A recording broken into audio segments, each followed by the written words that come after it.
I'm looking forward to this stream lol. Hello? Hello? How embarrassing! This is my day today. How embarrassing. Hi! I was saying Happy Tuesday, innit? Tuesday. Some Narb, thank you for 2 months. I'm looking forward to the stream. Thank you, thank you. Stim told the funniest joke, but it was muted. It was just my bad British accent. It's probably 4 a good thing it months was sub T3. muted. Let's go more into the new year. Thank you, Belts, for the 4 months of tier 3. Thank you. Thank you. I'm a puppy dog today. Woof woof. Look at my ears. They're Valentine's Day themed, so it counts. It counts. It counts. Thank you, Mac, for the 13 months. Thank you. That's a long time. Wow. Thank you guys for the resubs. Oh, it's a woof woof day this time. Well, today we are doing this gotcha event that Glitch Stars is doing. Where is it? I'm gonna show you all the stuff in real time so you can see what they're forcing us to do. And by forcing, I mean not forcing at all, just saying we can do this if we want. It feels like I'm being forced to because I hate being bad at competitions and losing, so I want to do this stuff even though I feel like it's humiliating. Where's the stuff? Literally threatened at gunpoint. Do the ears change for every day of the event? Yes. I am thinking of a new way of doing Valentine's Day assets so I get the points without just being like a bunch of hearts and things. Will you bark for subs? I don't know yet. I don't know. Let me have my coffee. I don't know yet. I really want to get points. I really want to get points. The ears are really cute. Thank you. They're from the same artist that did the cow ears, actually. That's a slippery slope. It is a slippery slope. It is. Archie, bail me out. Stim is a gambling addict. I actually don't like gambling with money, but like with fake points, it's fun to gamble with. I don't like casinos. Stim's dignity is slipping away at the thought of getting more points for gotcha. It's true! It is! Holy heck! Mac? What the? Jesus Christ! Holy Jiminy Cricket! One tap, thank you, Mac! Oh my god, wow! I like how one of those subs was W the dog. Wait, what was it? W the dog? What the dog doing? Jesus Christ, I can't read. Thank you so much, Mac, for the 25 gifted. Yay! We got the first call down. Yay! Who let the dogs out? Who? I didn't need to do that, but that's free for you. Thanks, Mac. We got a gifted to a dog. That is so funny. Who let the squigs out? Yeah. I'm really tired today. I'm sorry. I'm going to be low energy and use my tired voice. I feel like I didn't sleep at all last night. I feel like I got like 1 hour sleep. And one of those nights where you wake up like every hour and you look at your clock and you're like, oh, it's time to get up. And it's been like 45 minutes since you last woke up. And you're like, oh, okay. I thought it was morning. It's only 2 a.m. Okay. I sleep deprived. I am.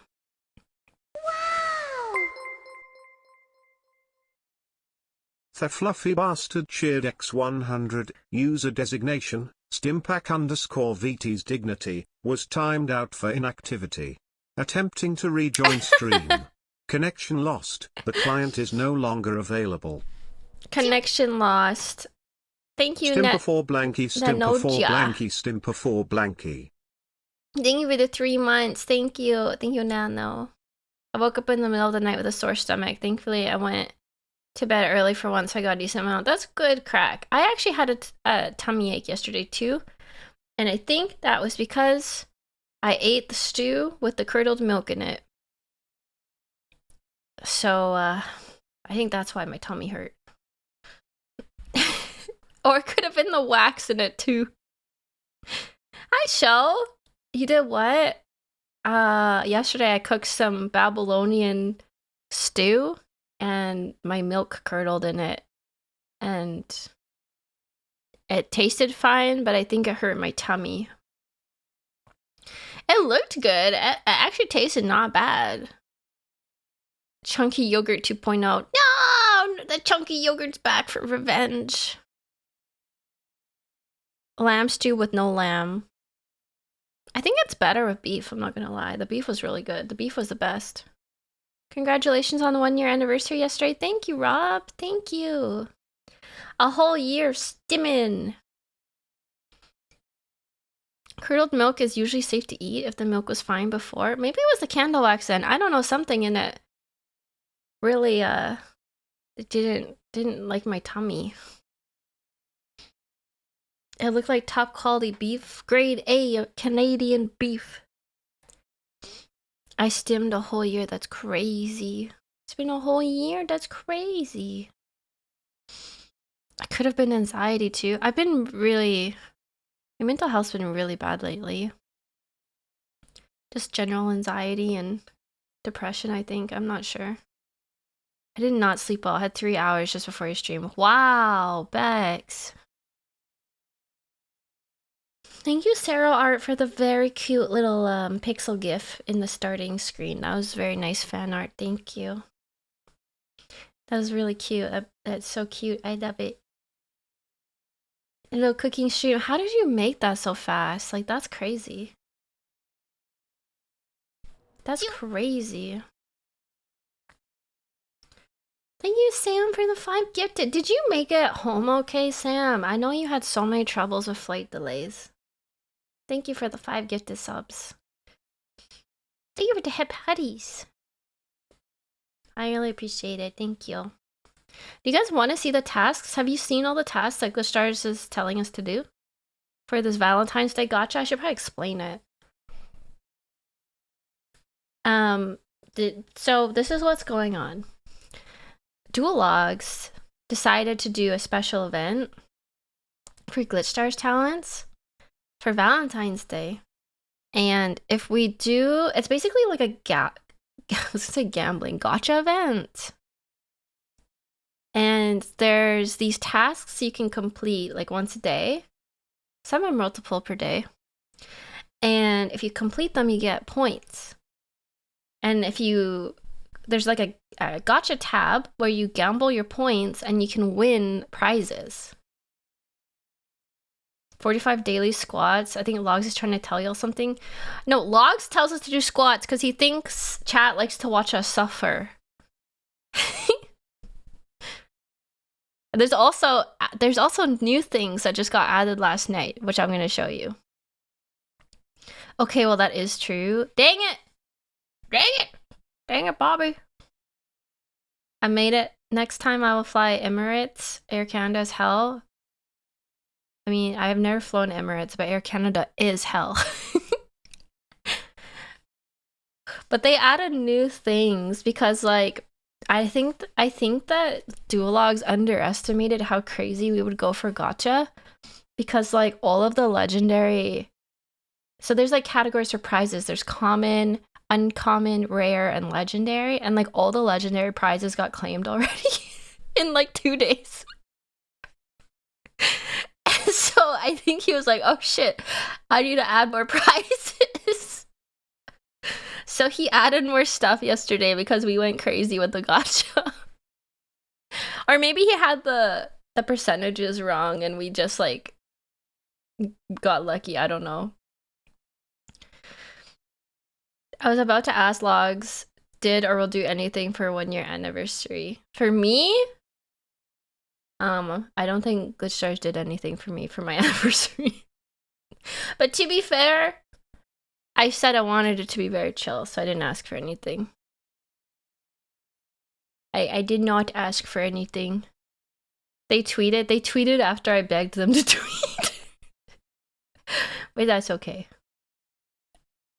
Mochi got most of them, I think. Mochi has been grinding nonstop. They've been grinding. She's been doing a lot of the Valentine's Day stuff. So that Mochi got a lot of them. But I think it's nice that they added a lot of stuff. Some people need a goal to keep going, so having this is nice for them. It is nice. This has been like, it's awesome to see this motivate people to try new things and stuff. For me, I've kind of been like a bit of a grump about it because I don't like change. And also, I feel like this really benefits like gacha players and ASMR people. Because I don't do ASMR and I don't play gacha games or Gunner games, so I feel kind of like, humbug. This does not... I'm literally gonna have to change everything to participate in this. So my compromise was to play one dating sim game today. Tool the War is a Gunner game. I even asked if the Smasher Pass I did could count for anything, and Dulog said no. I was like, wow. Wow. Wow. He hates me. Me when I'm outside the norm and get surprised when things aren't factored in for me. No, curses! It's my curse to bear being different and not traditionally a VTuber idol. Damn it! No! Damn it! Dang it! But there are things I can do. I can make myself suffer by doing squats. Can make myself do Valentine's Day assets. I can play the games outside my norm and tank my channel for gacha. By the way, Stim, you ever played Diablo 1 or 2? If so, maybe check out Carbot Animation's Diablos series. I don't know why TTS just said, by the way, Stim, have you ever played Diablo 1 or 2? That was so funny. So much inflection on that too. I don't think I played Diablo 1 and 2. I think the only one I played was 3. If so, maybe check out Carbot Animation Diablo series. I should check it out. Oh, because it has the question mark. It was just so funny how it said that. You did get some good pulls for not doing many of the tasks. You know how I got some of my points? Literally pay to win. Because my chat has paid for me to get points. Like, literally the only way I got points. Well, no, okay, I did do the Hightail thing. I did do the collab. But all the other points came from dono goals and the 50 subs thing. So thank you guys. Hey, oh, that's true. I did the mooing. The mooing should count for something. The mooing should definitely count. I deserve those points. I mooed for them.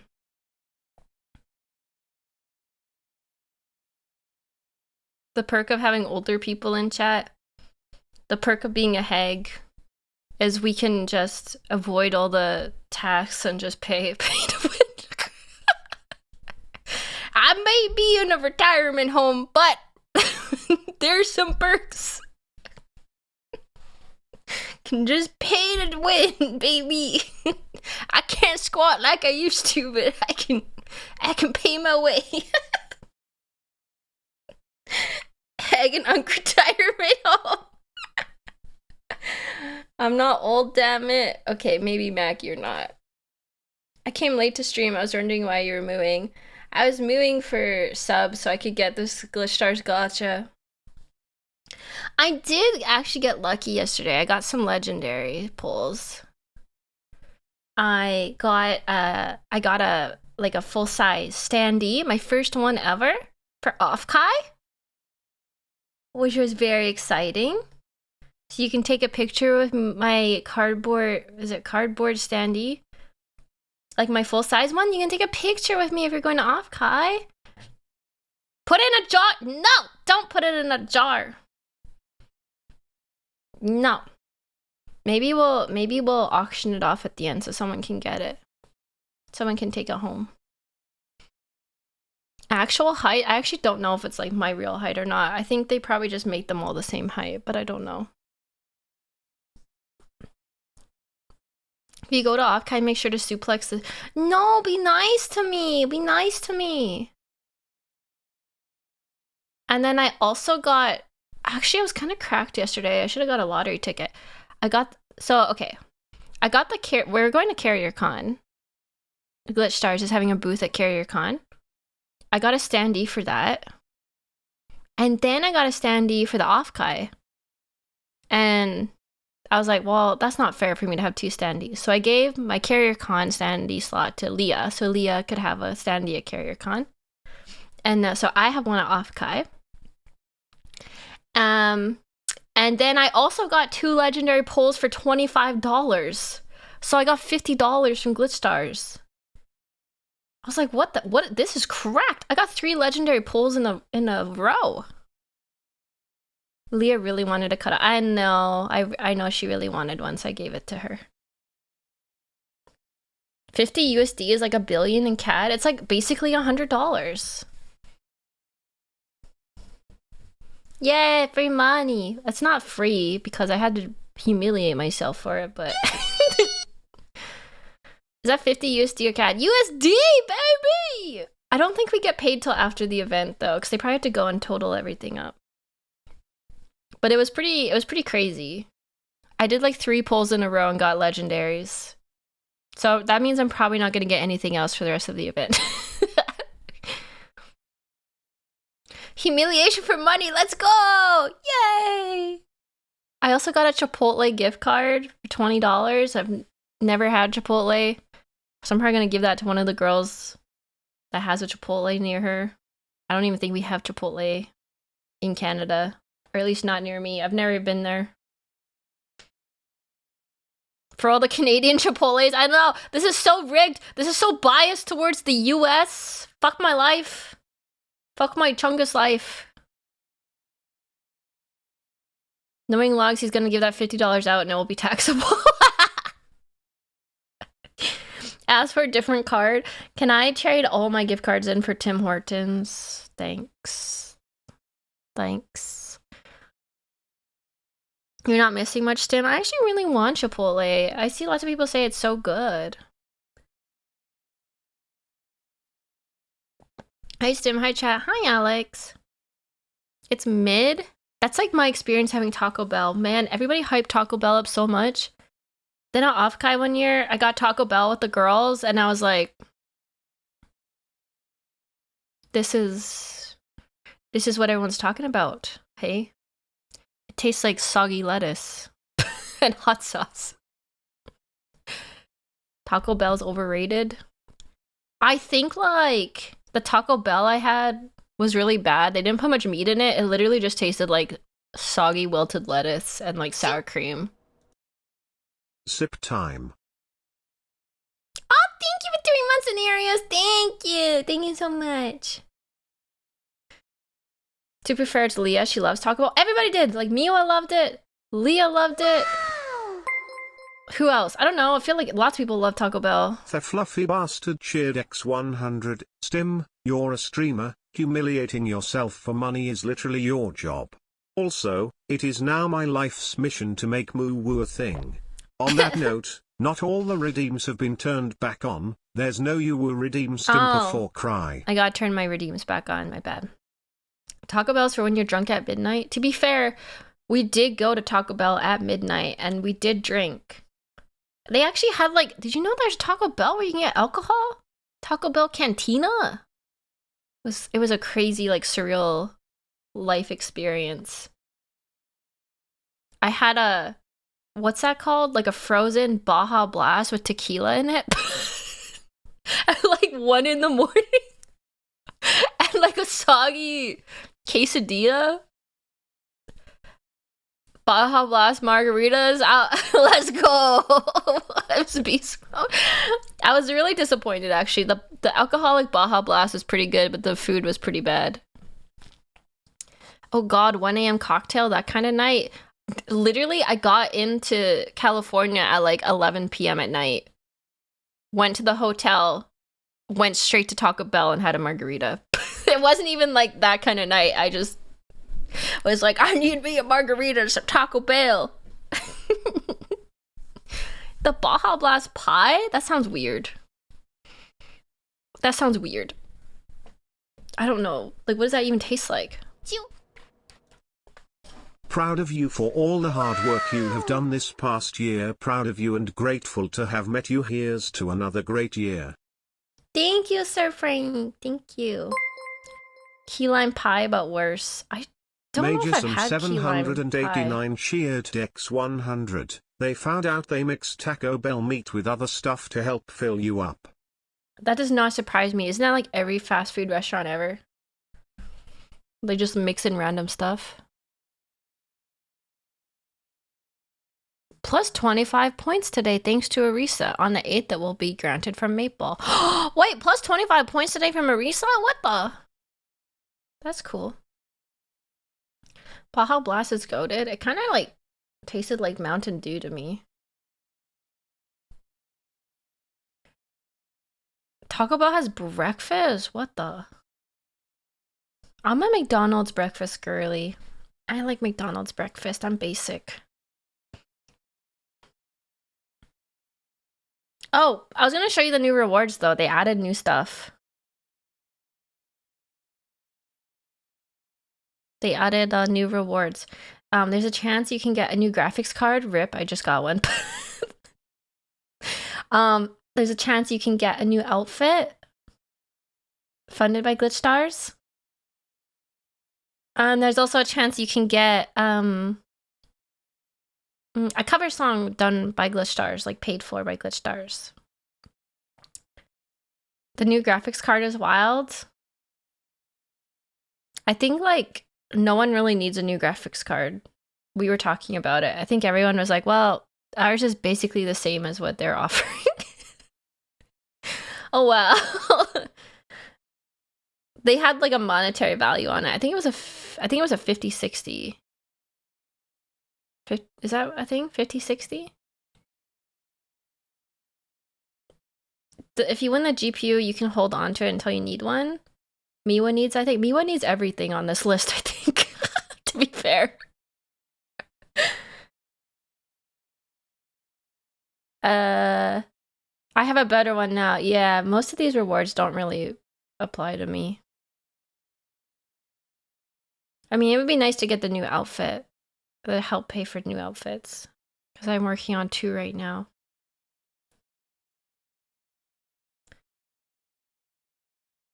If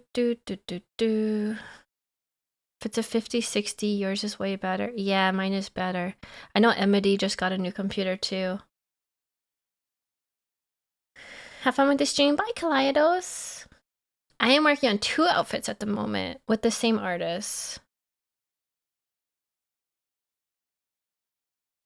But it's expensive. I've been saving though. I've been saving a lot of Donathon money for Donathon rewards, and then also saving my budgets for this for like a long time. That's why we haven't had like new art or anything in a while, because I've been saving everything I can to get 2 new outfits. Is armor involved? Not really, no. I'm saving that for something. We need a skep goal. I still need to do the Kaukini skep goal. I haven't commissioned that yet. That's why I said you shouldn't try too hard on this, since most don't apply to you. I know. Most don't apply to me. But I'm doing it for the love of the game, because I'm competitive. Didn't we say 1 month that I would get a Kaukini skeb, or did I make that up in my head? I don't remember. I thought I did. Didn't I? Maybe I didn't. The short hair with the doggy ears looks really cute though, doesn't it? It's very cute. I'm proud you're going for the high roll of beating Jump King. I don't know if I could beat Jump King. I'm not good at those kind of games. I thought they were gaslighting you about the Kaukini. I thought they were too. I don't remember. I'm very susceptible to being gaslit. I actually believe you if you're good at gaslighting me, so I don't remember. I think you were successfully gaslit. Have you done your squats? No, I haven't done my squats yet. Short hair just hits different. It's cute. Okay, wait. Let me show you guys all the stuff though. I might as well. Can we do a Kaukini anyways? I'll do a Kaukini.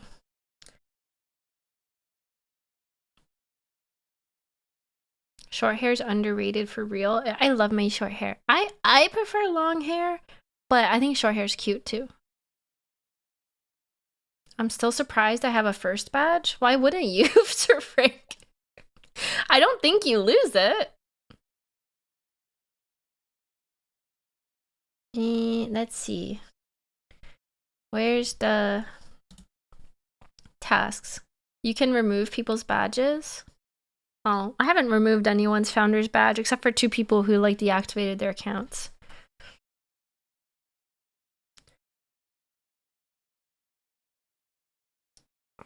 Let's get the squats going. I'm at the gym. I'll do it with you. Okay. Should we do squats? You removed mine? You never had one. You're a newbie here, Taka. Here, let me show you the thing first.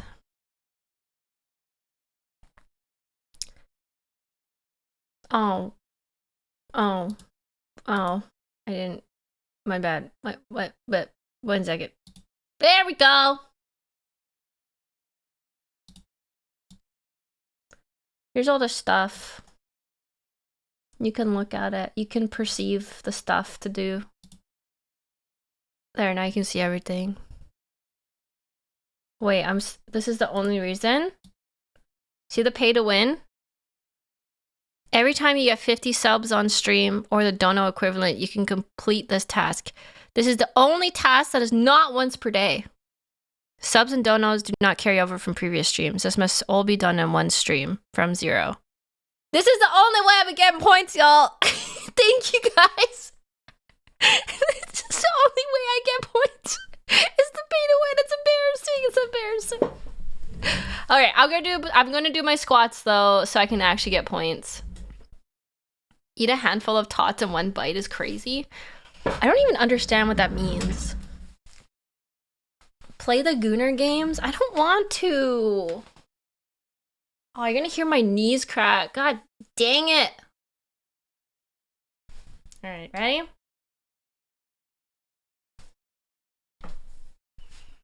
Okay. I could do Coffin of Andy and Lele, but that game might disturb me too much. All right, ready? Wait, let me stretch. You're gonna hear my joints crack. Chat, Stim is so fucking straight, it hurts. She just cannot play Gotcha Gooner stuff. It's a problem I have for being straight. I can't even pretend. I can't even pretend.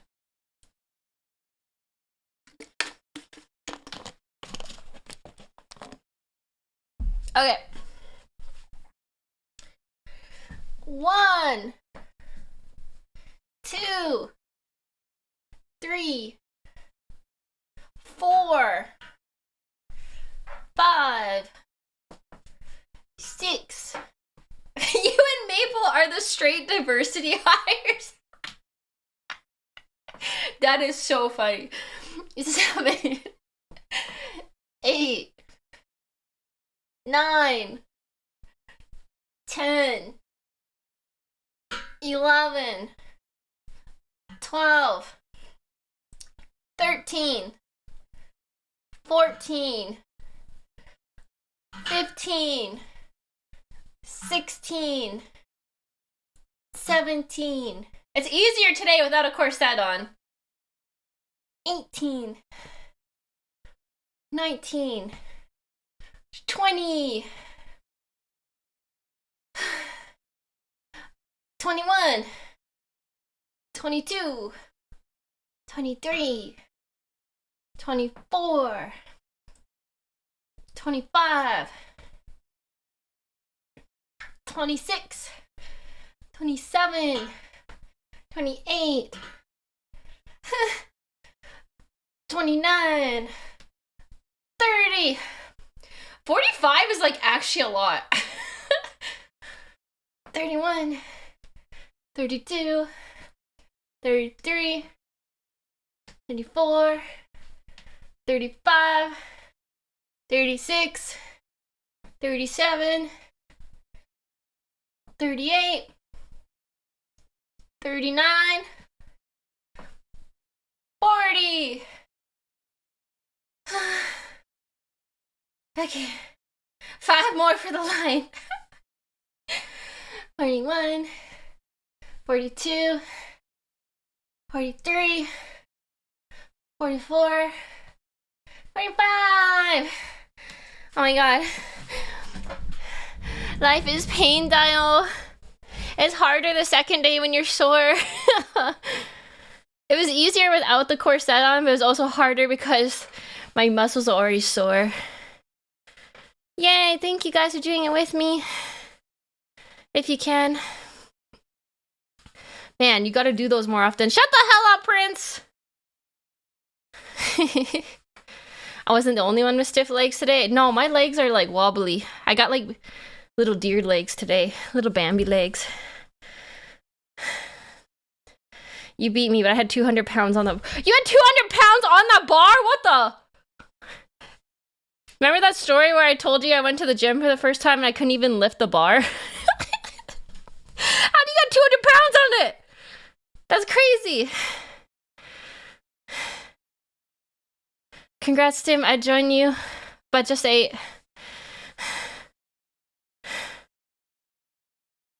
Fluffy! Holy moly, guacamole's Fluffy. Holy shit, Fluffy. Thank you so much. What the? It's a floof bomb. Yay, pay to win. Yay, Fluffy, thank you. Thank you, Fluffy. Wow, that's crazy. Holy shit. Thank you so much, Fluffy. That's crazy. I need a muscle roller. My muscles hurt. Thank you. Pay to win just like a real gotcha. I am the gotcha. I am the gotcha. My life for the stim dum. You don't have to do that, but thank you, Fluffy. That's really kind of you. A foam roller? I have one. Holy shit, doing it on the legs is torture. Yeah, it really hurts, but it hurts in like a good way. You just need to stretch. Don't tell me what to do. I refuse to stretch. Stim, I can't feel my legs and I have work to do. Oh my god, Mac. Maybe sit down for a minute. Do we spin the stim gotcha by pulling on your tail? Wait. Let me do a thing. Hold on. Isn't this what gotchas do? And you like click on me, you go click, click, click, click, and I go, woof, woof, I'm a puppy. Give me a treat. Click, click, woof, woof, I'm a puppy. Give me a treat. That's what gotchas do, right? Stim for free? Well, we were saying that I'm a gotcha game. You're failing so hard it hurts. What? You're telling me I'm not cute? How do I unsee something?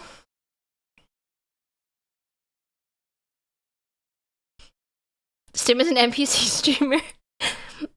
Ice cream so yummy. Ice cream so yummy. What did I just tune into? I want those 10 seconds. You guys, you wanted gotcha. You got your gotcha. You got it. What in the Tamagotchi? Okay, I'll stop. What in the Tamagotchi? Alright, this is the stuff we can do. The high-pitched voice is crazy. That's what gotchas do. They pitch their voices up. It's called voice acting, chat. It's called voice acting. Why are my streamers Take muted? that wretch to a very scary room. Not finding the princess cute is a capital offense. The STEM guards take that wretch to the very scary room. Yeah, the room with the rats. Not sure about the jiggle physics of this gotcha. Yeah, my jiggle physics aren't really there. I mean, you get the jiggle physics on the Stim Peasant. the Stim Peasant jiggle physics are crazy. Look at that thing bouncing. Little roly-poly boy, little rotund boy. The Stim Peasant is a full-on Jello mold, yeah. Nothing is scarier than NPC what do you mean, Delta? I'm not scary, I'm cute. So I try and do cute things around here. Just get bullied.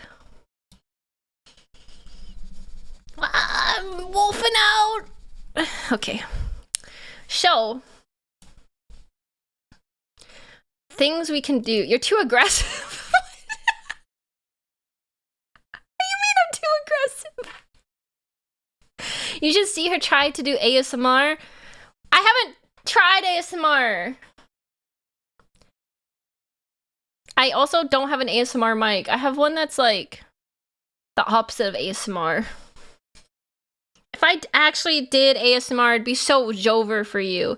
You would be like, oh my god, it's so cute. I can't handle it.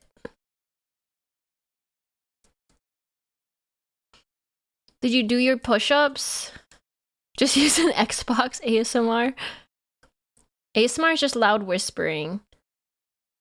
You need like a special mic though so it picks up your whispering. Cause like I have one that has like a condenser on it. So like it won't pick up my whispering properly. That's why people spend like $1,000 on that what's it called? The 3DO? No! AK, why'd you clip it? No! No, please. No! Hate it here. Stim ASMR would be too dangerous. If I did actual ASMR, it'd just be like me telling you to do stuff. Get back to work. Back to the fields, peasants. I like hearing yandere ASMR stories. All the popular ones are like ear cleaning, which I don't even understand what that is. That might be like a Japan thing? I don't know, is ear cleaning a thing in North America? I never understood that. Check your last few clips, Tim. You're not escaping the allegations. I would never let someone stick something in my ears. It's like ear cleaning, heartbeat noises, 1,000 kisses, stuff like that. I want interesting ASMR sounds, not ear-licking gooner sounds. Some stuff is too personal. I do not really know that was a thing. Oh, it is a huge thing. I like the ASMR that's like really funny, like situations. Like, I think Rosemi did a really funny one when she was like a detective or something. Those are cool. But there's also like the ones that are just like, sit next to me, kitten. Do you like your head scratches, kitten? Here's some kisses for you. Kitten. But then there's some cool ones where it's like, I will mix potions for you and blah, blah, blah, blah. Stuff like that. Sim would just tell us to work in the field. It's true. I'd say, get back to work. We need more potatoes. Ew? It's not ew. It's just like a certain kind of thing people like.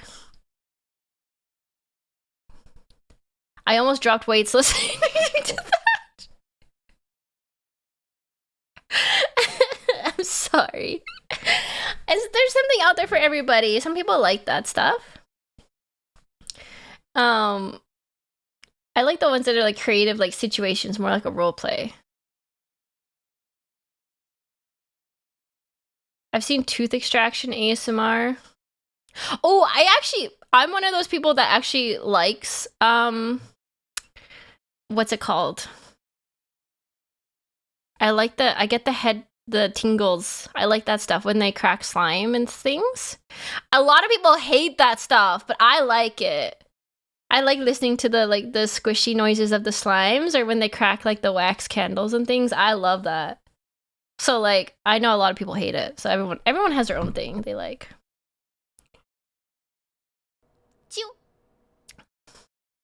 Thank you, Sakura! Thank you for the tier 1. Thank you.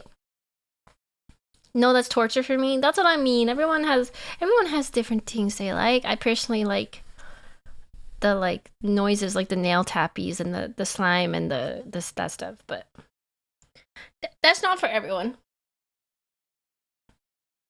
So anyways, I won't be doing any of these ASMR ones.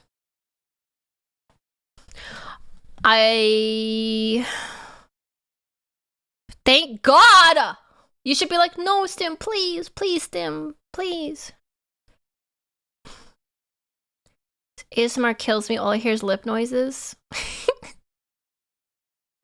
I like that. My wife goes crazy for the slime and the nail tappies, but they're like nails in my brain. That's so funny! I like that too. Tingle Bros in shambles. No, because I know my standards, bestie. Fine. That's fine. That's fine. My Oshi's too wholesome to do ASMR. Yeah, I'm a wholesome say-so streamer, okay? But think of the comedic potential. I could record the tail hitting you ASMR sub goal for this week and get points for it. I could min-max it.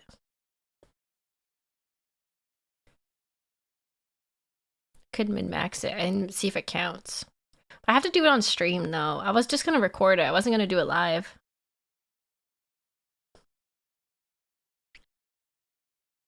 I never really gave ASMR a proper shot. Only one time I stumbled onto a VTuber ASMR stream on accident. It was fascinating, but I don't know much about the culture. It is very fascinating. I don't know much about it either.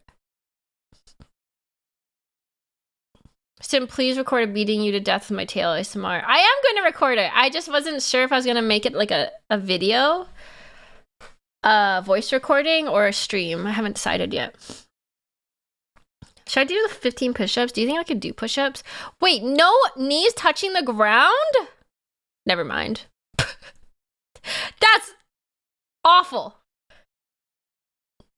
Who's going to be able to do 15 push-ups without your knees touching the ground? Is there anyone in Glitch Stars who could do that?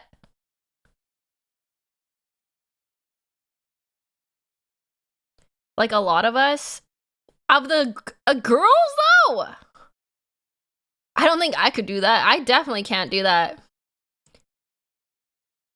I'm trying to think of literally a single person that could do that. I don't think I could think of anyone. I think that's why everyone's doing squats. You can do 3 sets of 5 push-ups. Oh, man. I don't know, man.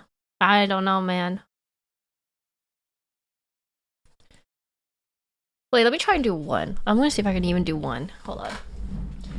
Get down, give us 20.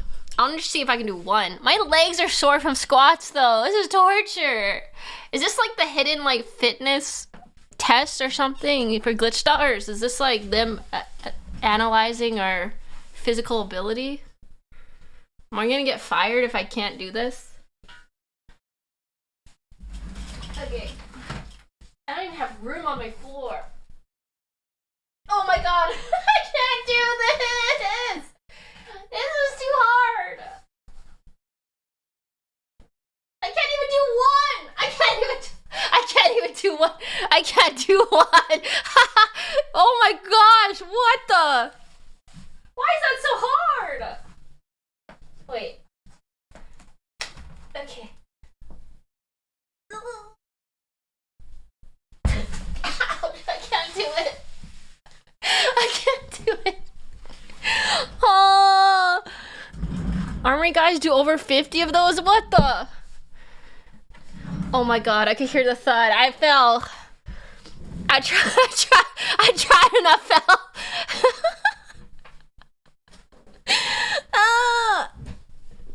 They're trying to upgrade you from frail Victorian child to grade A Canadian beef.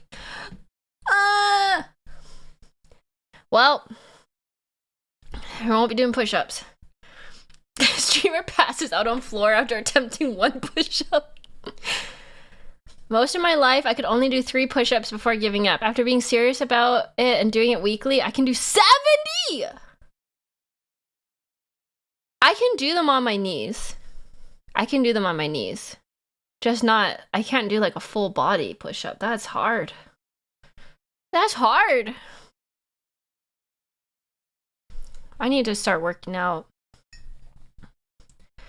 Okay, what else can we do here? We're not even gonna attempt the push-ups again. Been a while, my best was 45. 25 is good enough. Oh, Lord. Local streamer passes out trying to earn points. More at 11. Thanks, Dr. Nemo, for 3 months. I have the Valentine accessory on. I can complete this task. Yay, I did it. I need to make a community post about Valentine. I feel like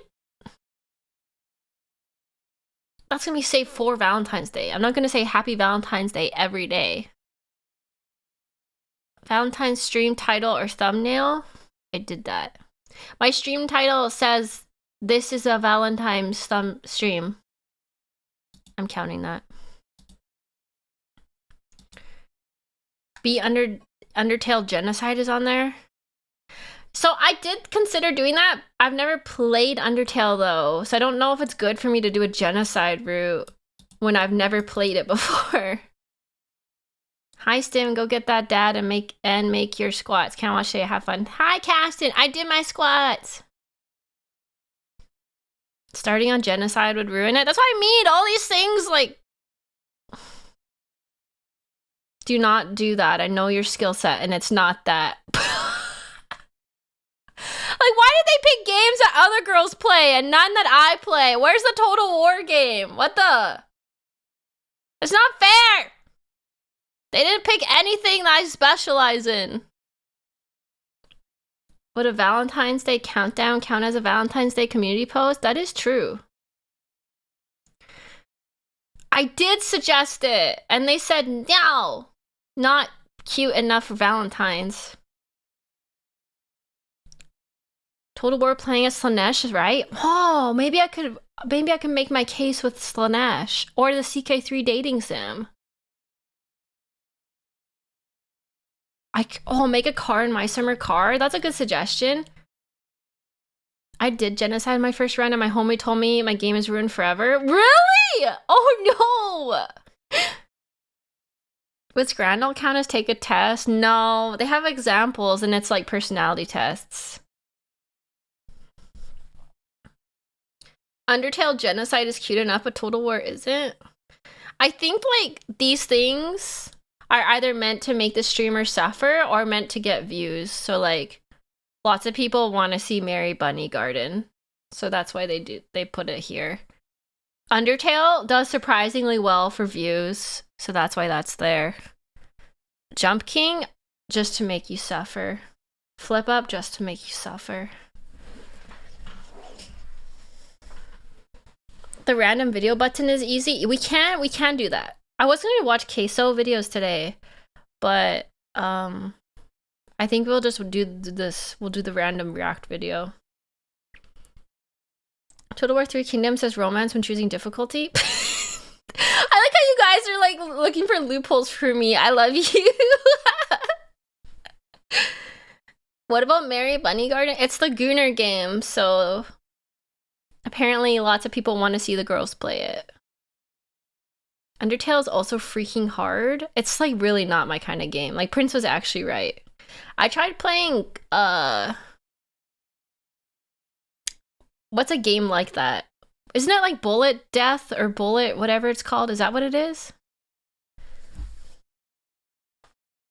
Bullet Hell. Yeah, I'm really not good at those games. I tried playing Cult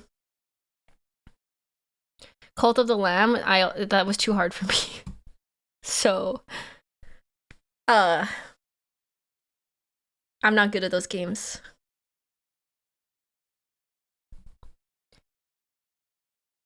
Bullet Hell, my beloved. I don't know how people play those. They're so difficult. Listen, it's based on Romance of the Three Kingdoms. What more do you want? That's true. Play KCD 2. Henry's the best, worst wingman after all. Log sounds like a sadist. If Cult of the Lamb is too hard, Jump King is going to kill you. Wait, is Jump King Bullet Hell? I thought it was just like a jumping game.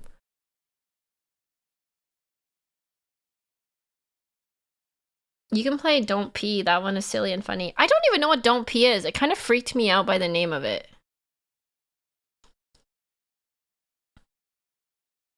No, you can only claim the Valentine's Day stuff once per day. So I can't add extra years to it.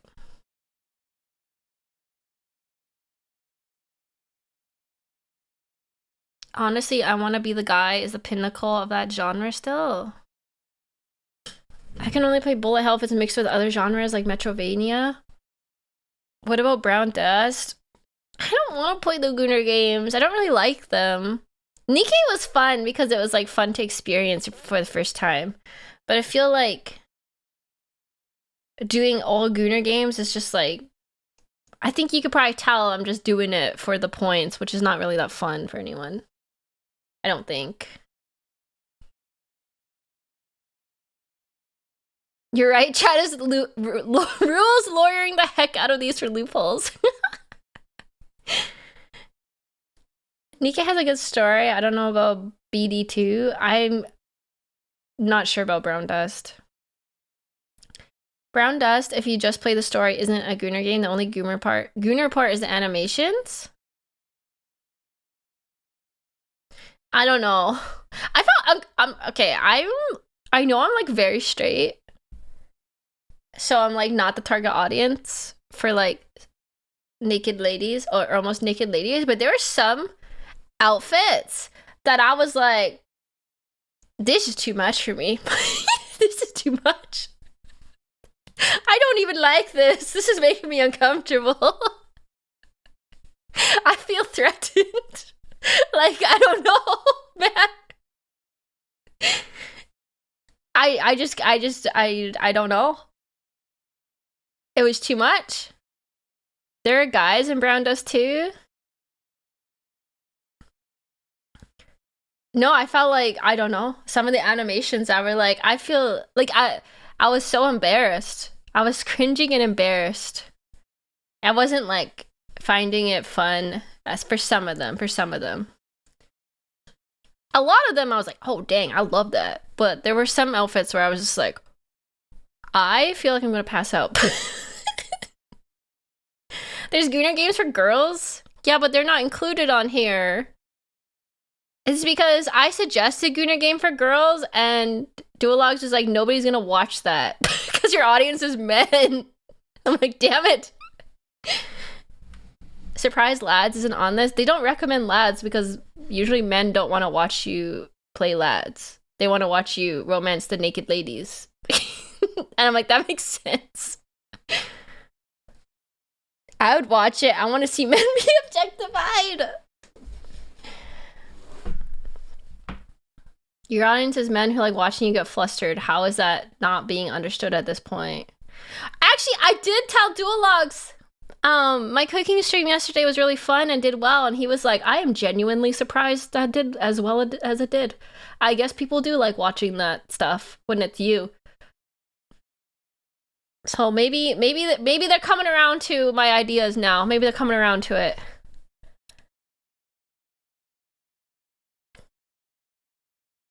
I'm shocked Raid isn't on there. I'm shocked Raid isn't on here too, actually. But I don't think it would do well for views. That's probably why it's not on there.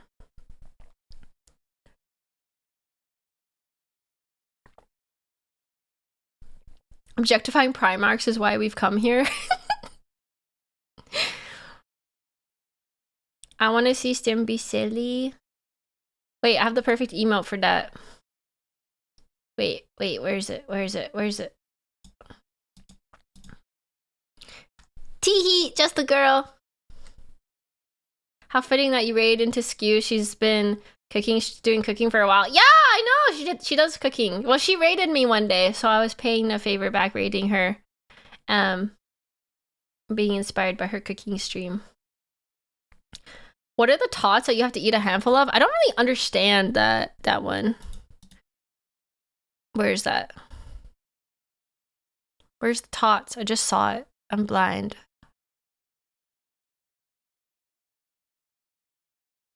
I don't see it anymore. Am I blind?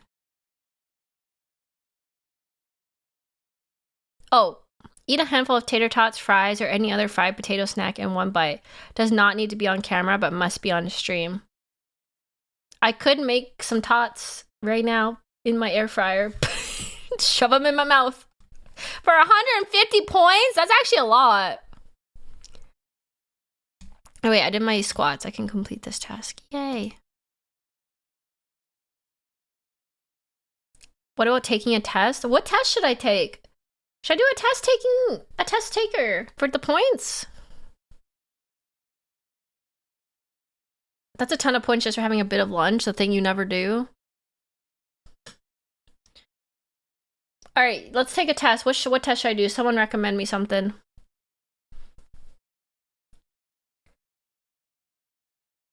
Which 40k Primarch is your soulmate? Your Space Marine Legion test? The Myers one? Please take the Rads R one. I want to see your results. What's that? I think the Myers one is too long, isn't it?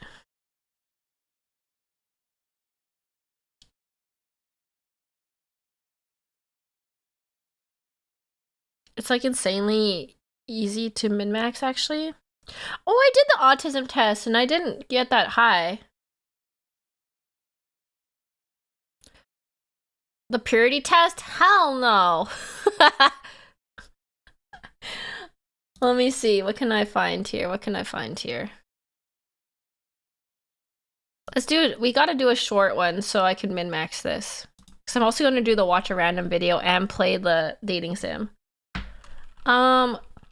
What Primarch is your soulmate? Is that actually a test?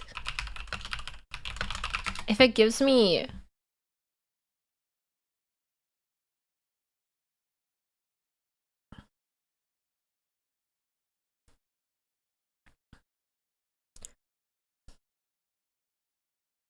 If it gives me Peter Turbo, I'm gonna freak it. I don't think there's a test for that.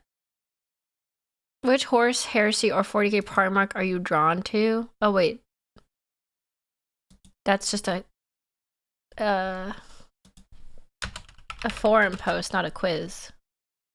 What's wrong with Peter? I mean, actually, Peter's coming around on me. Who is your Primarch quiz? I don't know if this is a good one. There's just like 2 answers for everything. Here, I'll bring it up. We'll do this. Sim, you aren't allowed to judge Peter Turbo Enjoyers if you're wanting to start Ironward. I mean, I said he's coming around to me. I have one? Okay. Let's do this then. What do you have, Taka?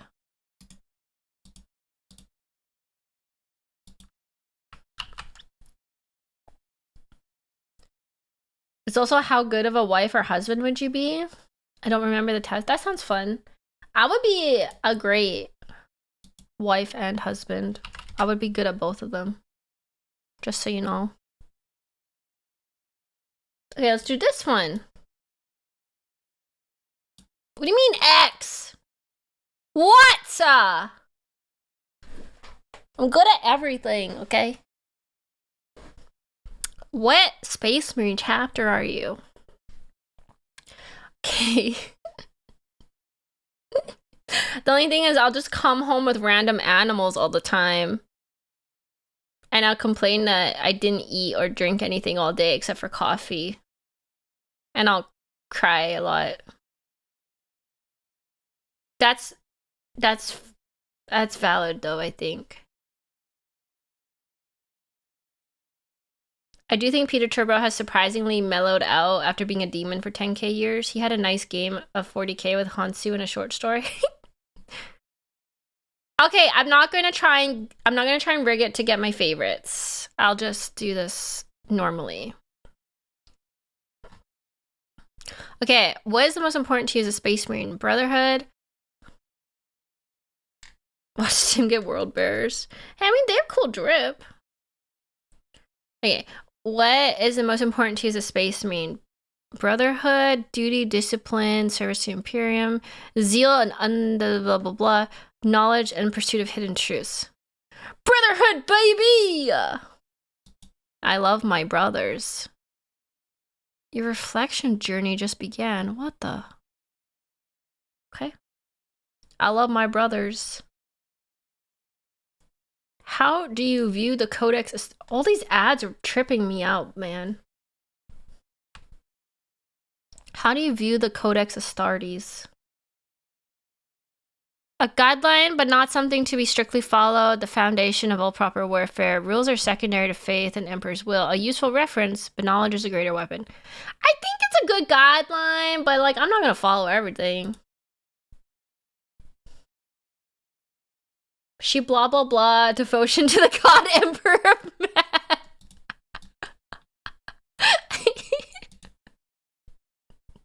What weapon do you prefer to wield in battle? A melee weapon like a frost axe or chainsword, a bolter used with precise marksmanship, a power sword, cutting down enemies in righteous fury, a plasma gun. I like the power sword. That's been my favorite.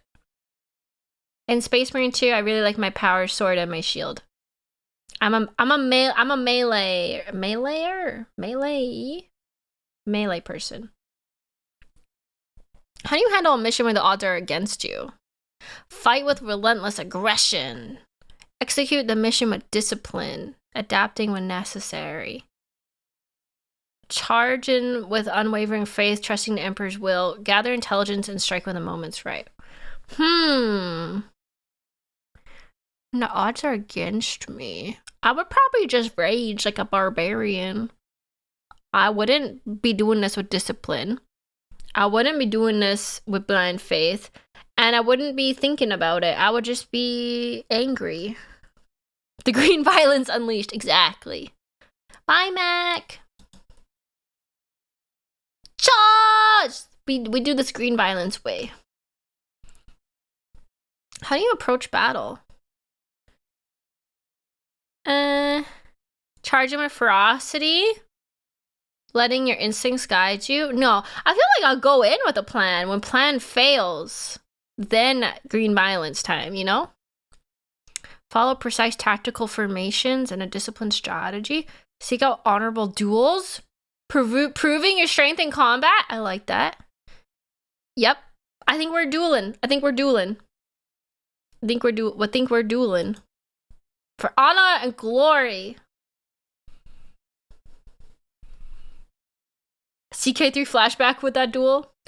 It's time to duel.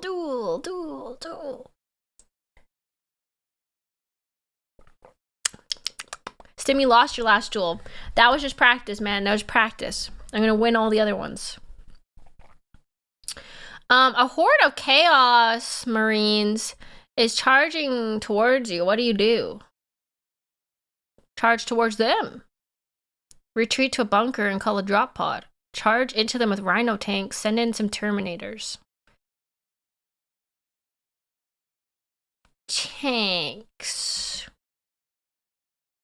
Because tanks are cool.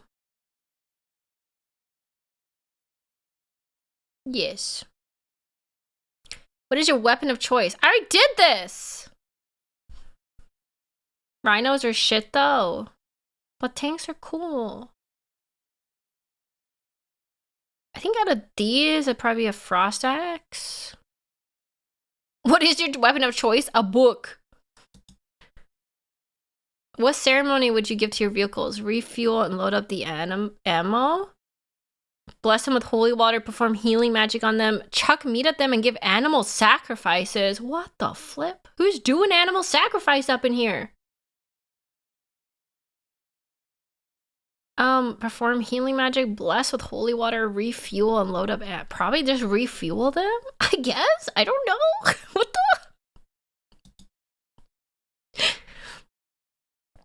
Watch her get space wolves, then we all get to laugh and call her Fury. Hey!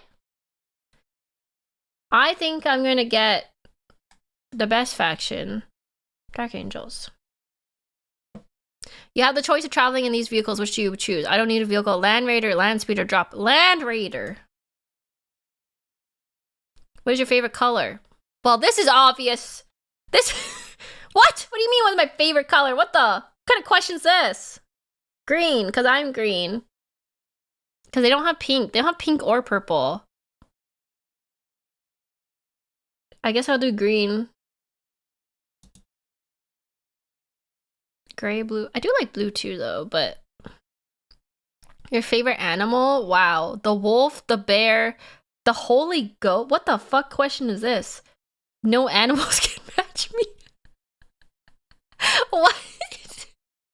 The holy ghost is my favorite animal. I guess. Who do you hate more? Tyranids, orcs, necrons? I don't hate anyone. I don't hate anyone. I guess. I like every faction. Someone makes fun of you. What do you do? Punch him a few times. Put a curse on him. Actually, I'm gonna change my answer here to bear. Because I think bears are pretty nice. Yeah. Alright, someone makes fun of you. What do you do? Punch him? Valid. Put a curse on him? Also valid. Viciously torture him with sharp things? That's a little freaky. Accidentally push him off something tall? Tell him to say sorry. Run him over in a bike or a land speeder? Tell him to say sorry right now, mister. You will say sorry. That's not fair. You can't just say that and not say sorry. What's your favorite film? What the? I've never seen Ice Cold and Alex or The Sound of Music. Indiana Jones, I guess? Where on earth would you like to live? A library, a fortress, I don't care, heaven, a vehicle garage, a nice house just outside of London. That is so specific. Who made this quiz? A nice house just outside of London.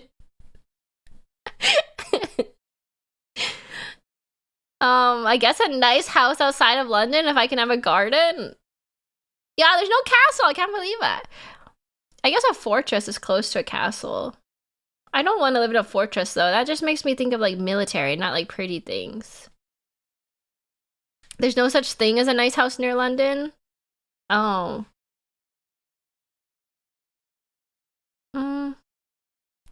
I guess a library? I don't know.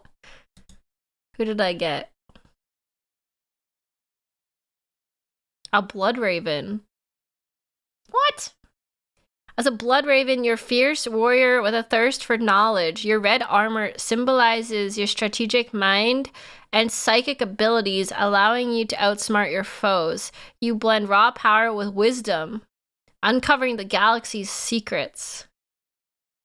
The magpies! Wait, what? Why are you guys making fun of me? Who's this? Magpie Marine? Oh, is this a bad one? Blood Ravens are the guys in Dawn of War series. They're pretty cool. The goddamn kleptos. I am a loot whore. Space kleptos. Lock up your shit, stim peasants. People call them magpies because they somehow have tons of artifacts from different chapters. Oh. You know what? I can see this. She's from Sask. What does that have to do with anything? What does that have to do with anything? These are the guys from Dawn of War that hang out with the lion, just saying, oh. Okay, well, that's alright. They're cool, but they reclaim every relic they find. Well, you know, you guys have seen me play games. I do like to take loot, and I do like to steal things in games, so I guess it counts. Alright, I did the test. Yay! Where was the take a test thing?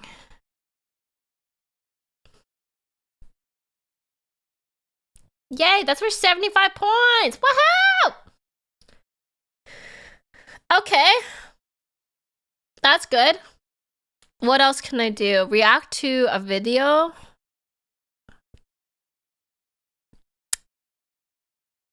Where's the react to a video? React to one random video from the random video button. Let's see.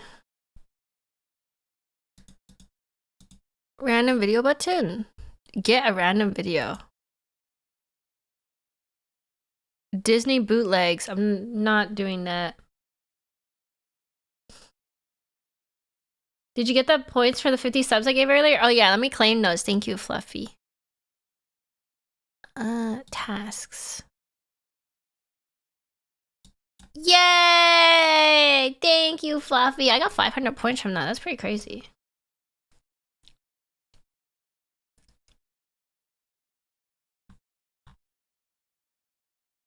We should do a random video. No, not that one.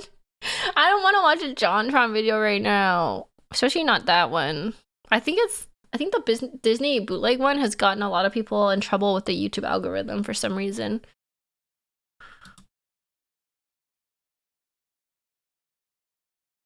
I watched Max's video to the recipe yesterday.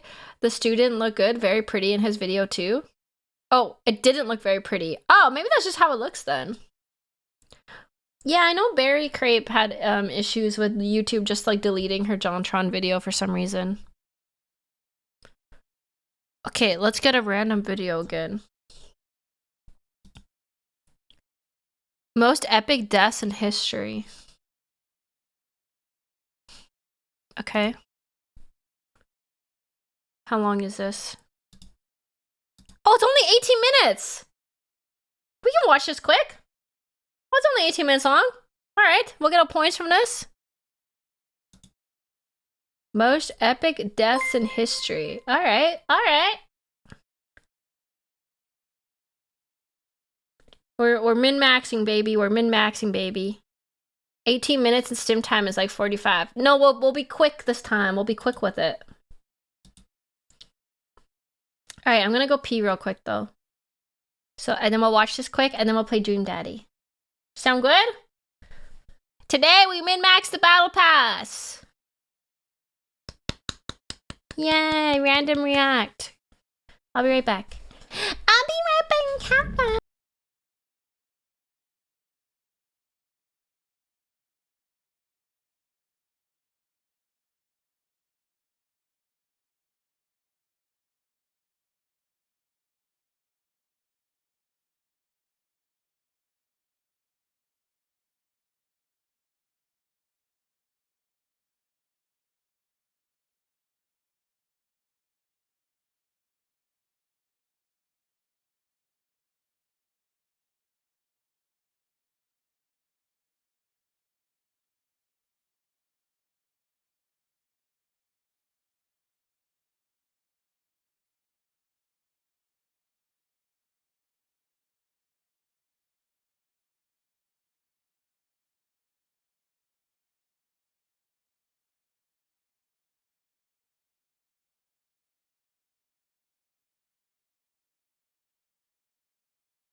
I am back. Oh, heck, she's back. What were you plotting while I was gone? These puppy ears are actually really cute, though, aren't they? I kind of want to get a puppy dog toggle. Look how cute I am as a puppy. I'm like a cute puppy. Good morning, Stim. Good morning, Nick. Alright, let's watch the video for the points.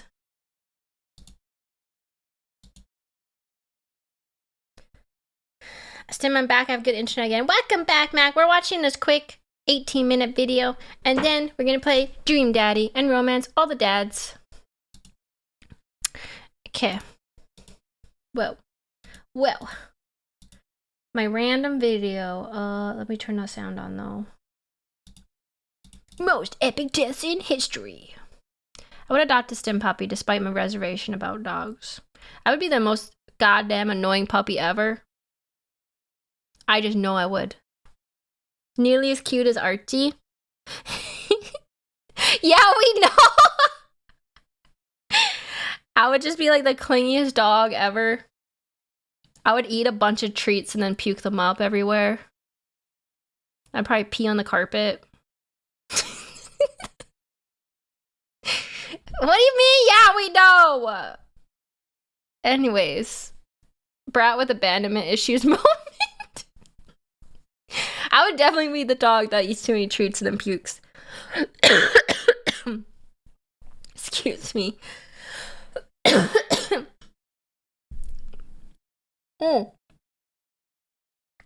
I did find out, though, that I think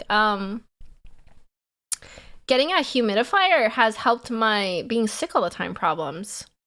Because I had a sore throat for like 2 months, I feel like.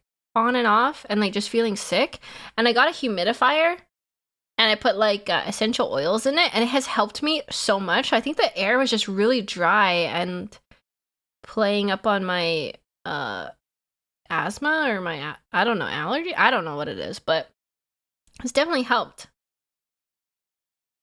me when I get wet air instead of only dry air. Apparently wet air is like really important to people. Princess fatigue. But I have heard that people go like when people go on vacation to like Hawaii or like Greece, like tropical places, they feel better. Like their like ailments go away. Not judging, but do you snore? No, I don't snore. I don't have like any sleeping problems like that. I prefer the term moist air. Moist air really helps. Okay, let's watch this video quick so we can romance some daddies. I'm not sure that is how that works. Could also just be flu season ended and we change into full winter. It could also be that. It could also be, not in my case, because I'm still stressed out, but it could also be that people on vacation are less stressed and enjoying themselves more so they don't feel like as sick. That is another thing that could be happening when they do those tests, I guess.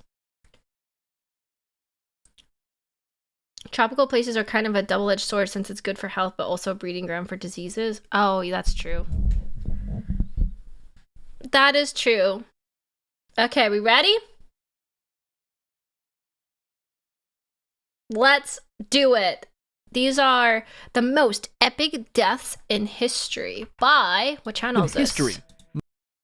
By Serious History. I've never watched this channel before, so this was recommended by Glitchstar, so let's see it. The most epic deaths. Number 1, Ben K. We're starting this video off with a story of the greatest wingman in human history. Ben K, okay. It's a dark night in 12th century Japan, and a Buddhist monk named Ben K is wandering the streets of Kyoto. With an abundance of temples dotting the city, monks are a common sight, but this guy is different. At 6'6", he towers over everyone around him, and he's carrying a 6'6"? Holy shit! That's really tall for back then, isn't it? Dude's a giant. Weapon, a cross between a sword and a long spear. In Japan, yeah. His face gives off the vibes of someone on a hunt more than someone seeking enlightenment. And it turns out he was out hunting that night for his final victim. See, Benkei What was the? actually a Sohei, a warrior monk trained and battle-hardened in combat. Through his encounters with samurai, he's decided that they were an arrogant class, unworthy of their status in society. The world would be a better place with less of them around. What? This guy just hates samurais? What the? And this led him on a bloody quest to What? duel and defeat 1,000 samurai, collecting their blades as trophies after each victory.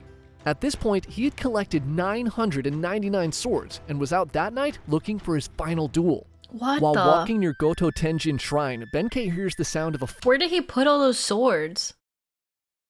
Like, is this like? Do you think this is like a notches on his belt kind of thing, or does he literally have 1,000 swords somewhere? Does he keep them all in his person wallet? Like, what the? flute, and when looking to see who is playing it, he finds a small, thin samurai. Around the man's waist is a beautiful gilded katana, the perfect piece to finalize Benkei's sword collection. He immediately challenges this samurai to a duel. The small man puts away his flute, and surprisingly, he agrees to fight. Oh. The two men walk together to Gojo Bridge and draw their weapons. Full of confidence, Benkei rushes in, but despite towering over the samurai, Benkei is swiftly defeated. Instead of taking his life, the samurai just turns and walks away. Benkei is shocked and left in disbelief. In the following days, these unfamiliar feelings turn to anger and frustration. This dude, he needs to figure out how to talk about his feelings. He's just gonna like Hulk out and kill a bunch more samurais or what? How could he lose to this tiny samurai? He had defeated much larger men in the past. He decides to stalk the grounds of Kiyomizudera Temple, waiting for the He got Vegeta. He sounds a little insecure. samurai to appear so he could take his revenge. Eventually, the samurai does show up, and Benkei immediately challenges him to another duel, a fight that Benkei loses again. Humiliated, he bows in defeat and tells this samurai that he'll abandon his life as a monk and instead follow him as one of his retainers. Oh. The samurai, who turns out to be Minamoto no Yoshitsune of the Minamoto no Yoshitsune of the legendary Minamoto. Okay. legendary Minamoto clan, agrees. Benkei joins him on his adventures, and the two become inseparable. They go on to join Yoshitsune's half-brothers and fight in the Genpei War against the powerful Taira, a clan that had killed Yoshitsune's father when he was just a baby. After 5 years of fighting, the Minamoto clan emerges victorious, and one of Yoshitsune's half-brothers, Yoritomo, becomes shogun. The end of the Genpei War had an unintended consequence. Without a common enemy, jealousy and suspicion soon turn the brothers against each other, and Yoshitsune and Benkei find themselves on the run, being pursued by Yoritomo and his men. They eventually find protection under another. This is a crazy story. They became enemies to lovers? To brothers? To then older brothers fighting them? And what? clan called the Fujiwara, and the pair spend a few years in relative peace in their domain. This ultimately did not last. Now as they're with a lot of scholars? pressure and probably a lot of bribes, Yoritomo finally convinces the Fujiwara to turn on his brother. What? Fujiwara no Hidehira, the man who was once their protector, betrays them, and on June 15th, 1189, at the Battle of Koromogawa, Yoshitsune and Benkei find themselves trapped and outnumbered 5-1, with 500 of Fujiwara's men surrounding their castle position. Uh-oh. The forces clash, and Yoshitsune's men put up a heroic effort. Benkei in particular is a demon on the battlefield, crushing enemies who are on average more than a foot shorter than him. Oh my But god. despite their best efforts, Yoshitsune's men quickly begin to fall. With just a handful of retainers remaining, Imagine seeing that guy on the battlefield. He's like a foot taller than everybody. I would not be going near him. That's crazy. He's like literally like a berserker barbarian. Yoshitsune realizes the battle is already lost. He turns to Benkei and tells him he plans to commit seppuku within the castle. He'll need time to prepare, and Benkei understands the assignment. He walks to the bridge that serves as the only entrance to the castle and stands alone against Fujiwara's army. Fujiwara signals a charge, and wave after wave of his men charge Benkei. He cuts them down one after another. No man can make it past him. In some stories, he's said to have single-handedly crazy. slain 300 soldiers on that bridge. What? Benkei stands Oh my stoically behind a god. pile. This is like Sparta levels insaneness. Of deceased 300? Fujiwara warriors, beckoning more men to cross. And despite orders to do so, none of the Fujiwara's men answer his call. They all know that stepping on the bridge was a death sentence. That guy's Fujiwara, playing realizing Dynasty his men are now Warriors. too afraid to attack Benkei head-on, calls in his archers. They'll take him out from a distance instead.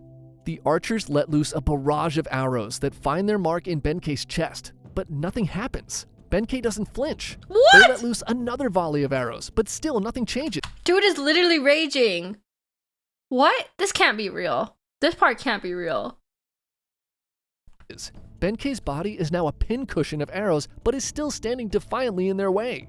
Time passes, and both sides stare at each other across the bridge. Nobody dares to make the first move. Finally, Fujiwara orders some of his men onto the bridge, and they reluctantly do as they're told. As they slowly approach Benkei, he makes no motion to ready himself. They creep closer, and when they finally reach the massive monk, they discover that while he was still standing, he was already dead.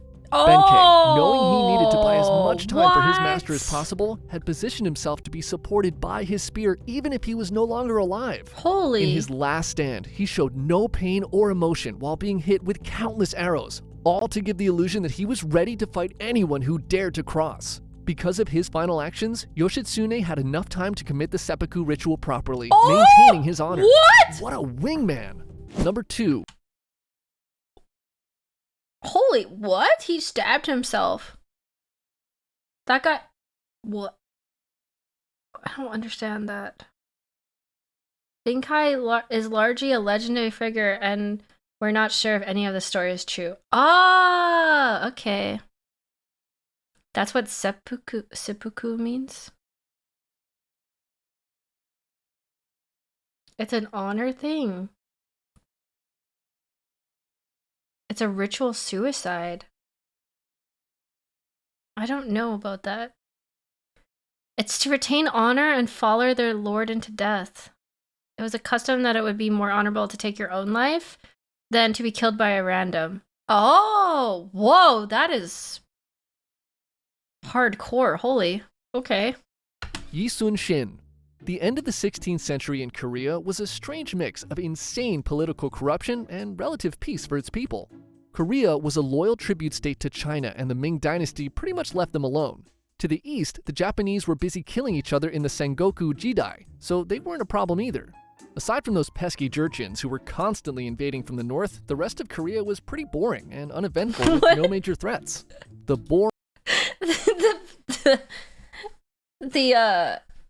little animations are very funny. They're just like tweaking out. boring, no wars way of life led to many men choosing to pursue careers as scholars and government officials, as it was now the best way to gain power and influence. Oh, is this This led to Admiral a Yi? bloated and corrupt political class, and an extremely weak military led by generals who had never seen real combat.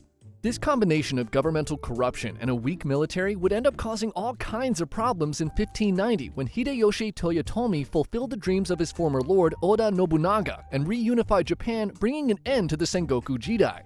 The Japanese, for the first time in over 100 years, were not at war with each other. And if they weren't busy fighting each other, who are they going to fight now? Oh. Hey, before you brutally invade Korea and stuff, can I ask you, how many spam emails or texts do you get a day? Is this an ad? I think you need to check out Incogni. See, anytime you submit your personal info online to sign up for a new service, there's a chance that they're selling your information to a data broker on the back end to increase their bottom line. These data brokers then sell your personal info to marketers or even scammers pretending to be marketers so they have a direct way to contact you. Your name, address, phone number, even your social security number is just floating out there online. But luckily, there's a way to fight back against these baka data dealers because they're required by law to delete your info if you ask them to. That's where Incogni comes in. Once you submit your information, you can give them permission to act as your takedown agent, and like a ninja, they'll scan through all the known data brokers out there looking for your info. And if they find you, they'll automatically send a legal takedown request to get your info deleted off their database. Just takes a few clicks. It's that simple. You won't even have to raise like an army of samurai to do it. So if you're tired of dealing with spam messages and scammers, take back your personal data online with Incogni today. For Serious History fans, use the code SeriousHistory with the link in the description below and get 60% off an annual plan. What an awesome deal. Okay, you can get back to your invasion now. Toyotomi begins sending messengers to Korea, saying that he was planning to conquer China and that he expects the Koreans to help him or else. Now, remember, Korea was basically like the Puerto Rico of China in this era, so they couldn't really help Japan conquer it. Not like they wanted to anyway. They thought that... Fun fact about the Demon King thing, Nobunaga took that title for himself as a joke. His rival Usugi Kenshin was said to be the avatar of Buddhist war god, so Nobunaga was like, yeah, and I'm the Demon King of the Sixth Heaven, so fuck you, Kenshin. Oh! Kind of like how I call myself the Green Violence and then it stuck. I mean, how everyone calls me that and I didn't make that up. Japanese were primitive barbarians. Plus, those idiots don't even know how to sail anyway, right? Ha ha ha ha. Oh. In 1592, hundreds of Japanese ships are spotted off the coast of Busan. This is no trading expedition, this is an invasion. Seeing the massive Japanese fleet, two of Korea's top admirals freak out and sink their own ships so they won't have to fight the Japanese. Oh yeah, Korea had no idea what they were doing at this part. I remember this. And just like that, half of Korea's naval fleet is gone. The Japanese soldiers land in Busan unopposed and immediately begin conquering forts and cities on their march to Seoul. The Korean military is no match for Toyotomi's men, who are all veterans of a 100-year war. Korean casualties are huge. The Japanese are ruthless and leave few survivors. Within 3 weeks, they've marched to and conquered Seoul.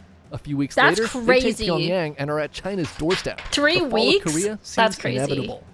But when all hope seemed lost, a man determined to defend his homeland and drive out these barbarian invaders rose to the occasion. A man who quite possibly was the greatest admiral to ever live. His name was Yi Sun-shin.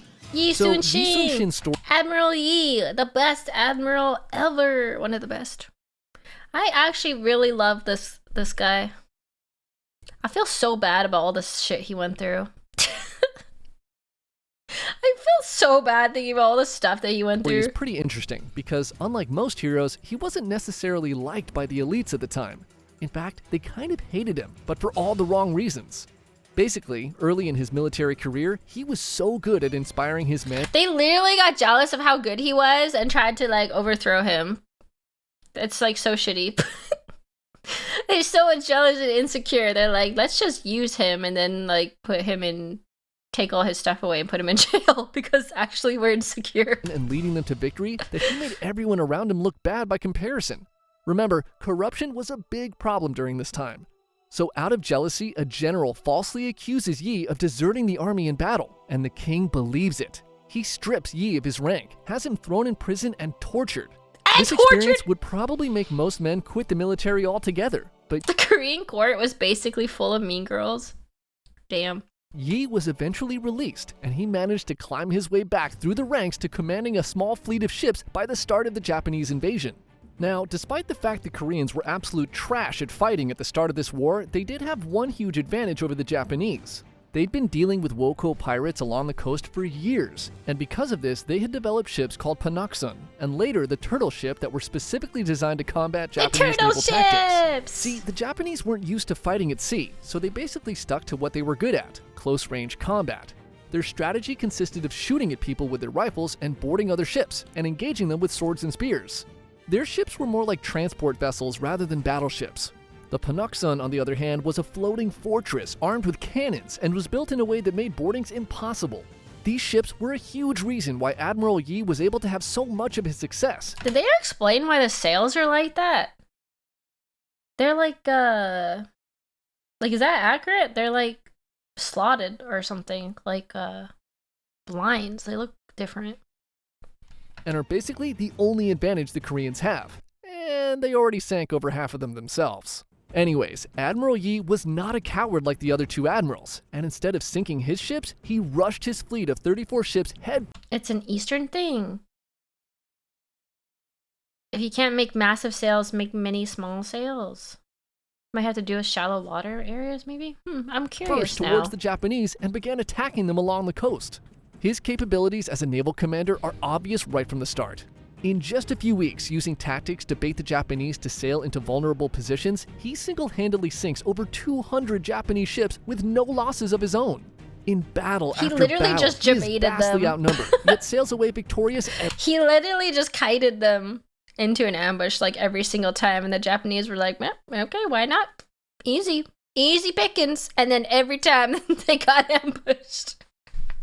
Every single time. Yi is the sparkling piece of glitter embedded in the turd that is the Korean military. And by the end of the year, he had sunk 350 Japanese ships. Yi's efforts, along with the help of Chinese reinforcements, allowed the Koreans to drive the Japanese soldiers all the way back to Busan. And by the end of the year, the war entered somewhat of a stalemate, with the Chinese and Japanese trying to negotiate a peace deal. So things are going pretty good for Yi. But remember the two admirals who sunk their own ships at the beginning of the war? Well, one of them, named Won Gyeon, is insanely jealous of Yi's success. So jealous, he starts talking shit about Yi to the king every day. And when peace talks with China fail and Toyotomi begins a second invasion of Korea in 1597, Gyeon and other government officials frame Admiral Yi as a traitor. And That's crazy. Let's just put the guy who saved our asses in jail. Surely we won't need him again. Because I'm jelly. Let's just put him in jail and torture the guy who saved our butts. Surely nothing bad will happen from this. King agrees. For the second time in his career, Yi is stripped of his rank and sent back to prison where he is brutally tortured again. That's He's set to be crazy. executed, but the king has a change of heart, and he instead sends Yi back to fight as a common soldier. The king has a change of heart. You know what? Actually, we might need you so you can go fight for me again if you want. Actually, not if you want. I'm being a kind and generous, benevolent ruler and saying you can go fight for me or die. A humiliation worse than death. Oopsies, With Yi teehee. out of the picture, Won Just Gyeon is put in emperor charge of the things. Korean fleet. And as you may have guessed by now, he was pretty terrible at his job. He drank heavily, made poor decisions, and disrespected his men. Many of Yi's commanders refused to fight under such a downgrade. And what made things even Such worse a downgrade, damn. for Gyeon was that during the stalemate, the Japanese who had watched Admiral Yi wreck their over and over again had actually learned how to fight at sea. Their new ships now had cannons, and they began to use the same strategies Admiral Yi had used against them. This all comes to a head in the Battle of Chilcheoliang, Gyeon's first attempt to attack the Japanese fleet. With 200 ships and the best of Admiral Yi's men, Gyeon sails out to confront the Japanese and What do you mean it sounds like that, Stem Dumb? You have it great here. I'm not like that. You work in the mines by choice. he immediately falls into a trap. A trap they had learned from fighting against Yi. The entire Korean Navy is decimated, and Gyeon is last seen being chopped to bits by Japanese soldiers while trying to run away. The king, realizing he may have messed up, reinstates Yi Sun-shin as fleet admiral, and he takes command of the pathetic remains of the once undefeated Korean Navy. He's left with I may have done a little oopsie doopsies by taking away our great general admiral who saved us. Teehee. Oopsies. just 13 ships and a few hundred demoralized men. In the following battle, outnumbered 25-1, using superior We all strategy, make Yi mistakes. manages to sink 31 of the 333 Japanese ships, again without losing a single ship of his own.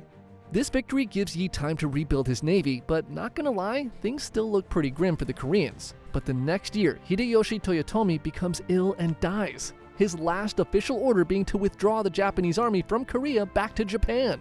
Yi sees this as the time to finally drive the Japanese out of Korea for good and mounts a final offensive against the retreating Japanese forces.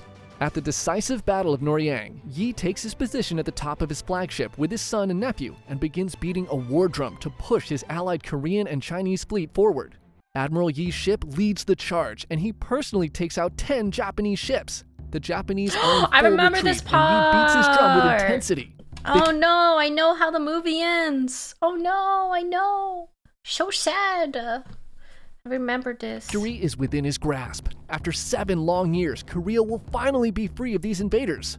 But suddenly, he's hit in his armpit by a Japanese musket ball. He realizes in the wound is armpit. In the armpit. Oh man, that's gotta hurt.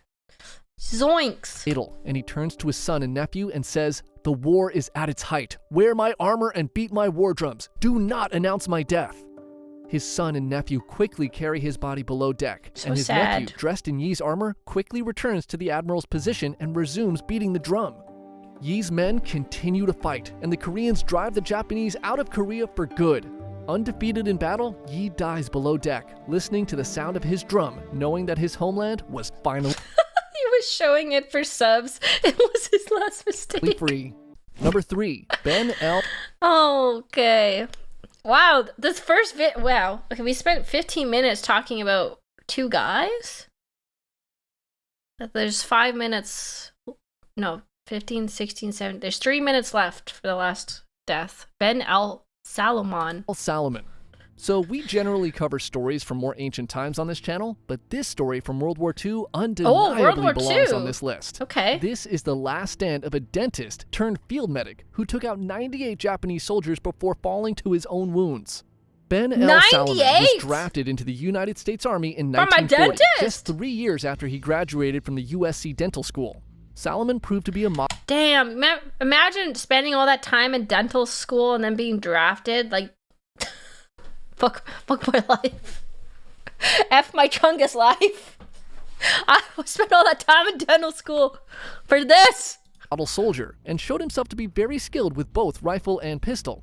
He was quickly promoted, first to lieutenant and then to captain in 1944, serving as a regimental dental officer of the 105th Infantry Regiment. In June of 1944, Salomon and the 105th were deployed into active combat in Saipan. The fighting in the Pacific was infamously bloody. Casualties on the island were extremely high, and with so many soldiers having much more pressing issues than a root canal, Salomon volunteered to replace the 2nd Battalion's field surgeon who had been wounded. By July, both the Americans and the Japanese Do you had suffered think, like, they learn general doctor stuff in dental school? I gotta go keep dissing Stim's governing skills, peasants. That's the only way we can enact change in this world. Zero art! How dare you! heavy casualties, and the remaining Japanese troops on the island came to the realization that there was no path to victory. They decided on a final banzai charge. First aid and anatomy. The first years are usually common. Oh, that's true. Biology and stuff. Field medic, it mostly does first aid. A mission with the sole goal of killing as many American soldiers as possible with no plan of returning. Early in the morning of July 7th, That makes sense. 1944, the remaining 4,000 Japanese soldiers began their final attack. Salomon's field tent was positioned just 50 yards behind the front foxholes, and with What? 50 yards? Why are they so close to the fox? What? Why'd you put your medic tent right beside the place there? Wait, foxholes are from, like, bombs, right? Isn't that like the craters in the ground? Or mortar strikes or something? I actually don't know. But that seems really close to be having doctors. Because that's where the people get hurt, Stim. Foxhole is a dugout for cover. Oh. Oh. How do you expect them to be saved in time? Oh. Is it really that speedy? You have to get to them that quick? within minutes, his tent quickly filled with over 30 injured troops. He did his best to tend to the wounded, but the Japanese soon broke through the front lines. He looked out of his tent and spotted a Japanese soldier bayoneting a wounded American who was lying outside of the tent. Enraged, Salomon picked up the rifle of one of his patients and fired at the Japanese soldier, killing him. Suddenly, 2 more Japanese soldiers Oh my god, he's going full battle medic. Bullet holes are pretty unhealthy, pretty quick. Okay, I get it. popped into Salomon's tent and he fired on them, taking them out as well.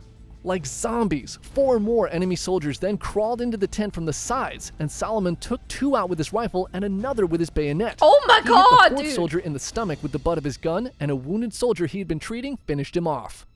Realizing the situation was only getting worse, Salomon instructed his medics to evacuate all of the wounded men.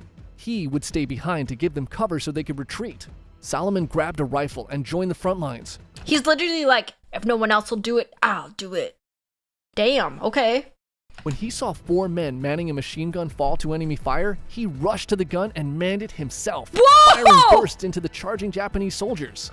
He continued to fight from that position until he was eventually overrun by enemy soldiers. Days later, when the Americans returned to the battlefield, Salomon's body was found slumped over the machine gun, with 98 dead Japanese soldiers piled in front of him. His body was ravaged with 76 bullet holes and many bayonet wounds, 24 of which he may have suffered before actually dying. The blood trail on the ground showed that Solomon had repositioned the machine gun multiple times while mortally wounded. Whoa. Despite saving many lives that day, Solomon was denied the Medal of Honor due to a rule in the Geneva Convention that no medical officer can bear arms against an enemy. Is that real? No, it has to be real. No medical officer can bear arms? Do no harm? So you're supposed to just die then, I guess? What? He did a little war crime. Oh, that's a war crime? Because you don't shoot medics. Oh, interesting. I didn't know that. You're also not supposed to attack medical personnel. If you wear the Red Cross, you don't carry weapons because you're not supposed to shoot at medics. Killing medics is considered a war crime on both sides. I see. I didn't know that. I actually did not know that. So medics are not supposed to shoot, like kill, but they're also not supposed to be killed. Ah. But what if the other guys kill all your medics and don't follow the rules? Then what? Then I guess the rules don't matter. Then they're committing war crimes. Then it sucks, man. I see. Despite multiple recommendations, The Canadian stim is showing? What do you mean? What do you mean the Canadian stim is showing? Just a little war crime. Oopsies. International law only really matters after everything is all done. Doesn't understand the list of war crimes fake Canadian. I know it's a war crime, but what if? I didn't know it was a war crime. I didn't know that. Wait, I thought the Red Cross was to help us aim. I didn't know that. The Geneva Convention still applies to you, but not them. Oh. Obviously, rules don't always get held under battle. I mean, it would be extremely hard, I imagine, to uphold all the laws during warfare when people are trying to just survive. I can understand that. Especially, like, at this situation. from generals throughout the years, he remained a footnote in history until 2002, when Solomon was finally posthumously awarded the Medal of Honor from President George W. Bush. Wait, what? 58 He did get the Medal of Honor in 2002? Did they just roll that back and be like, actually,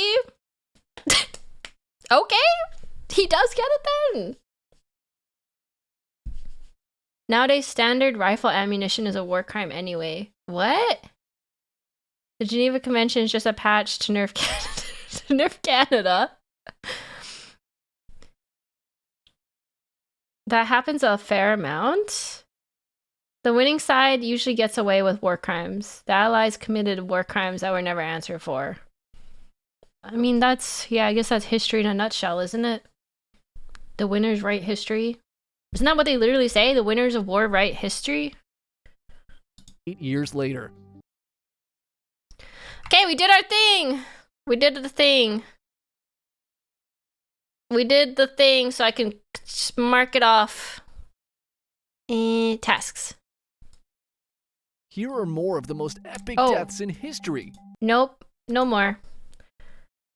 Modern Gamba, more Gamba points, more Gamba points, more Gamba. Okay, that was react to one video from the random. That's only worth 75.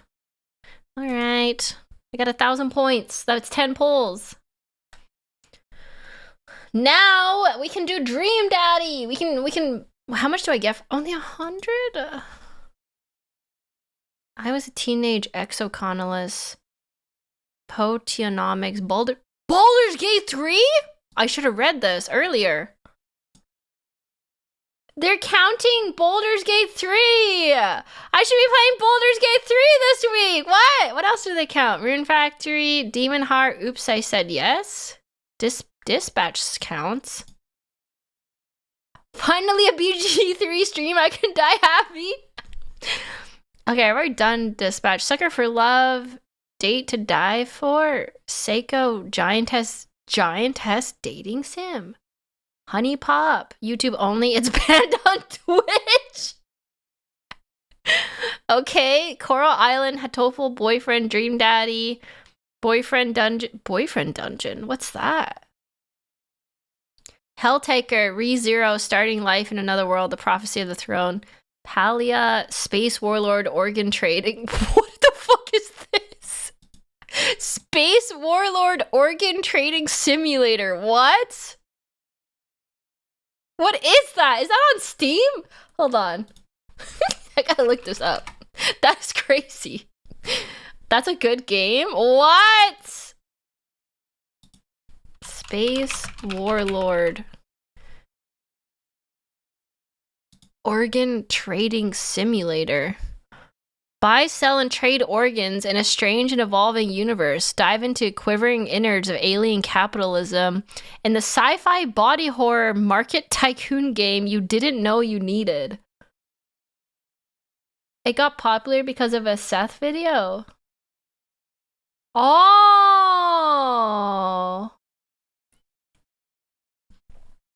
I know Hatoful Boyfriend is the pigeon one. They did not include Doki Doki, no. I've already played Doki Doki, though. Space Warlord Organ Trading Simulator is a good game. I'm not sure it's a dating game. I'm surprised why it's included, then.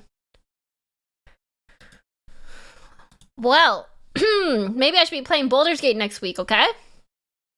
Sucker for Love is amazing. Wait, let me look up Sucker for Love. Where's my Steam?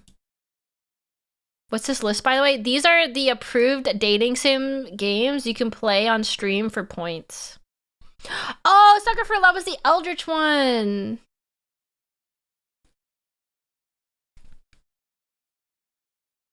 You could just watch the Seth video on the Warlord Organ Trading game. Let me see what this Sucker for Love one is. Sucker for Love First Date. Oh, there's lots. Wait. Sucker for Love Date to Die For. Sucker for Love First Date. Sucker for Love Prelude. Sucker for Love Crush Landing. Oh, there's so many. Oh, that one's not out yet. You might want to double check the Seth video. Some of his videos aren't corpo friendly. Oh, okay.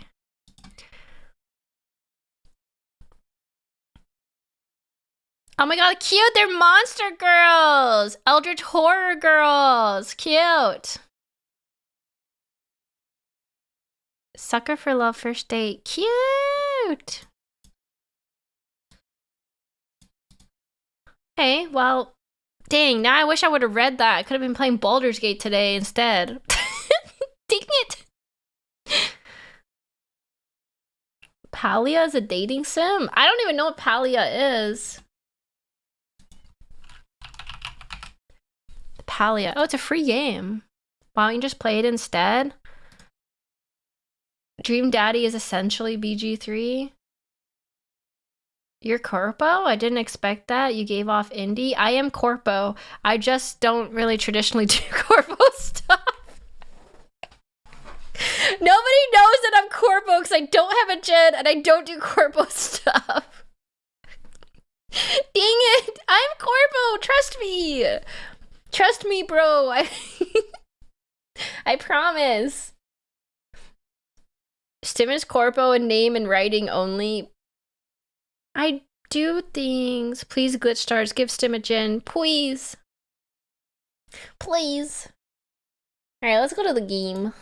I already have the game up and running, so we'll do this today. Next week, expect Baldur's Gate 3! We're gonna romance the twink vampire! Yay! Who doesn't love twink vampires? And I need to turn the sound up. I turned it off.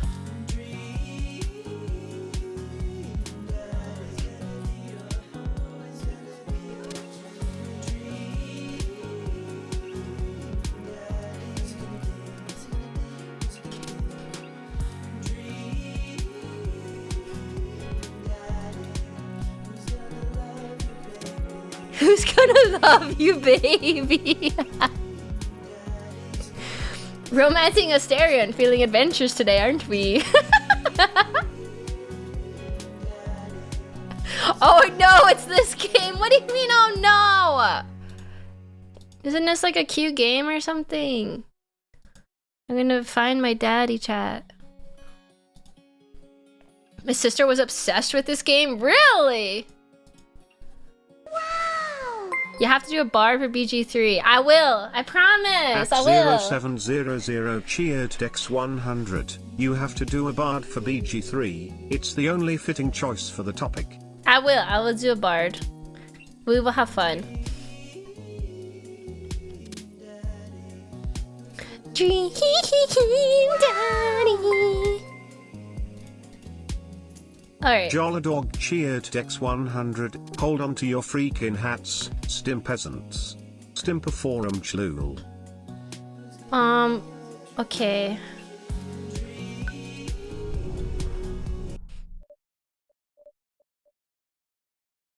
Dirge bard? What's a dirge bard? You have to do the chat interactions? No, you guys can't.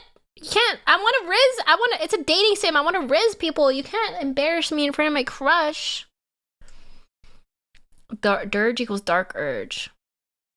Sim, you know how this is, wait, this has, wait, what? You can riz? Yes, I can riz. I rizzed up, what's her face? That one girl. In Dispatch, what was her name? The blonde girl.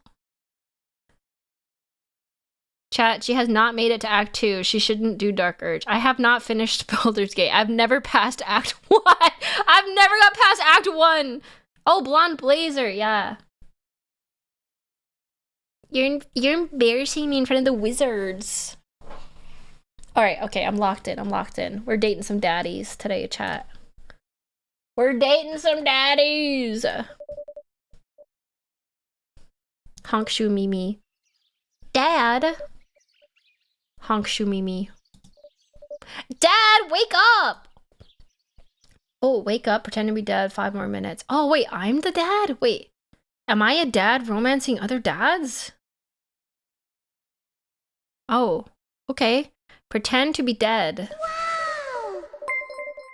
That's the most dad response, right?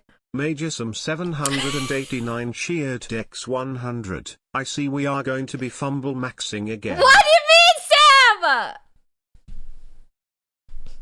I let my tongue roll out of my mouth and stop breathing. Amanda shakes me. Come on, Dad. This hasn't worked since I was 6. I'm sorry, Amanda. This is the end for me. Dad, I swear to God. Amanda, I bequeath to you all of my earthly possessions. Spread my ashes over my recliner.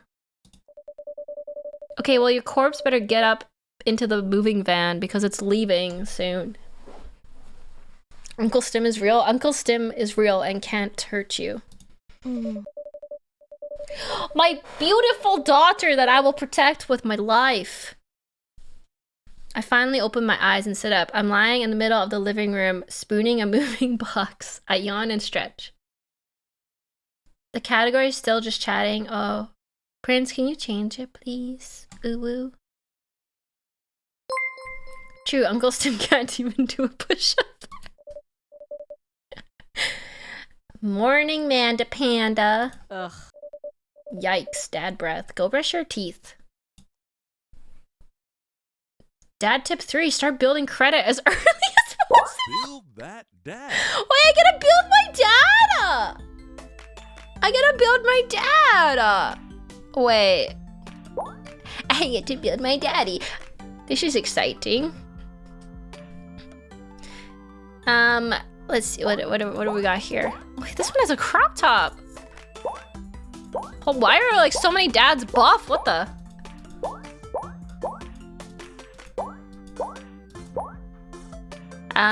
Thick, wait, they have descriptors? Thick tank bod? Stimothy, you're 100% giving him dad bod. Okay, I should build Uncle Tim, right? Uncle Stimothy. This is who I have to be. Bye, Stim. Bye, Mac.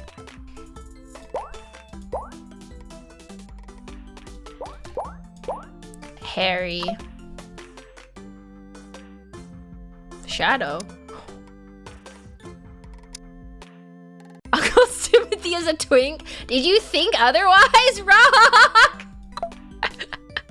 They have green hair. Wait, do they have a mullet? Come on, give me some mullet representation. They have Goku hair. There's no mullet. I'm so sad. I guess this is the closest. Oh, man bun! I guess this... Aaron hair. I guess this is the closest to a mullet.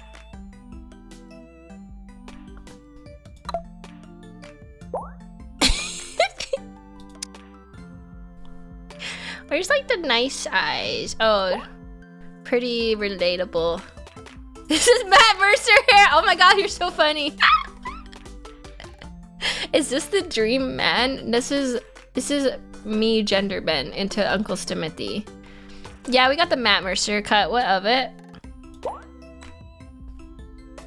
Teehee.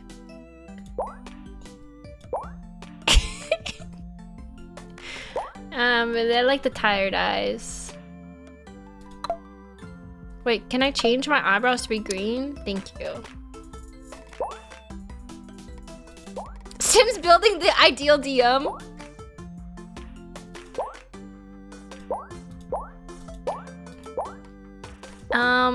Whoa! Those are some brows. Sure, we'll just do some normal, nice groomed brows. He's staring into my soul. He's judging you, Chad. He's judging you.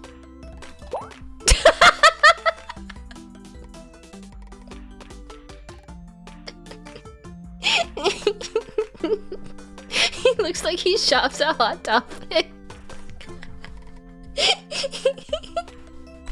Meow. Ew. I feel like noses are so hard to... Oh, yes, that's the one. That is absolutely the nose for me. I love everything happening here.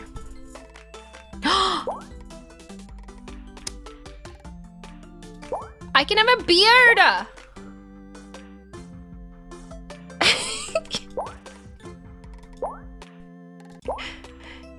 Excellent.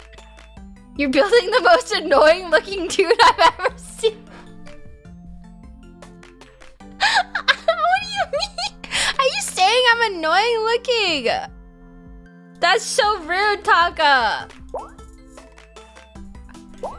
I don't think a mustache suits this face. Why is this actually Stim as a 50-year-old man? How is this 50? What's giving 50 here?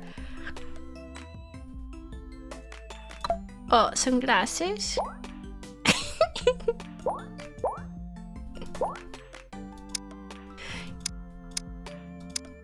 Some pink glasses? Wow! I don't like this hair. Sleepy Not Lazy cheered Dex 100. If you were a guy, would you be Stimothy or Stimpacking? Stimothy. Alright, chat, I'll look at the other hair options if it makes you happy. You don't got no piercings. Flower? Oh, they have kitties. I kind of want to punch this guy. Okay, let's look at the hair options. This was the other option. I feel like this is also very annoying looking though. The egg shirt is insane. The egg shirt is really cute. I wanted a mullet, but there's like nothing close to a mullet here. A ponytail? Is this better or worse? Is this better or worse? I can't tell. I can't tell. Sim built a millennial. With a jacket, he looked like his hobby is telling people about jazz bands nobody's heard of. Or this one? Ah, this one's really annoying. Alright, chat, you let's vote. Long hair or ponytail hair? What do you think? Long hair or ponytail hair? Corvus Corax McGreen. Help me, choose. What? He's cute.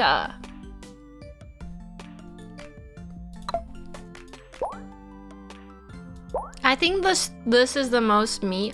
Wait, that's cute. Stim, you created a power bottom. I'm impressed. I don't even know what these terms are. I'm just making myself as a man. I thought Uncle Stim was a hick, not a nerd.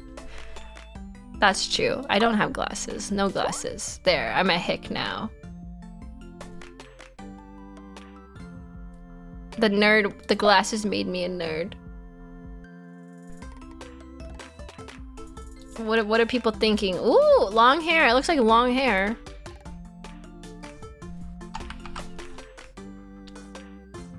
Stim creating the most bottomest man as her avatar. Yeah, that tracks. What's bad with being a little nerd? There's nothing wrong with being a little nerd. Alright, I think this is pretty accurate. What are the other faces? Oh! There we go. This is Omega Incarnate. What? This is me. Can you see the resemblance? Yeah. Mr. Steal Your Girl.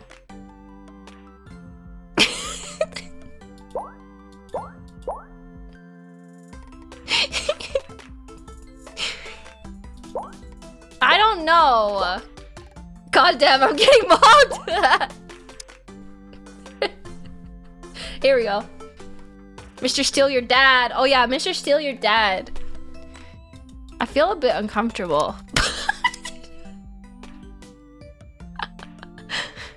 Okay, what was the result? Long hair. Okay.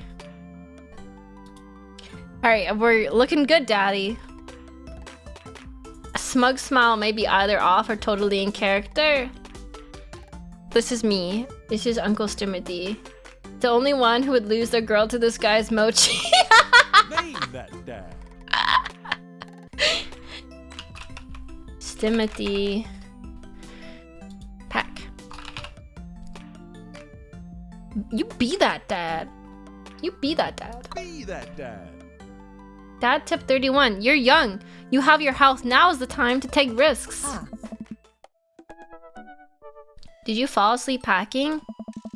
Oh my god, it shows my face! Oh no, I gotta look at his face. Okay, I got it. I got most of it done, I think. Damn. I didn't think it was actually gonna show me in the picture.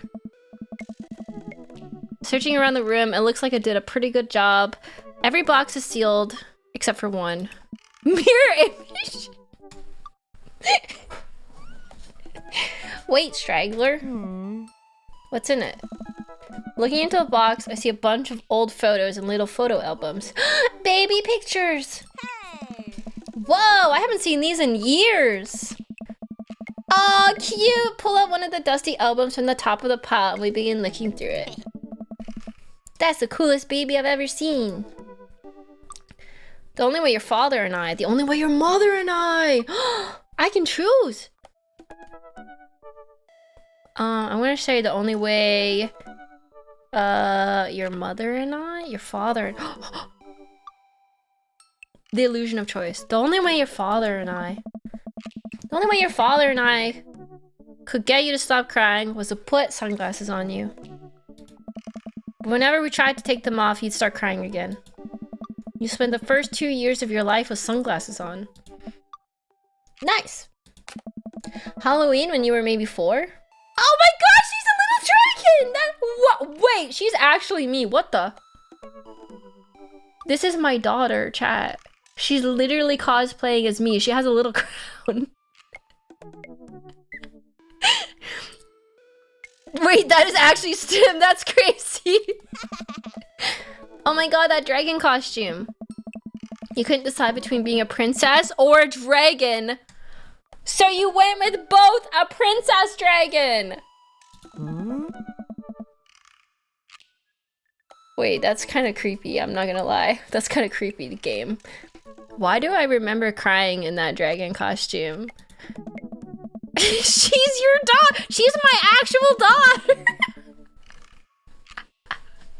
This is weird. You saw yourself in the mirror and realized you were afraid of dragons. Seeing yourself inside the dragon's mouth was a realization of your greatest fear, I think. Huh? Right, yep. Definitely repressed that memory. And this was you in your horse phase. Oh my god, she had a horse phase.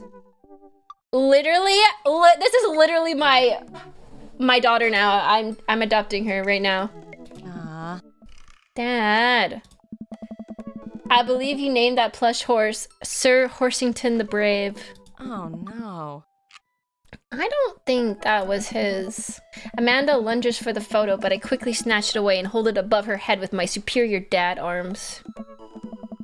Nice try, but this is important blackmail for later down the road. Go ahead and try me. I've seen pictures of you and your ska band. Ouch, kid. The Communist Manifesto had a chance back in the day. I look off into the distance and reminisce about that rad horn section. Those are some good horns. Hey, it's Emma P! Ugh. No, Dad, that's Emma R. I didn't meet Emma P until high school. Honey, I promise you wholeheartedly that I will never stop mixing those two up.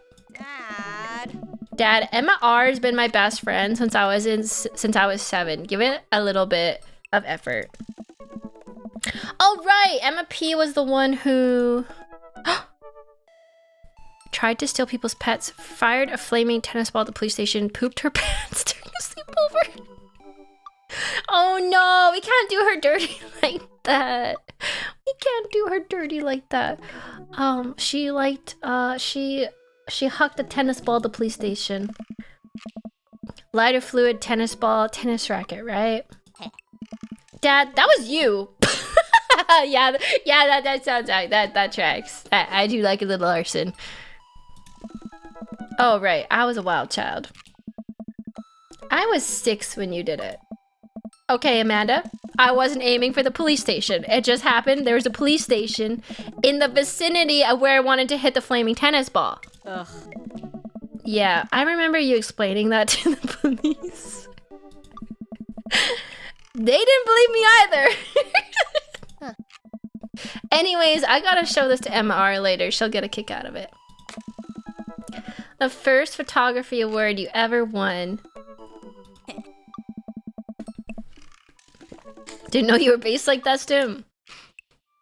Yeah, I got us a $20 gift card to McFridays. Yeah. And then you got food poisoning from the cheesy tostada blasts. I think you mean food poisoning, you know, with a Z. Dad. I still can't drive past McFridays without gagging. Still proud of you, though. Amanda reaches deep down into the box and pulls out one last photo. Aww, there's a little baby! So cute, look at the little baby! Neither of us say a word. We stare at the photo for a long moment. Oh. I finally decide to break the silence. That was the day you were born. That was the day we adopted you. That was the day we adopted you? And it's kind of a funny story. The day we brought you home, we got into a car accident? How's that funny? It wasn't anything big, just a little fender bender in the parking lot. But of course, I was freaking out. And then this little old lady... I tried not to pick the MPreg option. Imagine this is the way she finds out she's adopted. There's a little old lady who crashed into us, was freaking out, and I didn't know what to do. But your father, oh man. He holds my hand and looks me directly in the eyes, the calmest I've ever seen him, and he says, "It's okay. It's all gonna be okay." He was right, you know. I stare at the picture for longer, maybe too long. I miss him. What? Show chat. I can't even imagine what it must be like for Amanda. Oh. She pats me on the back. Huh. Come on, Pops, we gotta finish packing. The moving van won't wait forever. You're right. Eh? He's dead! No! Oh, cute. Amanda and I pile into the car and take one last look at the old house. So many memories here. Hard to believe your father and I bought this place almost 20 years ago. How did they afford this? How did they buy how did they buy a house 20 years ago? What the? Hey, remember when I shattered the front window playing catch? You always had very strong arms. Unlike me and my twink arms. Huh. Hey, remember when I shattered the other front window pretending to be a robot who breaks windows? Oh my god, Timothy comes on the screen and I have an overwhelming urge to slap him. You were a very imaginative child. Yes. Hey, remember when I broke the back window? We get it, Amanda. You break stuff. Mhm. And there'll be plenty more stuff for me to break in the new place. Memories to make and stuff and... Memories to make and stuff to break. You ready? We sit in silence for a moment. I watch my daughter grow up in this house. It will forever hold a place in my heart, but it stings a little bit to leave it behind. I'm ready. The moving van begins to pull away, and I get the car into position to follow as I watch the house, our old house, disappear in the rearview mirror. So what? So every time Timothy comes on stream, I feel some kind of rage inside of me. I just want to punch him. I clear my throat and I do my best cheesy announcer voice. Nestled in beautiful, scenic downtown Maple Bay, our new house features multiple places to sleep. Me too. His smug aura mocks me. Not only are there bedrooms for your sleeping pleasure, but couches and floor space where, yes, you can catch a wing. What a deal! I mean, if sleep weren't for the weak. You sleep more than anyone I know. I admit my faults, Pop. I keep it real. Anyways, it's also smaller than our last house. Cozier, one might argue. Good spin. I think it's great. We won't be closer to a lot of cool stuff that we can walk to, so I don't have to waste gas. And I mean, trying to park downtown is, you know... Amanda, you know you're gonna have to learn to parallel park at some point, right? Let old Uncle Tim show ya. Not gonna happen, Pops. I think someone needs to do a 3-point turn on their attitude. I don't know how to do that either. Have you met the neighbors yet? Not yet. But I bet they're hot and sexy daddies. You know what I'm saying? So you won't have to chase any rowdy teens off your lawn. You are the very teen you mock when you say that, honey. In my last year of high school, I'm practically dust.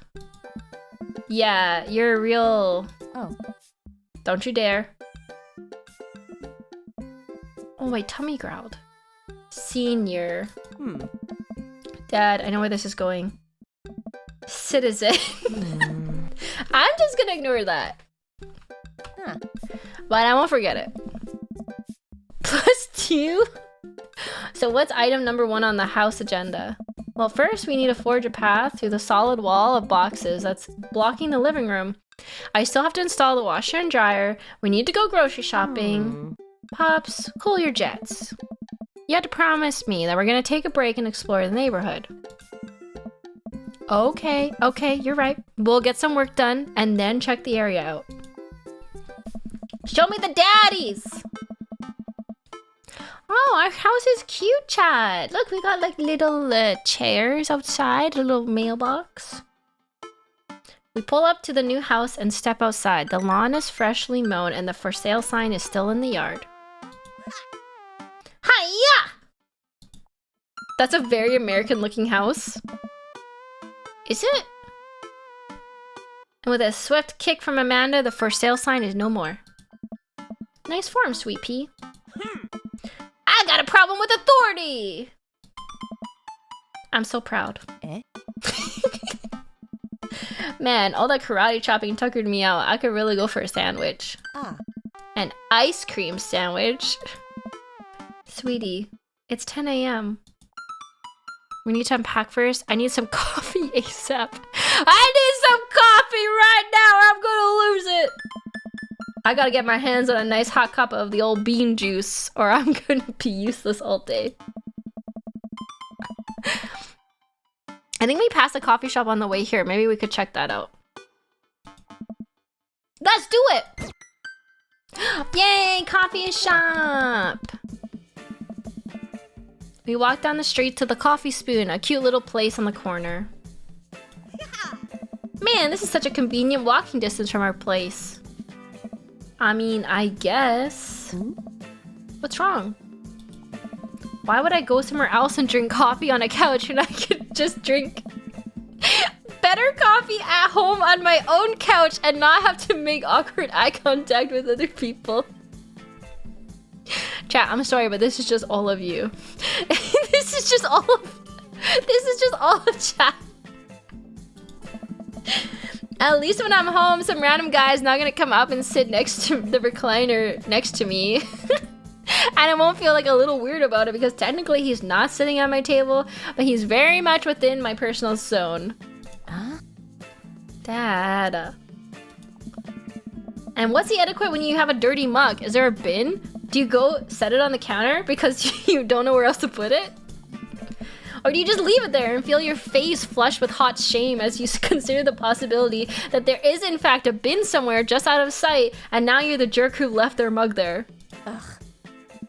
Dad, are you just afraid to meet new people? No, I have anxiety! Yes, Amanda. We walk inside. Stim, are you gonna order a coffee or venti caramel frappuccino with non-fat coconut milk, exactly 2.5 cups of sugar with 4 chocolate drizzles, 6.5 pumps of caramel drizzle, 3 espresso shots mixed in extra whipped cream, as well as birthday cake pop mixed in with a little bit of strawberries on top, chocolate flakes, pump of vanilla, 1 pump of hazelnut, banana slices, chocolate shavings coating the bottom, cinnamon dolce, and just a pinch of matcha powder? Yes, I like coffee with my sugar. Oh. Oh, hello there, coffee man, I think. The inside of the coffee shop is incredibly warm and inviting. Vinyl records line the wall and patrons lounge around on well-worn couches. Some cool tunes spin on a record player next to a little stage. First daddy spotted. Act natural. Act cool, chat. Be cool. Hey. Welcome to the Coffee Spoon, guys. How's it going? I'm nervous. I'm nervous. I'm nervous. What's with the name? Hey, dude. Oh, it's kind of dumb. Hey, It gets mentioned in this poem I like. Oh my god, he likes poetry. This dad is too cool for me. This dad is too cool for me. It's mentioned in this poem I like, and I thought it was a good idea at the time, and I suppose now it's a good idea because, like, the business is still running? But people ask me that question all the time, and I give the same answer every time, and now I'm standing here rambling, and I'm sure we're all getting more and more uncomfortable the more I keep talking about it, but man, we're in and out and I can't stop. hey.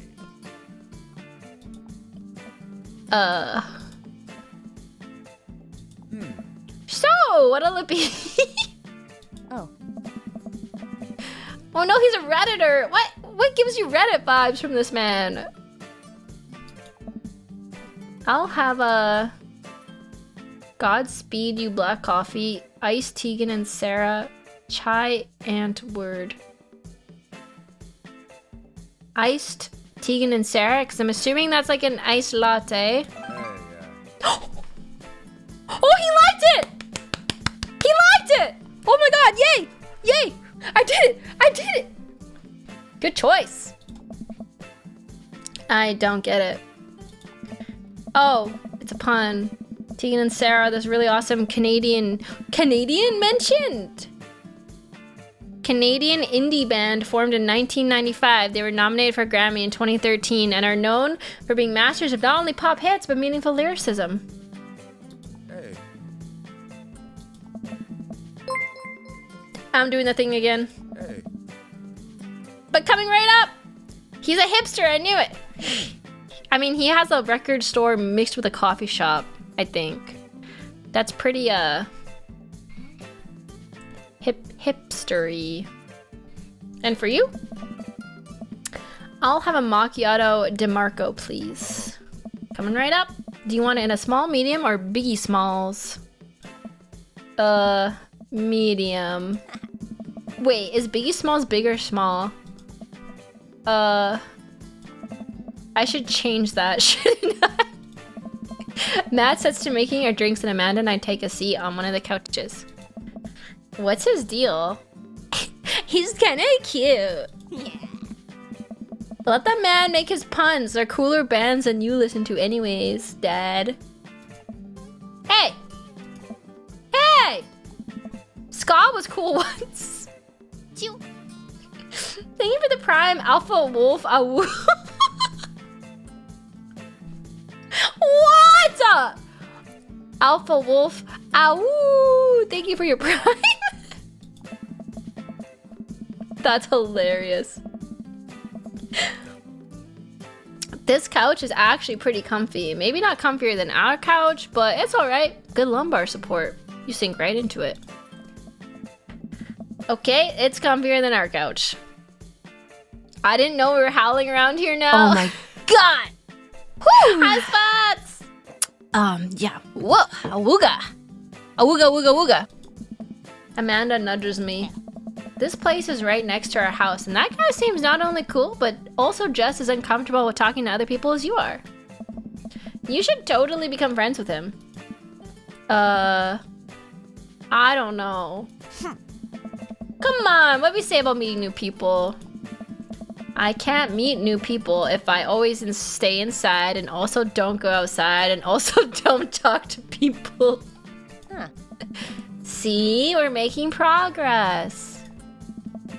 Matt sets our drinks down at the table and I have a sip. This iced Teagle and Vera is delicious. Huh. Hi, we're new to the neighborhood. I'm Amanda and this is my dad, Timothy.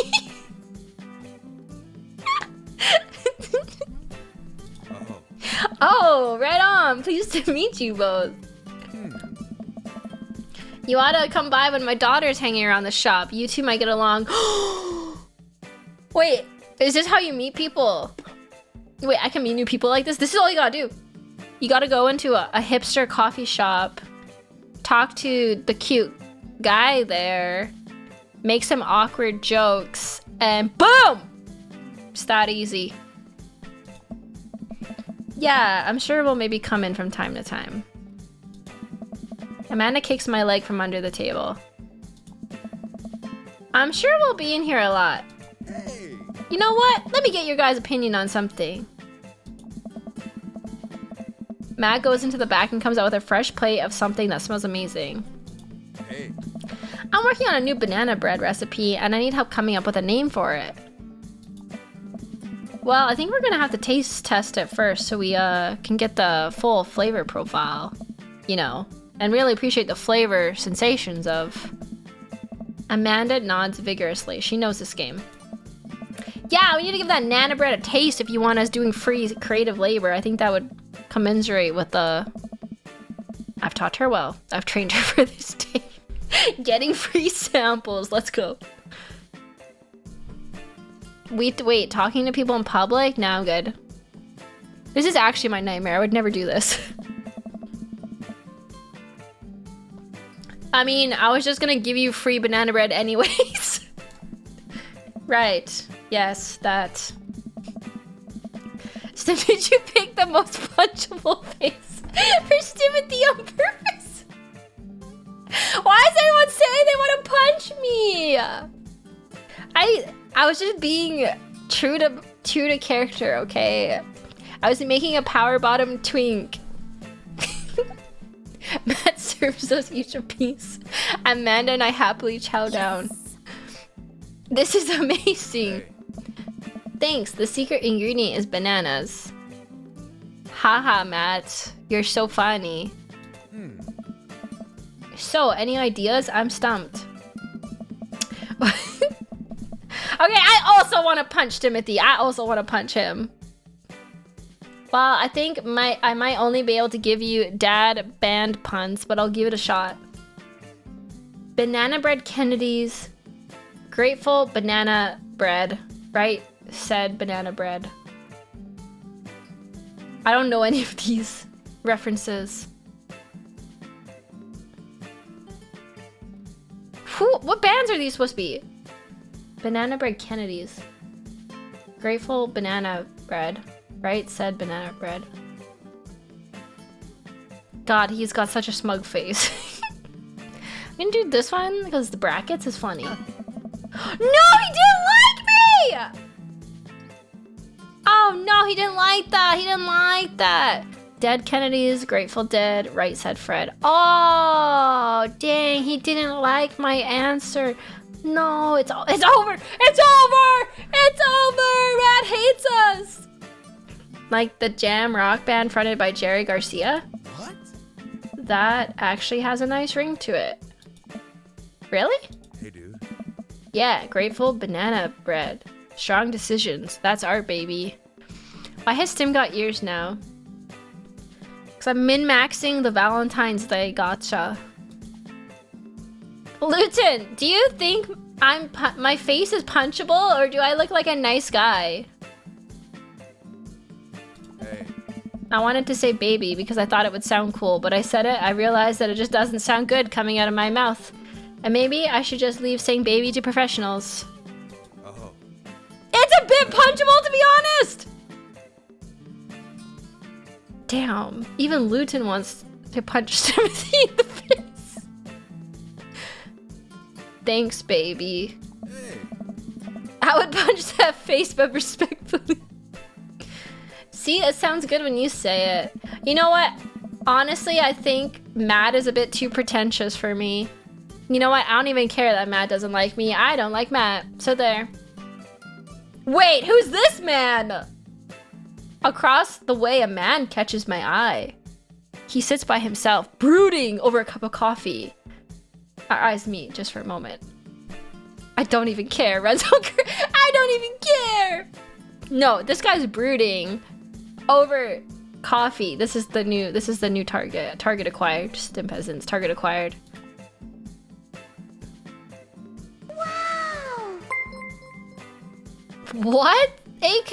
AC0700 cheered Dex 100. We Germans have a name for a face like that. Bockpfeifengesicht. What? The dark, mysterious one catches Tim's eye? Hell yeah. I hastily look away, hoping he doesn't catch me staring. Who is that? We finish up our drinks and head out. Hey. Thanks for stopping in. Take care. Okay, now that we're full of caffeine, where to? I need a nap. We just had coffee. Have you ever known me to play by the rules? Your father's a rebel, sweetie. Now all aboard the train to Sleepy Time Junction. As we're walking home, I hear heavy footsteps come up behind us. We're gonna be robbed, Amanda! Timothy, bro! Hey. I turn around and I'm greeted by a familiar face jogging up to us. He's gonna buy me! He's gonna buy me! Craig? Oh. Bro! Bro! Oh. Holy. Wow. I haven't seen Craig in forever. An actual father? It's been too long, dude. Yeah, wow, you look great. Yeah, I cleaned up my act. Cleaned up his act? Are you kidding me? He's ripped. Damn, Craig, you ripped. What happened? Amanda, this is my friend Craig. We went to college together. We were roommates for a while too. You know what I mean. Platonic roommates. Amanda, dude! You probably don't remember me, but you're so big now. Oh my god, they were roommates. Hello and hello, cute baby. Aw, thank you. The last time I saw you, I think you were about her size.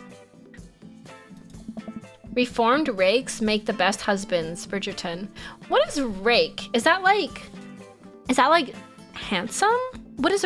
I don't remember what rake means in Bridgerton. I did watch Bridgerton though.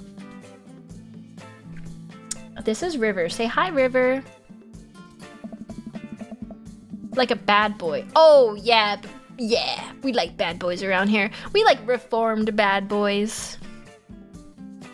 He picks up her tiny wrist and waves it. River gurgles happily. All the dads are ripped and over a foot taller than Timothy. Yeah, but look at my chiseled jawline, Jolo. And that little devious smirk. Methinks. I like Craig. Oh. Nah, dude, River's my kid.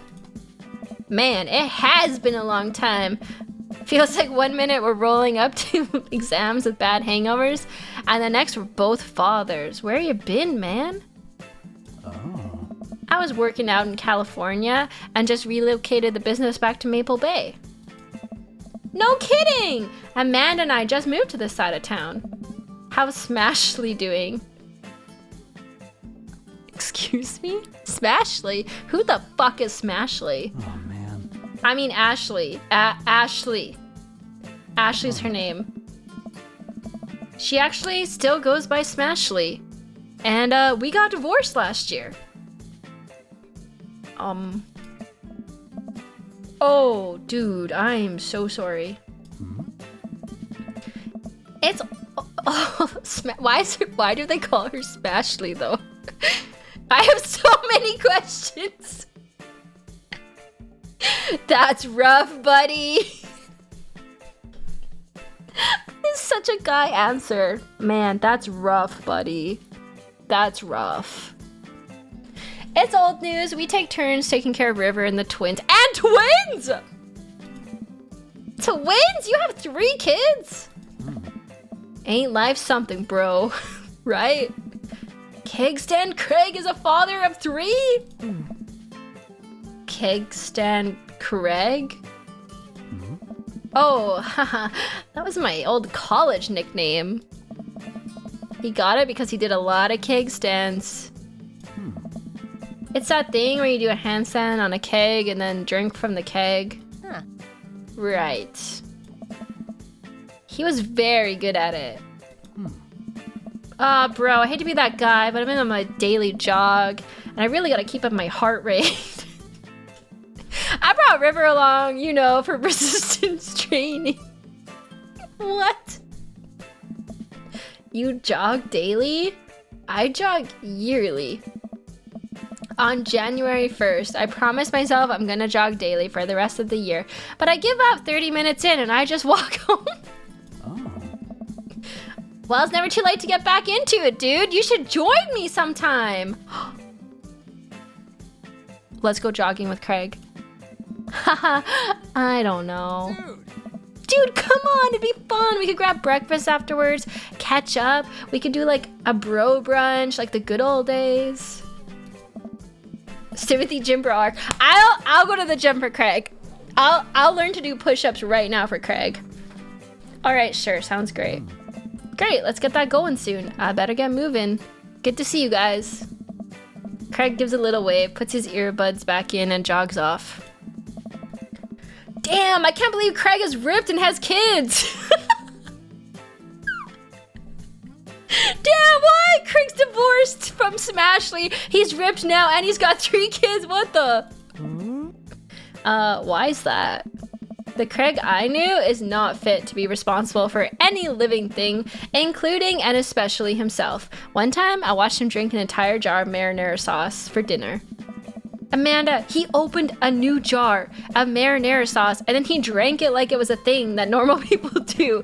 And it was unholy. And then I asked him what the hell he was doing. And he said, and I quote, "It's basically a smoothie, bro." Craig. I mean, technically he's not wrong. Craig, my man. He jogs! He was jogging! He's like a totally different person. Anyways, we better get home. I'll have plenty of time to reflect on how old I'm feeling later. 300 IQ play. Amanda and I flop down on the couch. Amanda has to shove some empty boxes out of the way so she can sit. Too bad we're gonna be putting my stuff right back in boxes in a few months. No, don't say that. Aw, Dad, it's gonna be okay. I'll be fine. I know. It's just, you're my little girl. I'm gonna be weird. It's gonna be weird not having you around. I'll come visit, and I'll text you every day, and I'll take lots of pictures. I mean, obviously I'm a photography major. You promise? Of course. Are you gonna be okay by your lonesome? Oh no! My daughter's worried about me being a loser! I'm just sitting in my house playing video games and not talking to people. All I do is play Raid Shadow Legends every day. Oh, come on. It'll be fine. I'll get a dog or something. This is Raid Shadow Legends of World of Tanks every day, baby. A dog. Forget art school. I'll stay for the dog. Is that what it's gonna take? Medium-sized dog, handkerchief around the neck. I get to name it. That's what it'll cost for me giving up on my dreams. I'm a woman of simple wants and needs. Well, a dog is a lot cheaper than college. World of Tanks is a dad game, to be fair. I think Raid and World of Tanks are both dad games. Amanda laughs. Suddenly, a pile of envelopes slides through the mail slot. Speaking of college, Amanda darts over to the envelopes and shuffles through them. She pulls out one and throws the rest on the floor. Yes. This is from McGowan College of Art and Design. Open it! But I'm scared. It's just an envelope. Yeah, it's just like my entire future. Not a big deal. She takes a deep breath and rips the letter open with her teeth. We have a letter opener, but okay. I hold my breath while Amanda's eyes dart back and forth, scanning the letter. What does it say? The admissions committee has reviewed your application, blah, blah, blah. What does it say, Amanda? Her face drops. Regret to inform you, we're unable to offer you admission to McGowan College of Art and Design. No! Amanda throws a letter on the coffee table. No! Oh, 7, Amanda. It's okay. I kind of saw it coming. I knew I shouldn't have put that experimental stuff in my portfolio. Their admission officer told me they just want to see portraits or whatever. Oh, 7s.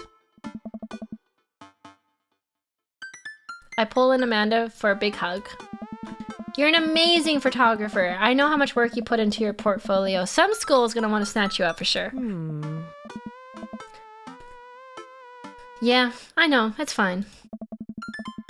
Are you actually fine, or are you just saying that? I'm fine. Really. Her face says the opposite, but I probably shouldn't push her on this. You want some McDonald's? You want some chicken nuggies? Did that make you feel better? Oh, and before I forget, Emma R and Emma P are sleeping over tonight. So... you need me out of the way because I'm painfully uncool? I would choose a more delicate phrasing, but yes. Well, I'll have you know that I conveniently already have plans for tonight, so you'll just have the place to yourself. Yeah? What are your plans? Quick, think of plans! Oh, I gotta think of something to do. I'm going clubbing. I'm gonna attend a union meeting. I'm secretly the mayor of this town.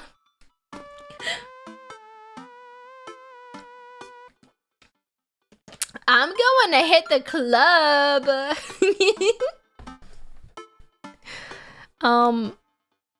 Let's be real. I'm gonna go to the union meeting. Boss man's been riding us pros too hard.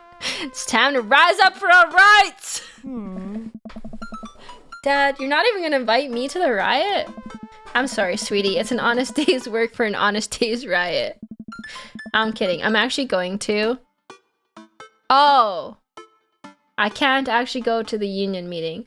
I'm just gonna go watch the game? Nice. Which game?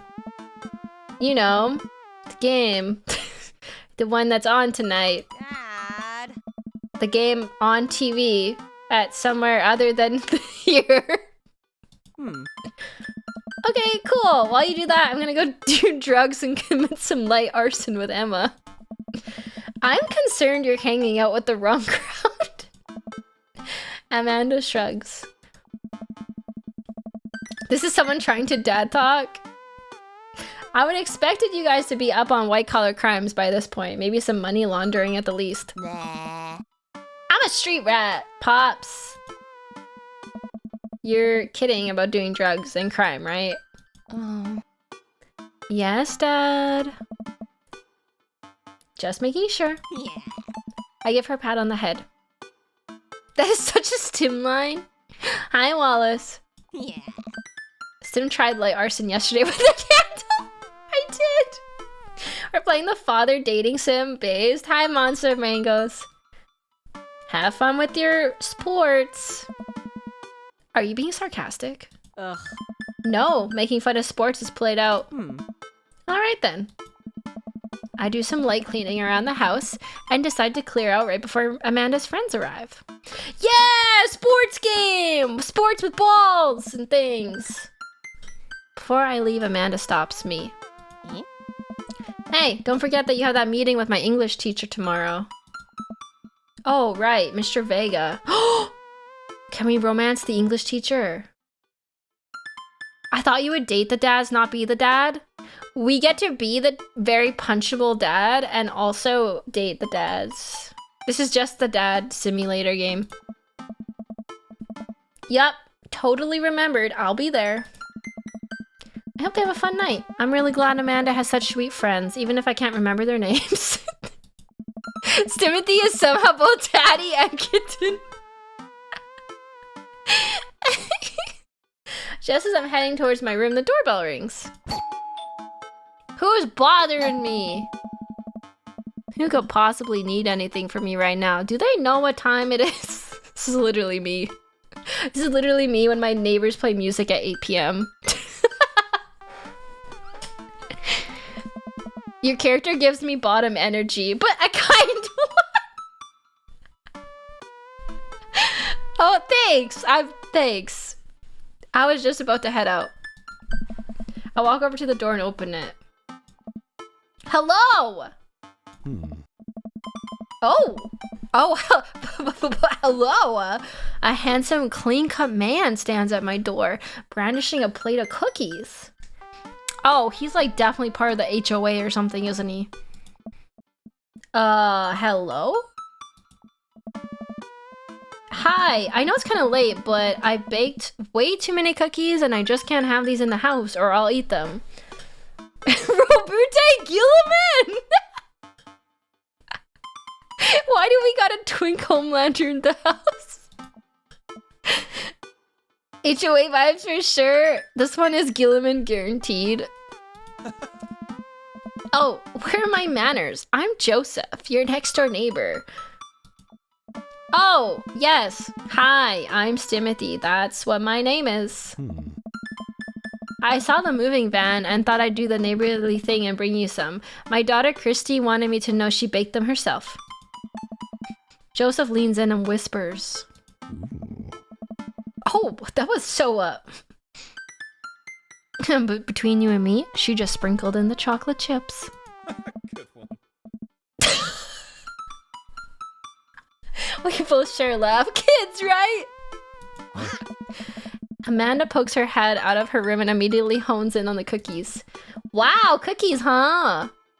Stim's neuron activations are sending. What do you mean? So nice to meet you. Joseph hands her the plate of cookies with a smile. Well, thanks for the cookies. Oh. Amanda disappears with the cookies. Oh. Amanda, come... And she's gone. That's my daughter. Her name's Amanda. She is a charmer. Oh. Daughters are tough. Sons are also tough.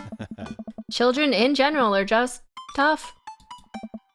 I hear that. I mean, there'd have to be something wrong with you to try and raise more than 2. Yeah. I have 4 kids. Why would you say that, Timothy? That's so rude! You're setting yourself up, man! Even Craig had 3 kids, Timothy! What have you done?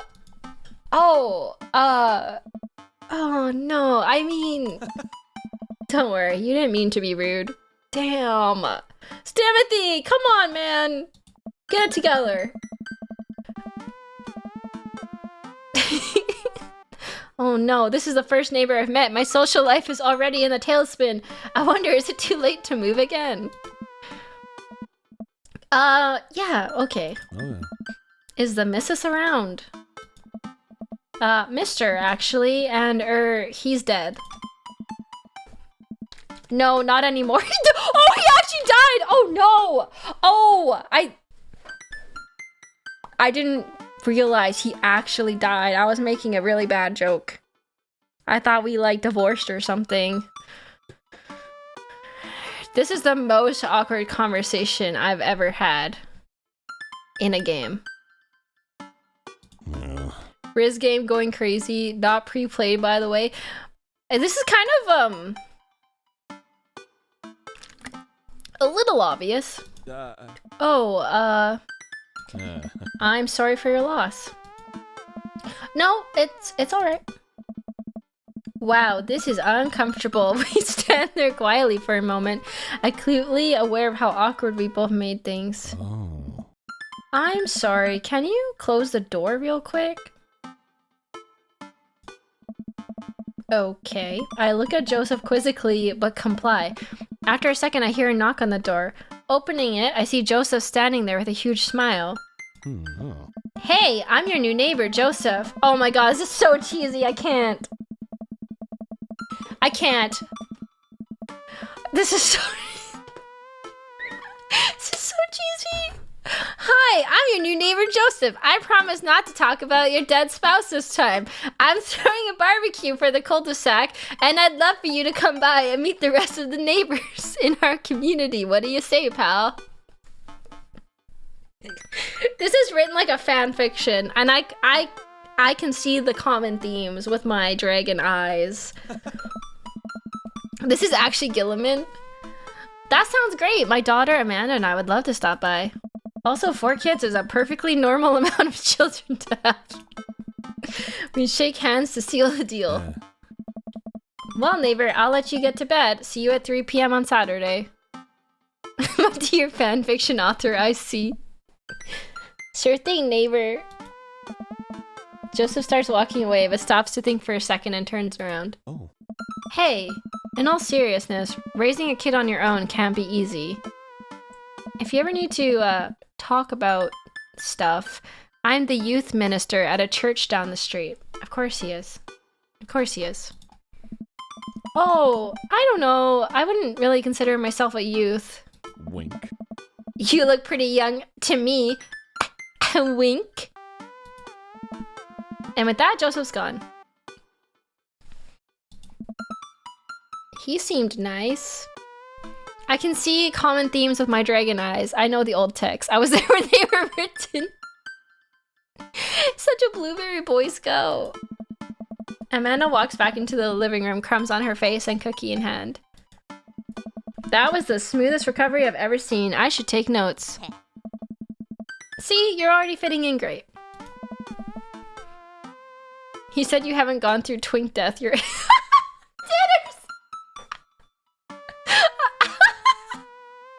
where did those cookies go? They're gone. I'm sorry. If it makes you feel better, they weren't very good. So you ate all of them anyways? The Emmas helped. Right. Well, kiddo, I'm gonna go catch the game. Have fun, Dad. Sports ball! Let's go!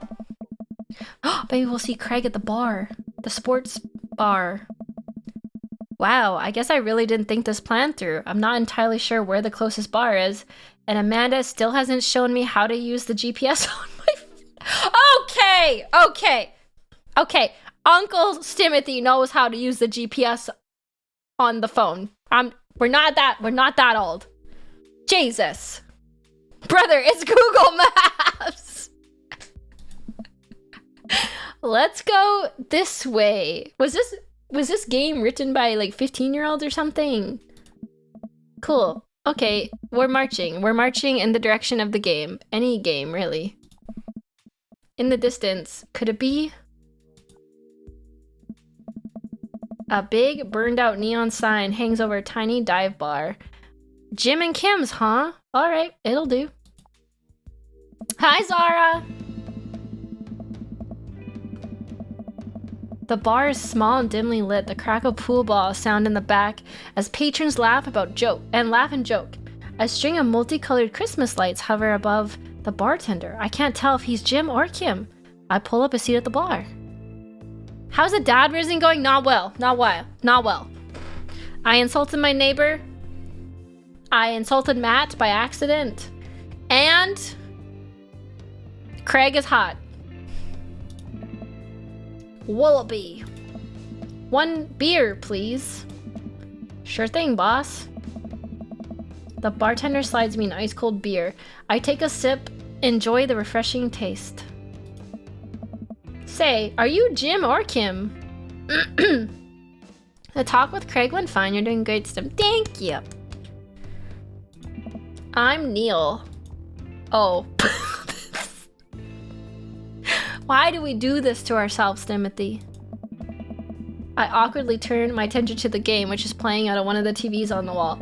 As luck would have it, my team of preference is not only playing, but is currently in the lead, which is always a good thing. The brightly colored mascot, which is some kind of animal, does cartwheels. I silently cheer on my favorite team, hoping that I don't get into any confrontational arguments with a fan of the opposing team. Oh, I actually like beer. Wallace. You know what? I like a cold beer in a bottle on a hot day. Damn! Or in a frosted mug. Hell yeah! Sign me up for that. Several people in the bar are wearing distinctive colors of the team I dislike, although I believe from their demeanor that, like me, the passion for their team is all in good fun. Hey. A middle-aged woman! Hey, sailor. Oh no, I'm being hit on by a wine ant. No! My nightmare! No! Oh, hello. Be gone, woman! Good to see fresh meat in here. I'm Mary. Come here often. How dare you call me fresh meat? What is wrong with you? I'm offended. Oh, no. Actually, I just moved to this part of town today. I'm Timothy, by the way. Are you watching the game? Yeah, my preferred team is Yeah, the Oilers are in the lead. If they keep this, they'll win the game with ease. Hey. Oh, I love that team. I also love that game. I love someone who knows their way around balls. Mary, please, don't embarrass yourself, Mary. I'm getting the impression she's a little drunk. Buy a gal a drink? Don't buy. No, Mary, you've had enough to drink, Mary. Chat, I'm scared. I mean, in fairness, good for you, Mary, for going for it, but I'm into daddies. Maybe some other time. Come on. White woman jump scare. Suit yourself, sailor. Mary saunters off, setting her sights on the newest bar patron to enter. I happily watched the game over another beer. The game has gotten close in terms of points. A little too close for what I'm comfortable with. After a particularly skilled player, McDavid, scores a hat trick. Oh, for the other team! Never mind. Putting them in the lead, I hear an affirmative grunt from another man. Ooh, male grunting at a bar.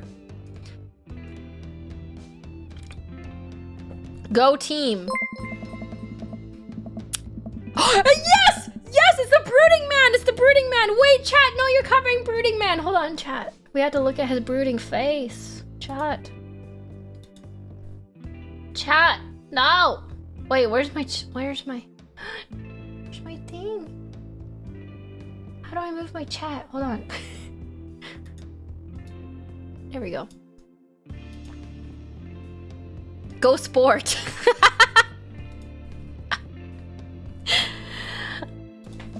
Enjoying the game? I am now that we're winning. Oh, we must be rooting for different teams. In my opinion, my team is far superior. You want to fight about it? You what, mate? You what? I have to disagree with that. Based upon our win-loss records, I'd say that my team is superior. That's where you're wrong. Since it stands right now, my team is beating yours. The conversation ends there. We both go back to silently rooting for teams. The game is close. Both sides playing their hardest to win, but at the end, my team prevails. Quiet cheers ripple through the bar. This is really awkward. I want to go home. I raise a glass at the man drinking whiskey. He raises his in response.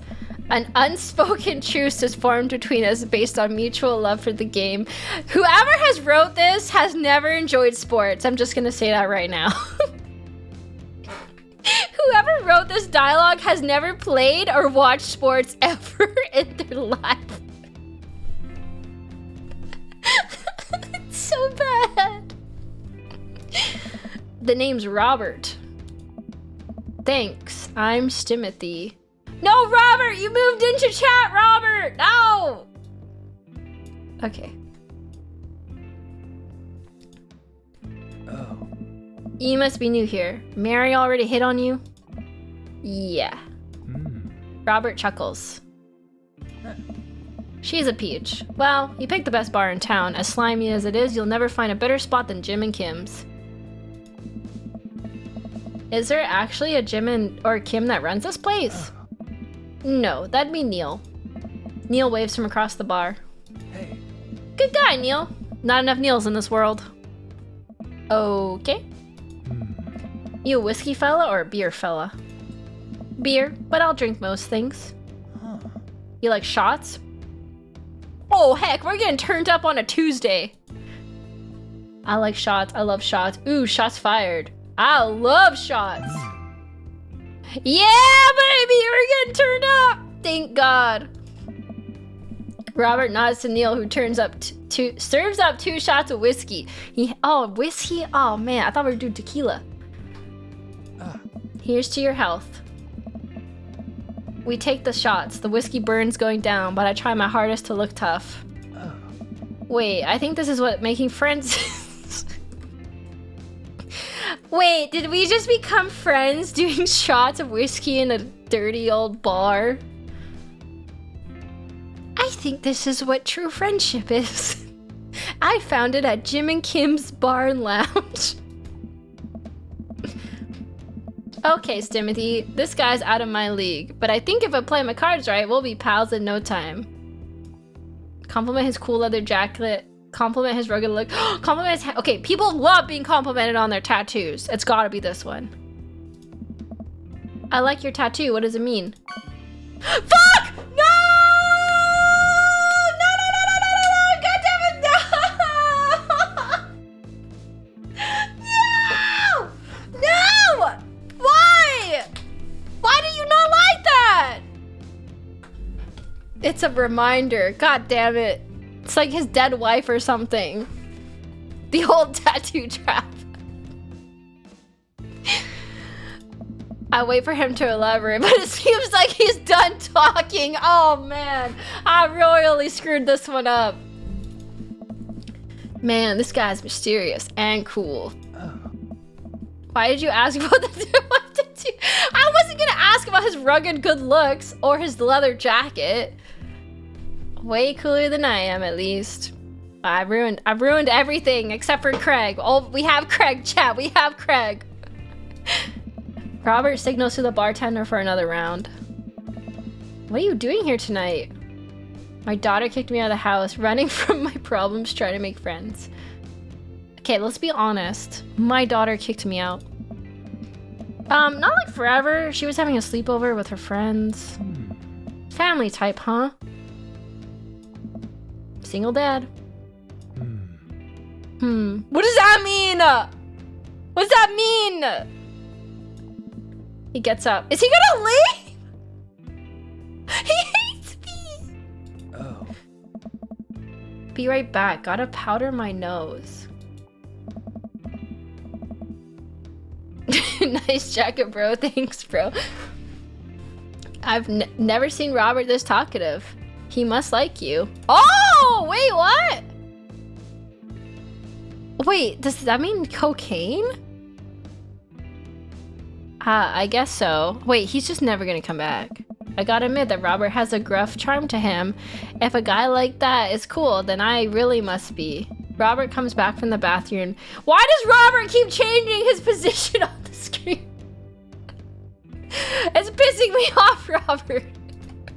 It's Robert. It's pissing me off, Robert. He's trolling you. Robert's drunk. I'm gonna go home. You heading my way? Oh, wait, what? Wait, is he asking me to go with him? One night stand? My first night on the town? Robert and I leave the bar and find ourselves walking the same direction. Hey. I live in the cul-de-sac down this way. Does everybody live there? Me too. We just finished unpacking. I forgot how awful I look. Hey. Great place to be. Good neighbors. Well, some of them. Who's that? We get to Robert's house, which is just a few houses away from mine. He stops and turns to me. I don't kiss and tell, Timothy. Huh. So are we doing this or what? Oh, what? You know, do you want to come inside or not? Oh, what? A wave of realization rushes over me, and I blush.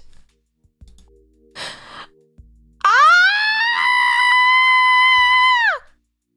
Oh my god! Wait, what? Dude.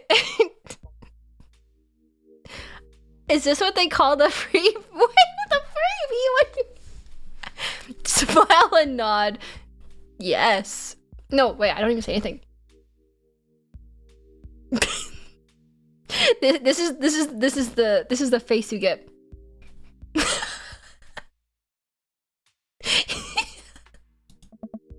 Let's do it. Wait, does this game show anything? Am I getting in trouble? Wait. Please don't ban me. This is how you get kidnapped. Oh. I follow him up to his door. He fumbles with his keys for a second and unlocks the door, leading me inside. The moment the door closes behind us, he pushes me up against the wall and kisses me, grabbing my hips. Come on. Robert takes my hand and leads me up the stairs into what I assume is his bedroom. But it's so dark I can't see anything but Robert's intense expression. Ah! But no one told me this was oh my god, no one told me it did this much. He kisses me again. I hear him taking off his jacket. I clumsily take off mine too. His hands roll up down my chest, and suddenly he's tugging at my belt. I don't normally do this. It's a dating sim. What the fuck do you think happens during a date, white girl? No,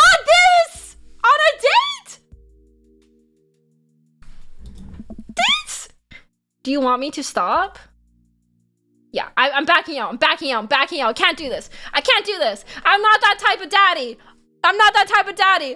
You take me out to dinner first. Actually, I should probably go. Robert steps back. Go all the way, Stim? I can't. No, I can't. I can't. All right. I think I'm gonna head home. Sorry. Nah, it's cool. Damn, I made it so awkward. No! I made it so awkward. I made it worse. I made it so awkward. No! Why? No! I suck at this game. Fumbled another one. What were you expecting? I thought he was gonna be like, want to come over and watch the game, you know? Not like, do you want to come take my pants off? I head home, my head spinning with anxiety of turning down Robert. The sight of the couch helps me compartmentalize. And before I know it, I'm having dreams about my teeth falling out. Robert's gonna think he did something wrong. I chickened out, okay? I chickened out.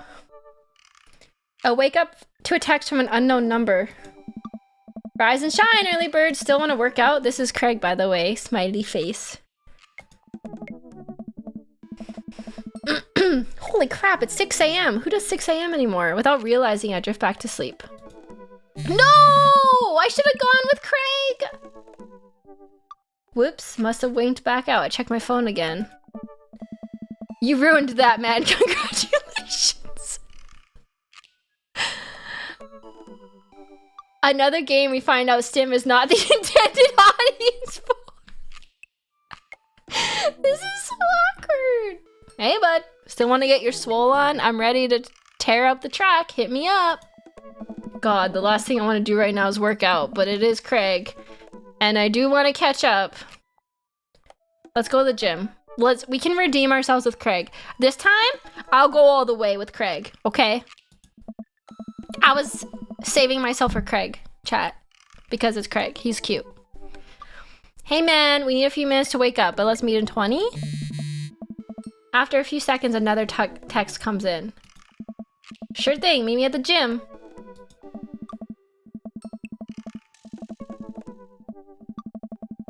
I stretch and my bones creak. I gotta stop falling asleep on the couch. I throw off my blanket and hey, wait, I don't remember falling asleep with a blanket. Oh no, did I pass out on the couch and my daughter put a blanket on me? Bless that child. I reluctantly brush my teeth, throw on the only clothes I own that are even kind of gym appropriate and head out. The neighborhood is quiet and serene this early in the morning. Birds chirp and the grass is still wet with dew. Surprisingly, the gym is pretty crowded. I spot Craig standing out front stretching. Of course. He spots me and waves enthusiastically. Oh. Hey bro, good morning! Excuse me? I'm a lot of things, but I'm not a twink. I think he meant you falling asleep on that couch, cracked, but not being a twink.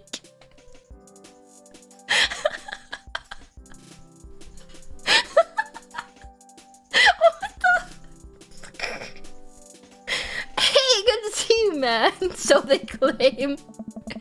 I'm definitely not as pumped up as he. Maybe I should have had some coffee before I left. You ready to kick some butt? Gotta stay posy, dude. With your help, I am. Look, we can bring it back. We can bring it back. I get the feeling this is gonna be less of me kicking butt and more the gym kicking my butt. But I can handle it with you here.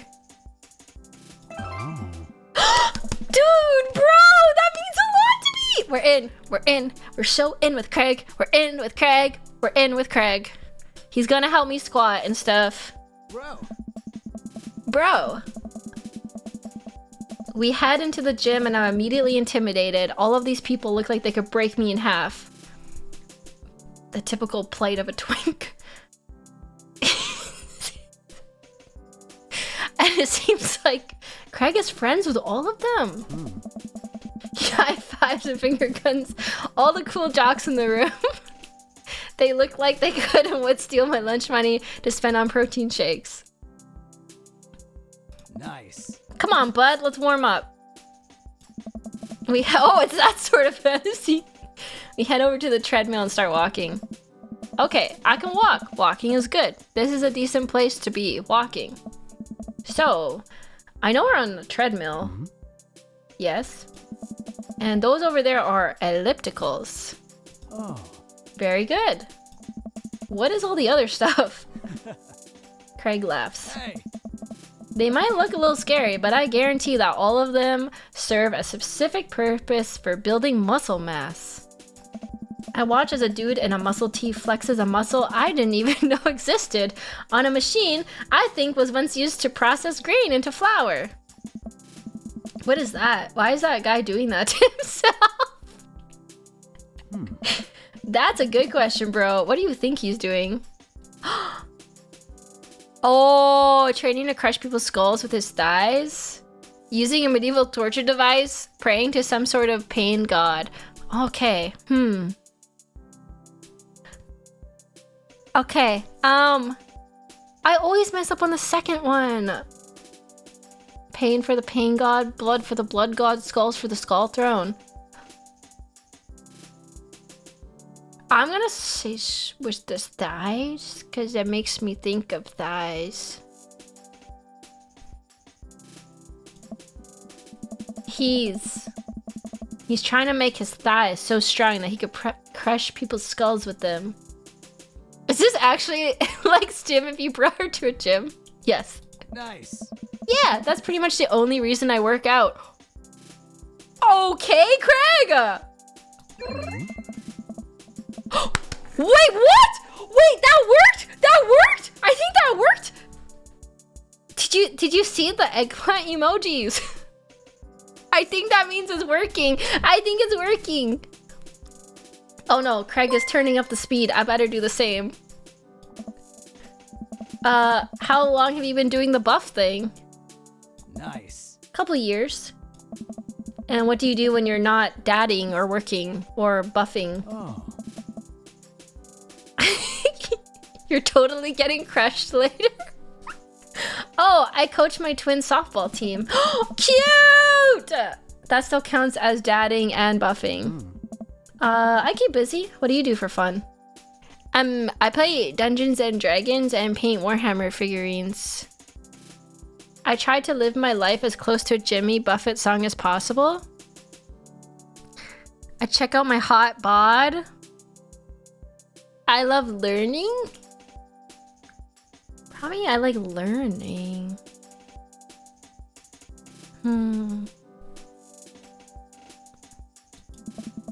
I try to educate myself about the world around me. I'm like a sponge for knowledge. Soaking up the intellectual content. You know, history, paranormal, wilderness stuff, aliens. Mostly those things.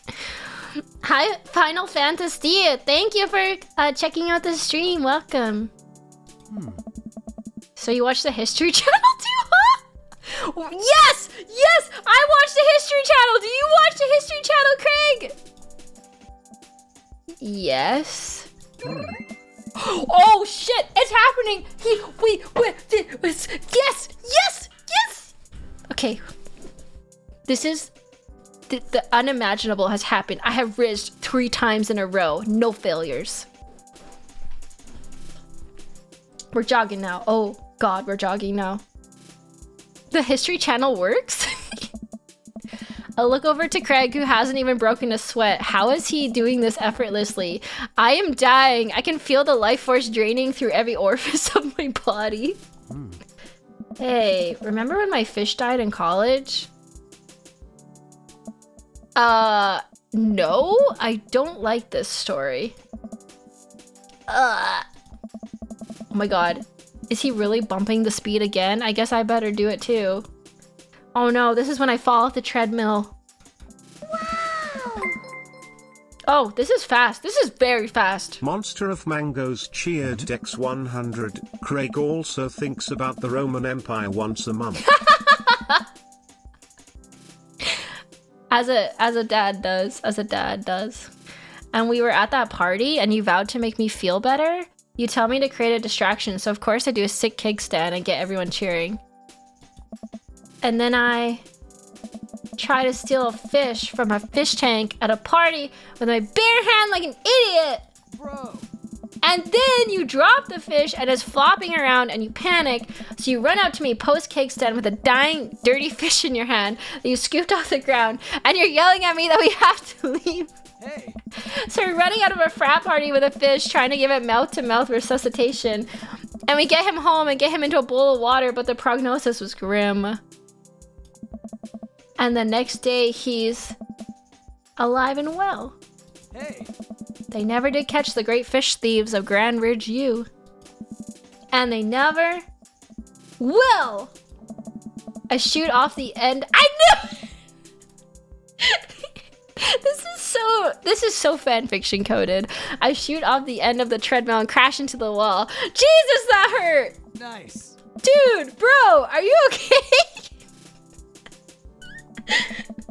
Craig offers me a hand and looks me over for injuries.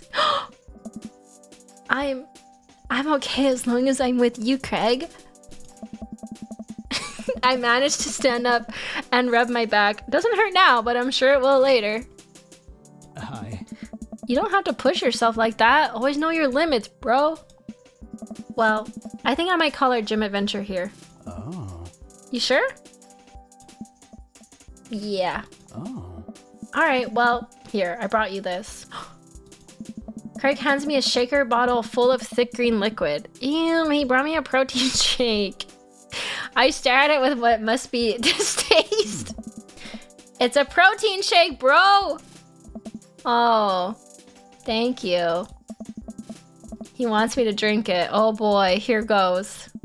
I take a small sip. It's actually delicious. Wow, this is really good.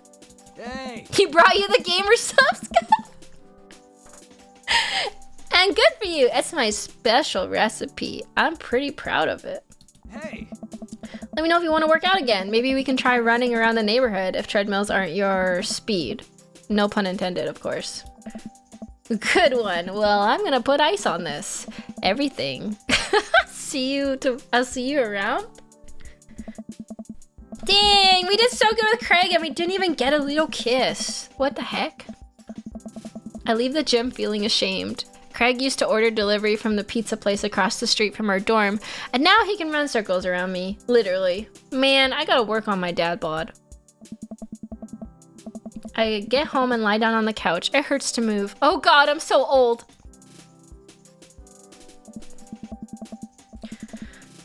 We're so in, nothing to worry about. That's true. Oh no, I must have fallen asleep. What time is it? Shoot, it's 3:55. I'm supposed to be at Amanda's school in 5 minutes. Meanwhile, you fumbled Robert, but still almost got into his pants. Okay, maybe this guy is being a twink universe after all. I frantically put on clean clothes, apply a generous amount of deodorant, and run out the door.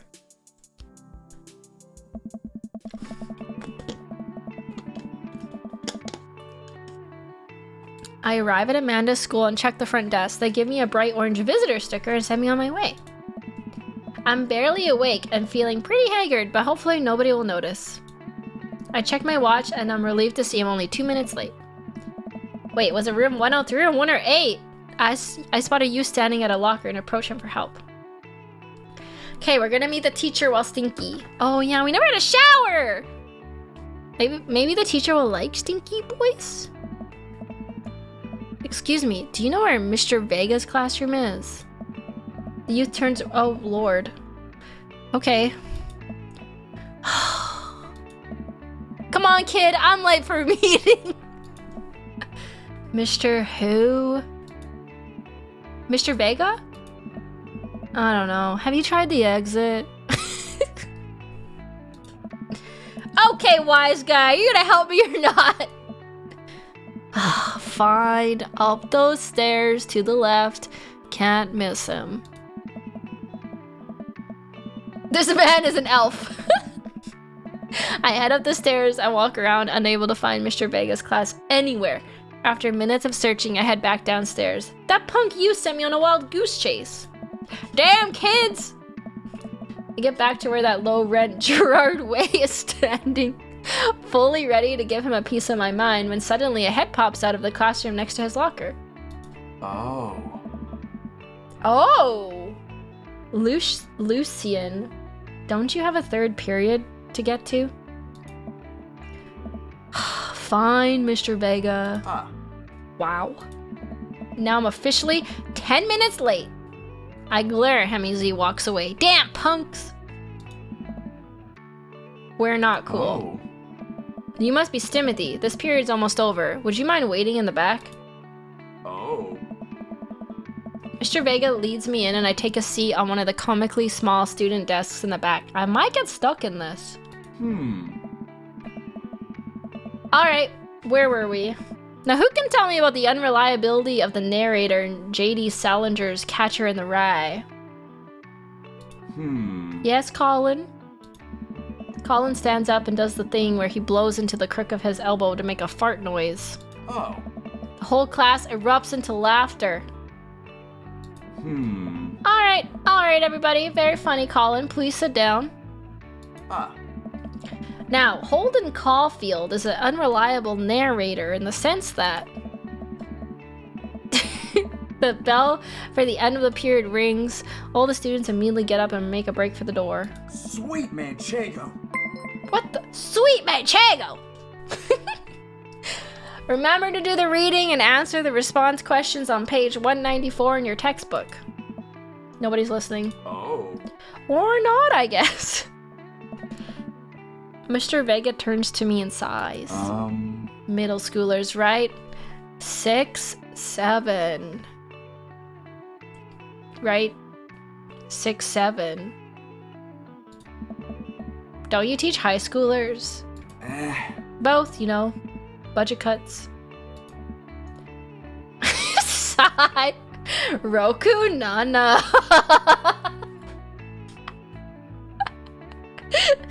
Oh. Thanks so much for coming in. No problem, Mr. Vega. Please, call me Hugo. First name basis. Let's go. We're in. We're in. He wants me to call him Hugo. 667 is an auto fail. Okay, wait 1 second. You guys can look at Hugo while I go get a granola bar because I'm really hungry. I'll be right back.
Mmm.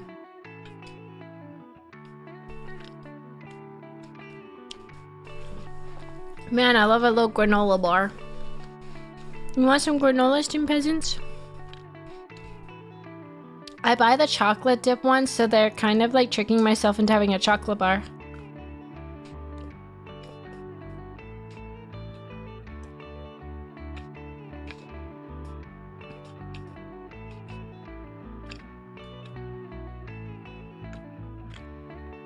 Thank you, Invincible. Okay, I also got Oreos.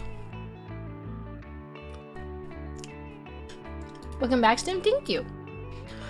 I don't normally do these impromptu parent-teacher meetings, but as I'm sure you know, Amanda's a very bright student, and I'm concerned about her recent behavior. Uh-oh. What did she do? What's going on?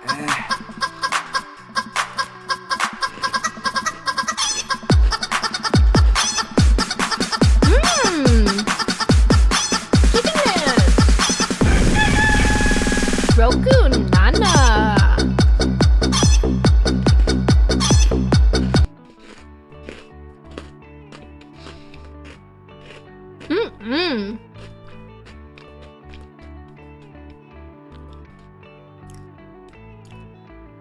Okay. Amanda's never been the most engaged student, but I know she cares. Hugo's face is mine whenever you say that. What? She's not completing assignments and has been doing rather poorly on tests. I normally chalk it up to senioritis, but this is strange. I thought Amanda always shared everything with me. It hadn't crossed my mind that something might be wrong. I just wanted to ask, is everything okay at home? We just moved? Well, we just moved recently, but it was only to the other side of town, and Amanda was more excited about it than I was. Oh. See if you can talk to her about it. I know she values you a great deal and would appreciate your guidance if she keeps heading down this road. Did you just pass out drunk on the couch? After fumbling a guide, she had to tuck you in. Look, I'm not the best role model. I know how important art school is to her, and I would hate to see her miss out on scholarship money that she clearly deserves. I'll make sure to talk to Amanda. Thanks for letting me know, Hugo. Anytime. On my way out, I stopped, thinking for a moment. I turned to Hugo. Hey, Hugo? Oh. Yes? I've been a bad boy.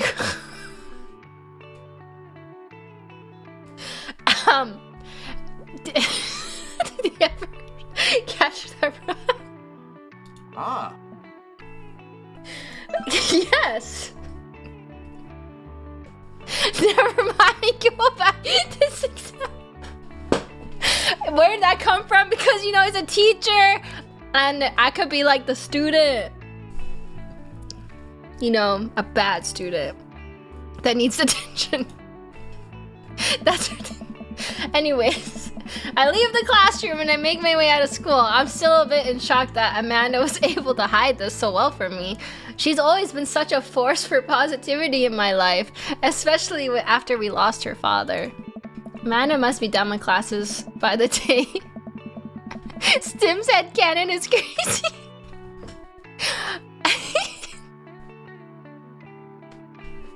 The bottom energy's coming out a bit too loud there. It's fine. It's fine. I'm just in character. I pull up the carpool and Amanda hops in the passenger seat. So, did you have fun gossiping about me? Mr. Vega and I actually just gossiped about our celebrity crushes. So you talked about Mario Batali the whole time. It was a very productive meeting. I'm pretty hungry. Can we grab some dinner? Sure thing. We can make something at home. We don't need McDonald's. We got McDonald's at home. Cool. I think with our powers combined, we should throw a gourmet meal worthy of the food channel. I don't know about that, but I can promise you it will at least be edible. That's the spirit. We drive in silence for a short while. Amanda plays a game on her phone. I should say something. You know, sometimes when a kid gets older, they find that they have to keep things hidden from their parents. Oh, we're having the uncomfortable vague conversation. That's okay. Sometimes that's just what kids do. And that's okay, but also it's good to have the parents' perspective. Because, you know, maybe the parents also dealt with similar situations. And maybe it's a little cooler than you give them credit for. Anyways, what I'm trying to say is that it's good to share. Love you! Have you been reading my tweets? Oh no! Dad found our Twitter! No! It's so over for us! Wait, you have a Twitter? What? Never mind.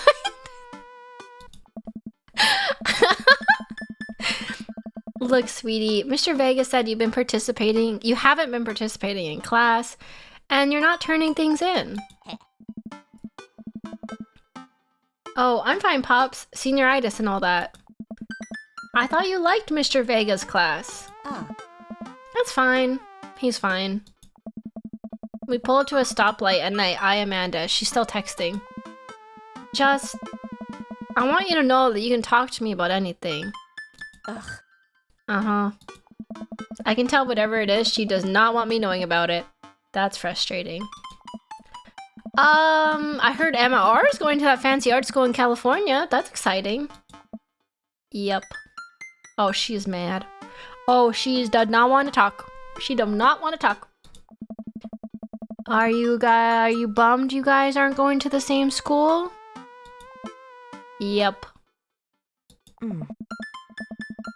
Amanda keeps texting. She stifles a laugh. The one-word answers means it's so cooked, dog. This is giving me anxiety. This is giving me anxiety. Amanda keeps texting. She stifles a laugh. What's so funny? I don't think you'd get it. Okay.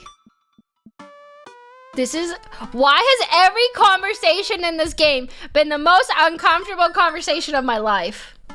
Hi, Sotek! Who you texting? Noah? Oh boy! You're texting a boy! Right in front of me, Amanda! Who's Noah? My friend? Not in my house. Does he go to your school? Yup. Do you like Noah? Whoa! What? No! Dad! Can't believe you would. Oh. Dad! Noah, your business, Dad? Oh, awful, but also amazing. Why would you? Gross! Sorry, just asking. Dad, he's just my friend. Guys and girls can be friends. He's my friend. Okay. Jeez. This is going so well. Well, good talk. Love you, kiddo. She leans forward and turns up the radio. I guess the conversation is over. Oh no. Jump out while the car is moving. That's the only way. Man. Amanda and I get back home and start cooking some dinner. I found this artisan mac and cheese recipe online I've been dying to try. Artisanal? There's 2 ingredients to mac and cheese. Mac and cheese. Dad, please try and enjoy the finer things in life. I think you of all people should be able to appreciate what one can do with cheese. Plus, it has bacon in it.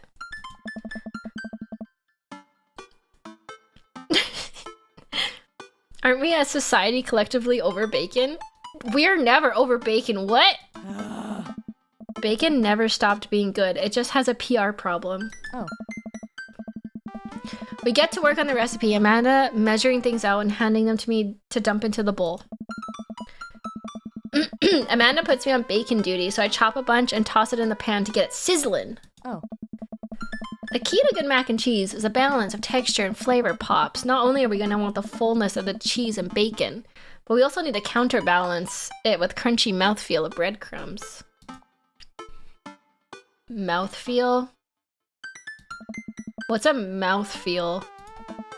You know, when you eat stuff and the texture and Listen, I've been watching a lot of Food Channel and I honestly don't know what it means, but it makes me feel sophisticated to say it. No, I get that. Every time I watch that channel, I feel in order, hungry, jealous, insecure about my cooking, and then hungry again. I feel like the mouthfeel, I like the mouthfeel of that sentence. Oh my god. Amanda, mouthfeel isn't just about food. Wait, what? That's what Robert said the other day. It's also about words that are fun to say.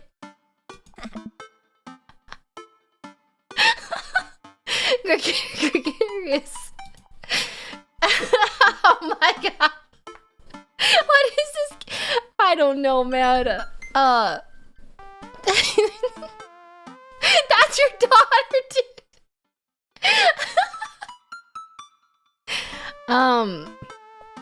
Boisterous. Cattywampus. Discombobulated. All of a sudden, the bacon burst into flames. Look at how bacon burst into flames!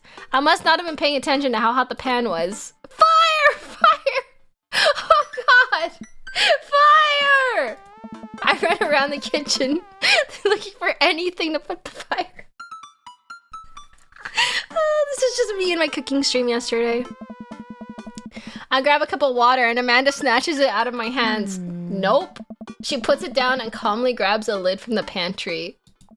She places it on top of the flames and turns the heat down. I finally calm down. Wow, my daughter is more responsible than me. I think she might have some issues around having to take care of her own father. Did I almost burn down our brand new house because I was too busy saying silly words? Indubitably. Cool, who wants takeout? Amanda and I ordered Chinese food and eat it on the couch. In our new living room and flips on the TV. Oh cool, Long Haul Ice Road Paranormal Ghost Truckers is on. Your favorite, right? Oh, hell yeah! They have to make it over the Canadian tundra before the ice road melts, but also they're hunting ghosts!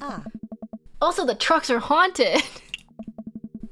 I would actually watch this, chat. I'm not even gonna lie. I would watch this show. I want to watch this show, what? This is an episode I've already seen, but it's the best. Callum and Flint Dogbone, the twin brother truck driving and ghost hunting duo, find themselves in the greatest peril yet. We knows him. Oh no, the ghost done got control of the truck. Oh my god. Oh no, the ghost done got control of the truck. I can't steer on them damn ice roads. Let me use this EVP meter and try and communicate with them spirits. Flint, we're about to die. I almost got, if you listen carefully, it sounds like it's saying, you're going to die. That's because we're about to die, you. This is art. This episode ends and Amanda excuses herself to go and starts arguments on the internet. I stay up a little longer, curious about the exploits of Callum and Flint Dogbone after their disastrous ice road accident. Afterwards, I crawl into bed and get a good night's sleep. You always have time for a beer with your buds, chat. ZZZ, honk shoo me. Morning, sleepyhead. 5 more minutes. You never ever let me have 5 minutes, so get up. Fine. Why am I, the father, acting like a child this whole game? We have cereal for breakfast and spend the morning putting together furniture. Amanda is much better at interpreting the tiny manuals. We're able to put together a few shelves and one desk, but I'm pretty sure it was supposed to be a bookcase. Bereavement does things to people, Stim. Oh, I forgot his husband died. That's true. Are you excited for the cookout today? Excited to beef up my grilling skills. If there's food, I'm excited. That's a bad attitude. Don't you want to meet some of the people in the neighborhood? I'll probably end up standing uncomfortably in the corner with a plate of food and hope that nobody talks to me. Dad, you're a beautiful work in progress. We will get that butterfly to emerge from the cocoon. The social butterfly. Well, we better start getting ready. We definitely don't want to be late. What? No, we have to be fashionably late. Who shows up to a cookout on time? You know what? We're going early just because you said that. I head out the door reluctantly. Amanda follows. We walk across the street to Joseph's house with store-bought veggie plate. We didn't want to risk burning the house down again. How sleepy is Tim today? I'm so sleepy today, so tech. I'm so sleepy. Wow, this Joseph guy's kind of rich. He's got a nice house. I guess we're not as early as we thought we were. Joseph's backyard is already packed with people, and the smell of hot dogs wafts through the air. Small children run through a sprinkler, and adults chat in small clusters. I set our veggie plate down on the table next to other veggie plates. Huh. Hey, there's Joseph. I waved to get his attention. He's gotta be rich with 4 kids. It's true. Welcome. I'm so glad you two are here. And you brought veggies. Let me introduce you to my family. Kids, come over here. This is Chris, my eldest. Hi. Oh. This is Christian and Christy. They're twins. Oh no. Whoa. Oh. Oh, that's nice. They stare creepily and say nothing. Hey. Then of course there's our youngest, Krish. Wait, where's Krish? Maybe Mary put him in his crib. Oh no, it's Mary! Oh no! Oh no, it's the woman from the bar. What is she doing here? Oh, and how could I forget? My lovely wife, Mary? Wait, Chris?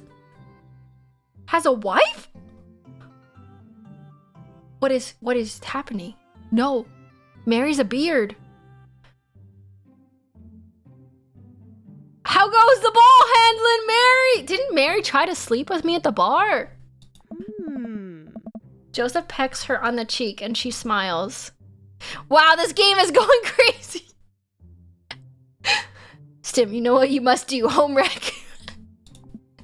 Mary, sweetheart, did you put Krish to bed? This is like some weird Silicon Valley thing happening right here, right now that I don't like. I'll have to go look for him. What? You'll have to... Joseph takes a moment and regains his composure. Mary, this is our new neighbor, Timothy, and his daughter, Amanda. I'd shake your hand, but I have a glass of wine that I need to tend to. I love her. Nice to meet you, Mary. Wink, wink, wink. For the first time. Wink. Charmed. Well, I have to go over there now. Mary leaves. Oh god, this is so awkward. I wonder if Joseph knows. I wonder if Mary knows that Joseph knows. I wonder if Joseph knows that Mary knows that I know. It takes all my energy not to run away from this barbecue and start fresh in a new city. My wife has a wonderful sense of humor. But please, you two, enjoy the barbecue. All the guys are really excited to meet you. Here, let me introduce you around. Hey, Timothy, have you met Brian yet? Who? Hey, Brian, come over for a sec. Brian, you're so cute! A man in a Hawaiian shirt jogs up to me. Hey, is this the himbo? Brian, this is Timothy. He just moved into the neighborhood. Brian has unk energy? Hello. Well, pleased to meet you. Put her there! Kirk Douglas! Brian pulls me into a handshake, engulfing my hand in a vice-like grip. Oh, he's strong. Ah. I let out a small squeak. Wow, that is bottom behavior, Timothy. After my hand bones have been ground to dust. Oh. Not much of a handshake guy, huh? Guess I'm more of a hugger. Hey. Which house did you move into? The ranch one in the cul-de-sac. Ah. Oh, the one that's just like mine, but smaller. Thanks. That kind of hurts. Is he trying to one-up me? My instinctive dad competitiveness kicks into gear. It's leaner. Small houses are safer. I'm happy there. I'm happy there. Got no worries about its size. As long as just me and my daughter are happy. Well put. Oh, let me introduce you to my daughter. A kid peeks out. Oh my god, she's so cute. The dad off is incoming. Ah. This is Daisy. Hello. Ah. Hi, what grade are you in? 5th grade. I don't know why that's her voice. We're actually trying to get her to skip 6th grade, not to brag, but she's pretty smart. Not to brag, that's exactly what bragging is. Amanda's smart too. Thanks, Dad. Well, I'll be around this part if you feel like saying hey later. You got it. Oh. Let me introduce you to Damien. Joseph beckons to a tall man in a gothic attire over to the conversation. We got them goth daddies too. Holy shit. What? He's got purple eyes!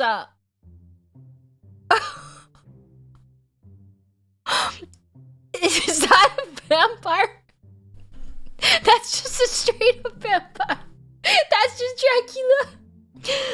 Good eve, friends. Damien, this is our new neighbor, Timothy. Ah, so lovely to meet you. They really decide to hit all the common themes in this game. Damien shakes my hand and then bows. He's even got a cape.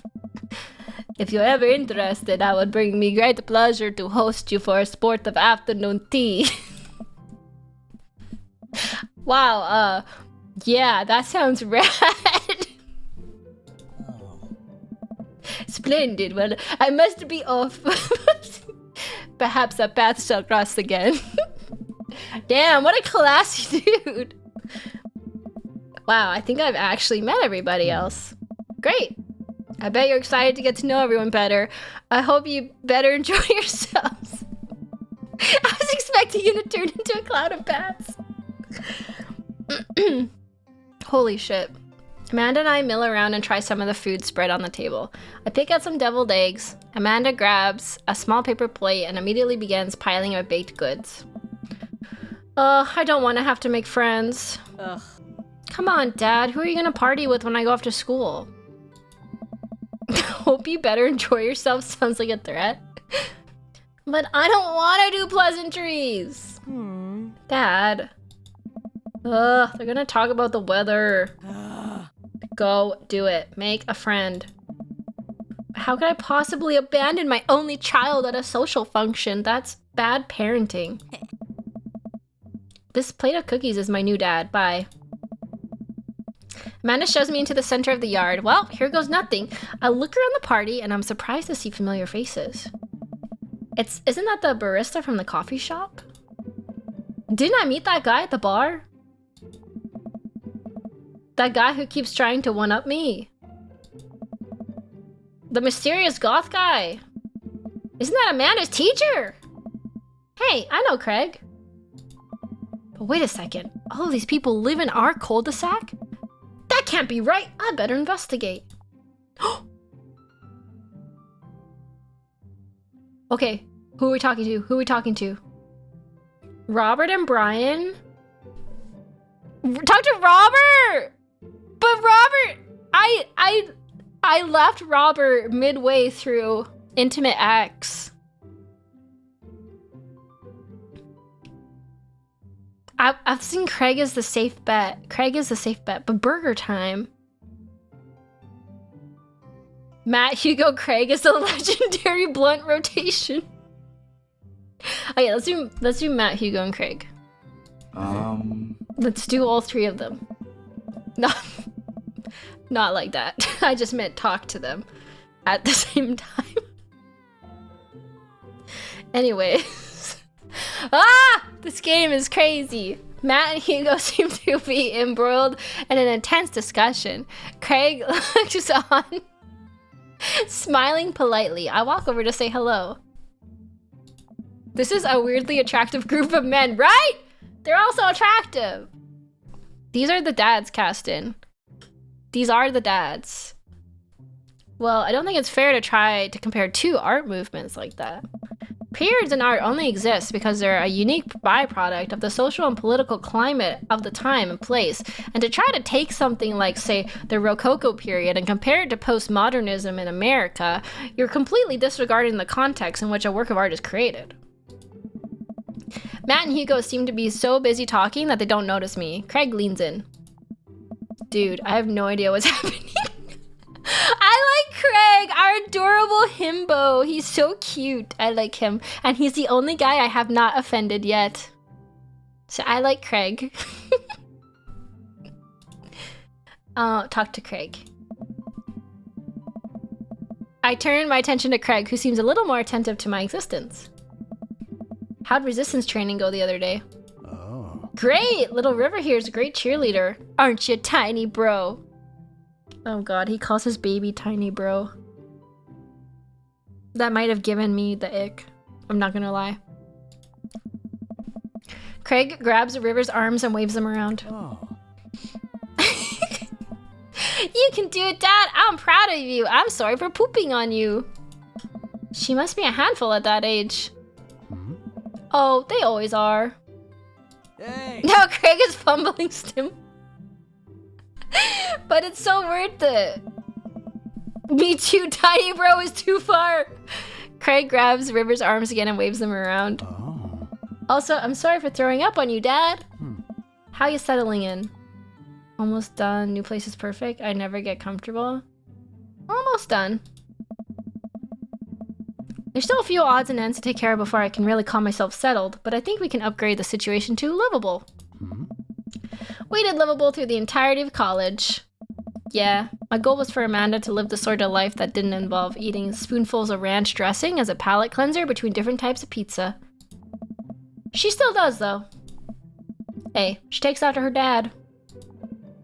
Why is that baby staring at me? You got a little problem, little dude! Do you think Craig calls other things bro, too? Timothy, how are you liking the neighborhood? It's pretty nice! Everybody's been super friendly. Oh. Seems like your daughter is fitting in just fine. Matt points across the yard to where Amanda, Daisy, and another young girl are playing. They're all sitting cross-legged in the grass, picking weeds and weaving them into flower crowns. It's pretty adorable. The girl I don't recognize jogs over to us. Oh. What is it, sweetheart? It's a flower crown. I thought you'd look cute in it. Hey. Well, there's only one way to find out.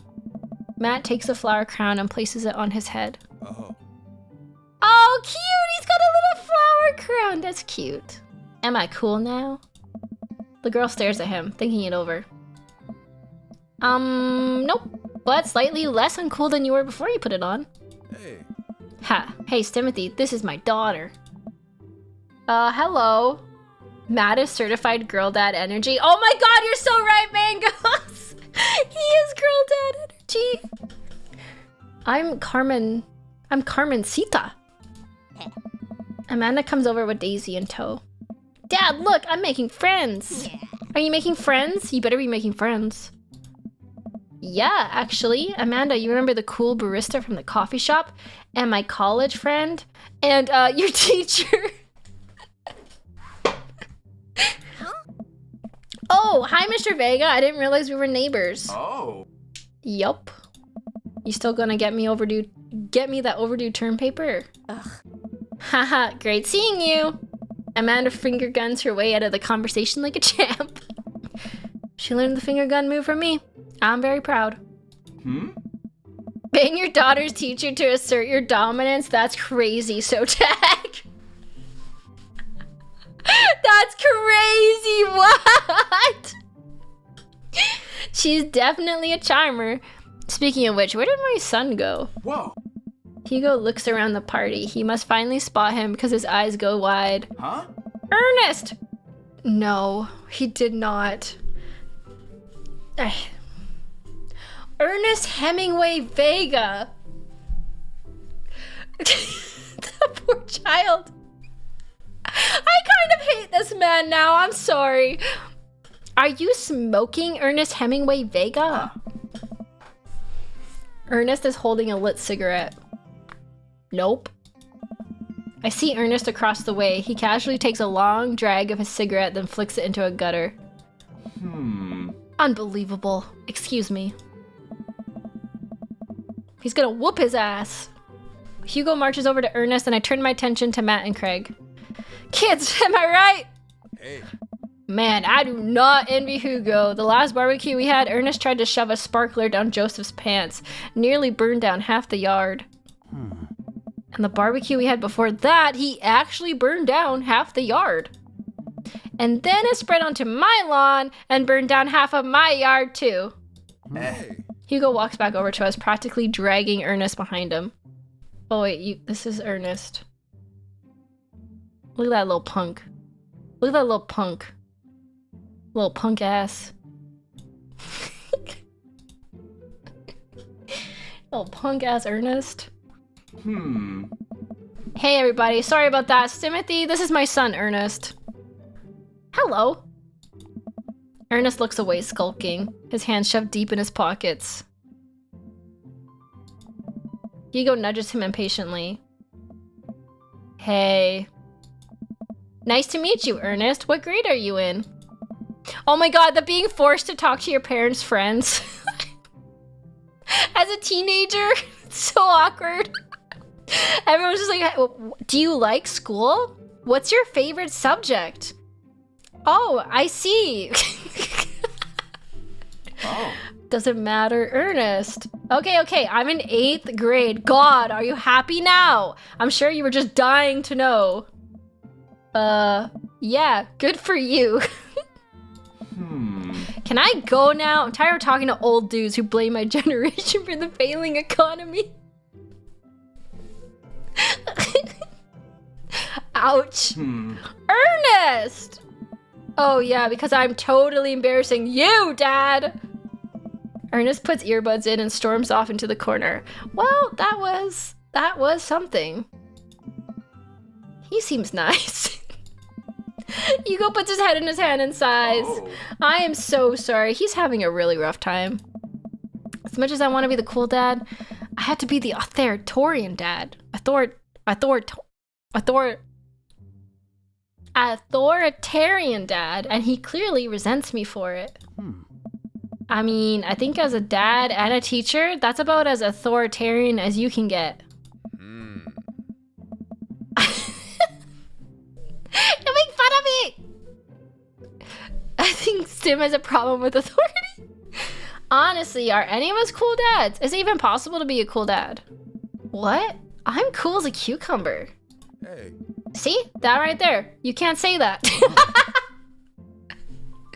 My kids think I'm cool. But for how long, Craig? How long do we get to be the cool dads? Oh. I don't know. Hey. I think we just have to accept the fact that dads, we've become the machine we once raged against, and accept our fate to unironically wear socks with sandals. Your kids may think you're cool now, but the moment they hit puberty, you're doomed. Amanda's 18 and still thinks I'm cool. Oh. I yell across the yard to my daughter. Amanda, I'm cool, right? Amanda just laughs. She keeps laughing. I see your point. As much as we want it, I don't think it's important to be a cool dad as it is to be a good dad. We can't all be best friends with our kids. It just doesn't work. I mean, look at me and Ernest. Oh. Our job as parents is to make sure our kids turn out okay. Yeah, you're right, but it'd be nice to have it both ways. Alright, you go calm down. We don't need to talk about screen time as well. The game is giving actual dad advice. I just want to bang them. I don't want dad advice. Hearing these guys talk about this makes me think of my relationship with Amanda. We get along so well, but there might become a time where it won't be like that. Is college when that happens? Don't let us eat up your time, Timothy. Go meet the other people in the neighborhood. Stim, you turned down the last one. I chickened out. I just want to bang them at you, blue-balled Robert. Stim's going wild today. All right, chat. I think I'm gonna end here, so we can do our polls together. Because I don't see this ending in a romantic scene anytime soon. Should we do our gotcha polls together? Wow! Fumble maxing is legendary. K4ST3 and cheered Dex 100. Damn, you have forlorn all pretense and stick to your carnal desires, I see. This ends in an orgy with the cul-de-sac fathers.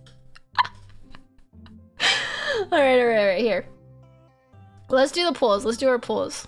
Let's do the polls. We'll see, maybe I'll get legendary. We grinded hard today, chat. We grinded hard.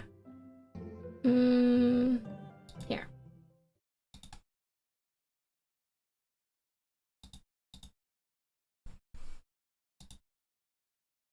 Okay. Let's see, we got some big money, no whammies. Do you get more pay to win points if you get to the next 14 subs? Oh wait, how many subs are we at today?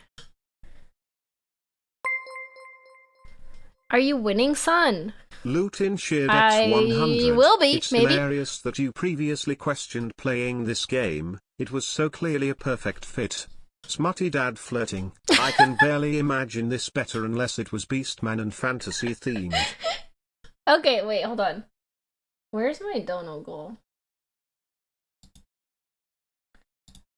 Hey, 1 second. Let me see what I'm at.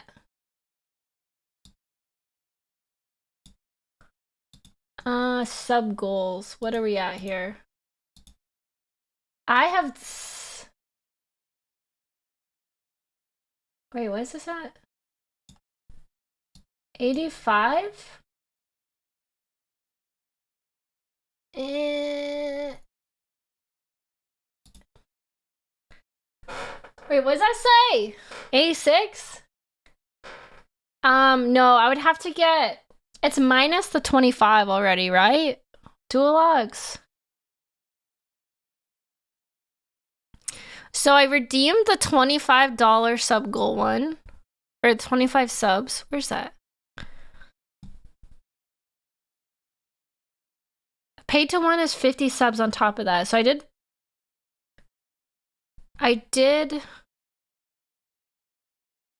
Oh. It's not minus, they stack. Oh, okay, so yeah, 14 more subs and I get another pay to win pull.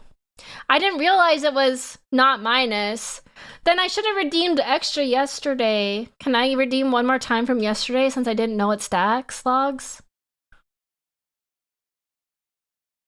Please? Pretty please? Yay! Thank you, Clincher! Thank you! Yay! Thank you, Clincher! Thank you, Clincher! Thank you! Let's go! My Giga Chat, thank you! That means I get another pay to win! Yay! And Major Sam! Thank you! Thank you, Major Sam. Yay! I gotta redeem it! Thank you, Major Sam, for the 5 gifted. Thank you! You guys Loot in rock. shared X100. I saw the do 15 push-ups and literally uncontrollably laughed out loud. Quillalul. I tried to do a push-up earlier and I fell on my face on the floor. You could hear the thump. It was embarrassing. And I get the dating sim one too! It's only 15? I couldn't do one dual logs. I couldn't do one. If you let me do them on my knees, then I can do them. But apparently that doesn't count. Because he's sadistic. Okay, dual logs, can I redeem the 500 from yesterday that I didn't get to redeem, or does it not work like that if I misunderstood? I need a yes or no answer. Can I redeem this again? Since I didn't know it stacked? Please? Since it's your birthday, okay. It's not my birthday, but I'll take it. Yay! Stim, you should be able to do 15 push-ups. I can't do a single one. I can't do a single one. Happy birthday, Stim. It's not my birthday! You guys, it's not my birthday. It's not. No, it's not my birthday, chat. It's not. It's not my birthday! LinkedIn shared X100 dual logs. Can we exchange for Stim specifically, the handful of tots? No! The handful of peas? No! I'm not doing that! I'm not doing that! I'm not doing that!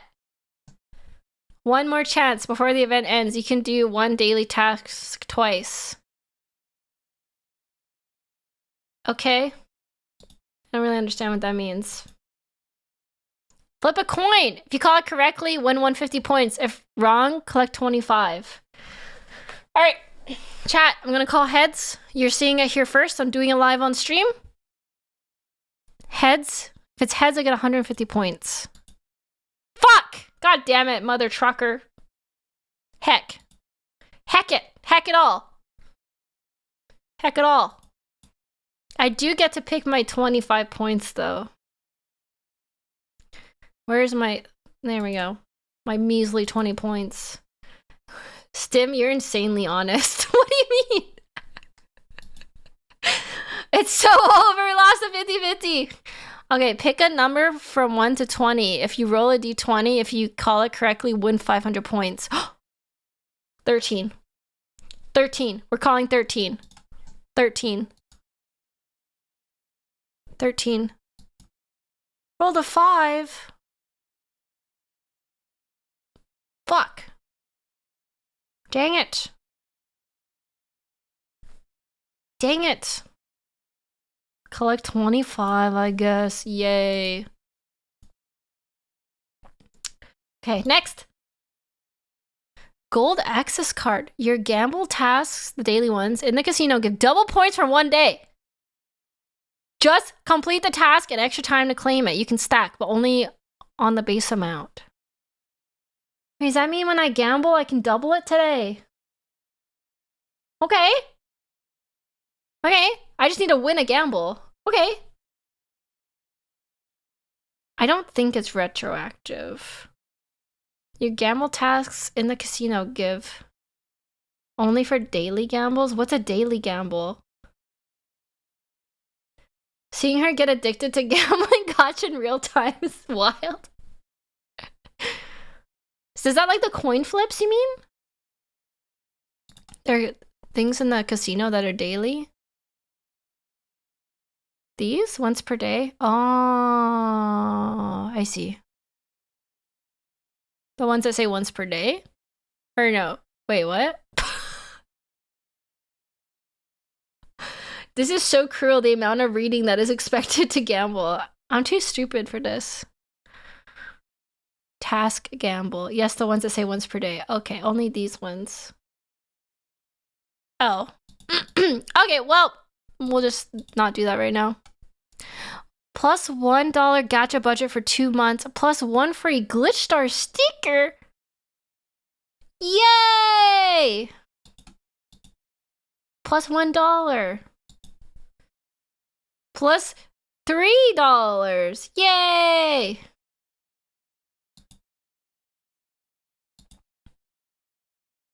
Plus $5 gacha. Yay!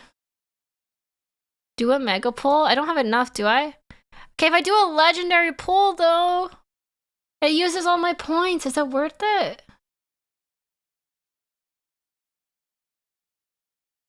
Should I do the legendary?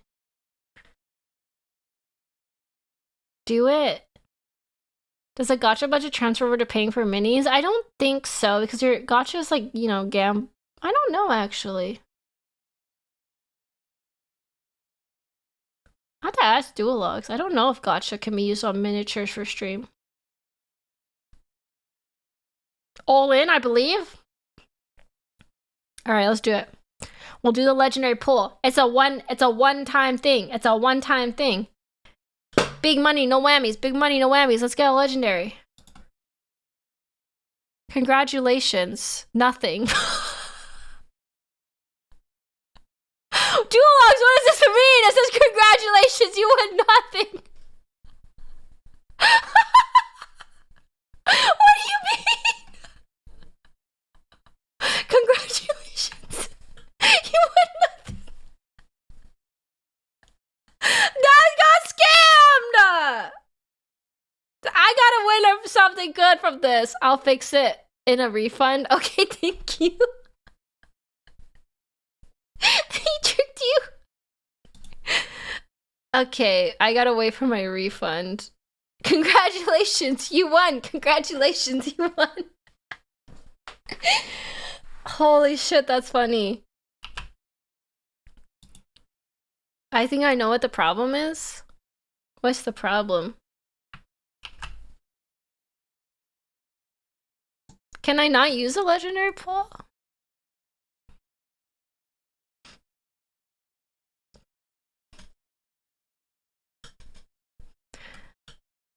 I need points.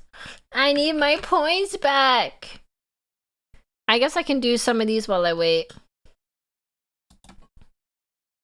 Pick a number from 1 to 20 and roll a d20.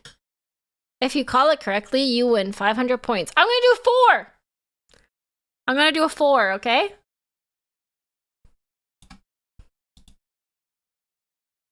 Roll a d20. Fuck, it's a 12. We rolled wrong. It's a 12. Dang it. What, didn't I get like 25 points from that? Yeah.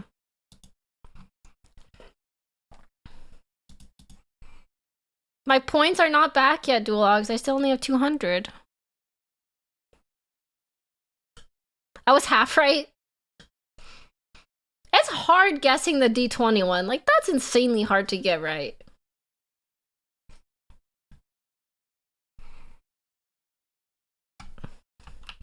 Duologs, help! Give me points. I have no points. Try reloading. I did! I got no points, man! Oh wait, I was gonna show you guys the new prizes though, look. So, $25 cash. You can give 850 points to someone. Pick a day. This is like a bonus for everybody. You can increase the amount all towns get from points by 25.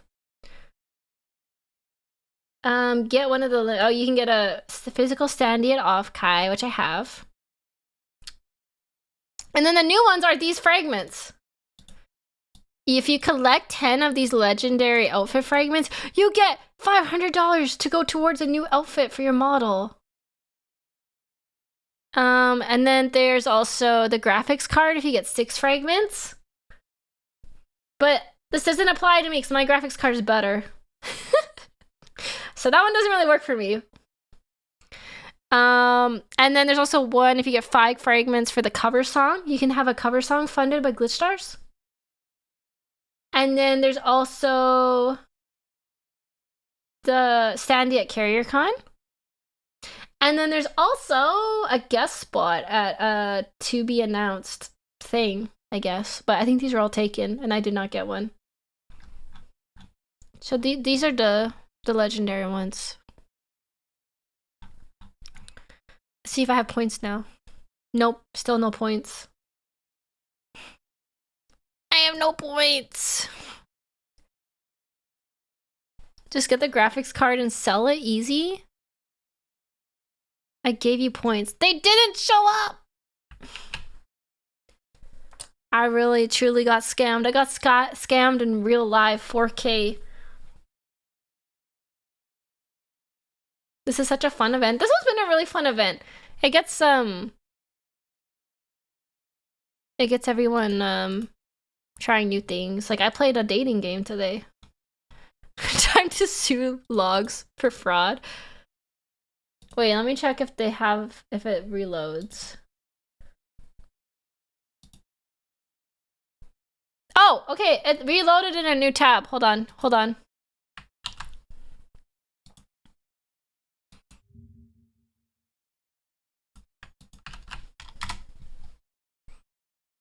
Wait, did it? Huh? How come it didn't work? 1 second. I thought it was gonna work. It didn't work? Still scammed?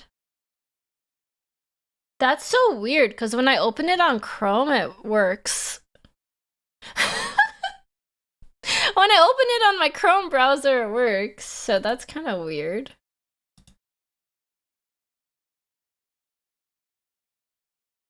Clear your cache? Wait, how do I clear my cache?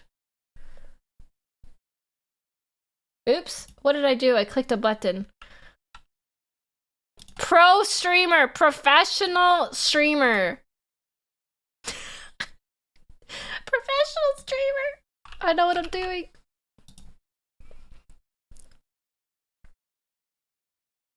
Control F5 clears your cache? Oh, I didn't know that. Control F5. Okay, let's see if this works. It still doesn't work. That's fucking crazy. That's actually crazy. That's weird. Here, I'll just change my screen to my Chrome.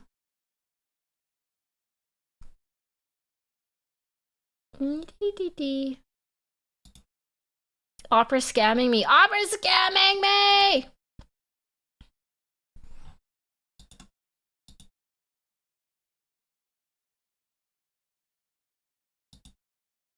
Here we go. Now I have points. Have you tried screaming at your browser? I'm beaked now. Well, let's try again. Let's try again! Okay, legendary pull. Here we go. Are we ready? Are we ready? Are we ready? Are we ready? Please. Fuck. Really? I didn't even get a legendary. I got an epic. Editing for one short. I hate my life. I got nothing this whole time. Plus $3 for my gacha budget. Heck. Heck my life! Fuck this game! I played so much Daddy Dating Simulator for what? My chunk is live! Rigged. I feel scammed. The true gacha experience. I did get a standee at Offkai. So if you're going to Offkai this year, you can take your picture with my standee. And you can be like, this is my Oshi stim pack. Tease! And you can tag me on Twitter and I can see it. So you can do that at Offkai. If you're going to Offkai, take a picture of my standee. Can we take the standee? I don't know if we're going to auction them off. We might auction them off. Well, now I wish I was going to Offkai. I'm still on the fence if I'm going. I kind of really want to go to Offkai just to take a picture with my own standee. Sim said Warhammer counts if it's random, so go to Zephyr to send you something random with your budget. Wait, Bex, that's actually a great idea! If you go, you can take your own standee. If you're going, decide soon. I don't really want to go to any cons this year. I kind of just want to stay home and be a loner. That is a really good idea. Ask Zephyr to send like a random thing for like a certain amount of money. Our introvert. I feel like literally so many people go, and the only reason I'd want to go is fear of missing out, FOMO. What about a raffle instead of an auction? I don't know what a raffle. What does that mean? Oh, like selling tickets for it. Yeah, that's a good idea actually. Doomer girl. How dare you?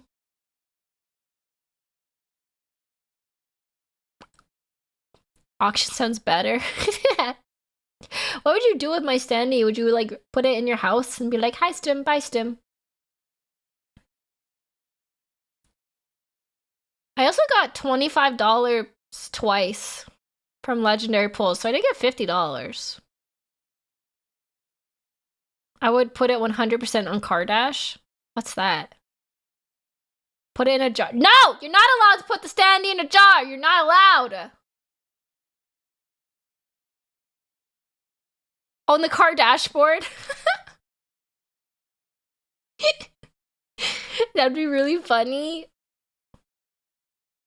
Alright, well, we got skunked today on our gacha.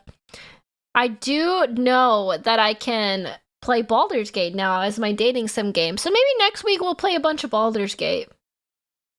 I've been wanting a chance to play Baldur's Gate, so this is like my chance that's approved by staff for once. So stay tuned for Baldur's Gate week next week, I guess. I hope you like Baldur's Gate because we're Baldur's Gating up in the Baldur's Gate. I'll take your standee to prom. Hey, this is an 18 plus place, Taka. Ban that guy. Who have bald in their gate? I'd attach it to some Warhammer transport stuff. Hi Stim, I'm sick today. I hope you feel better, Latios.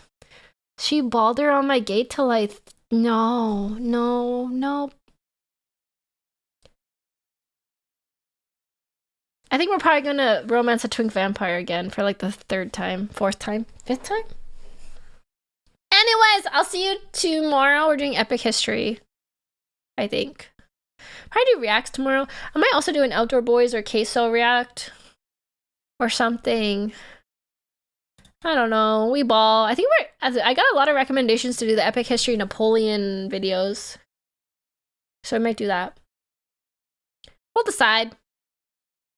Thanks for hanging out and romancing the daddies with me. I'll see you tomorrow. Bye-bye.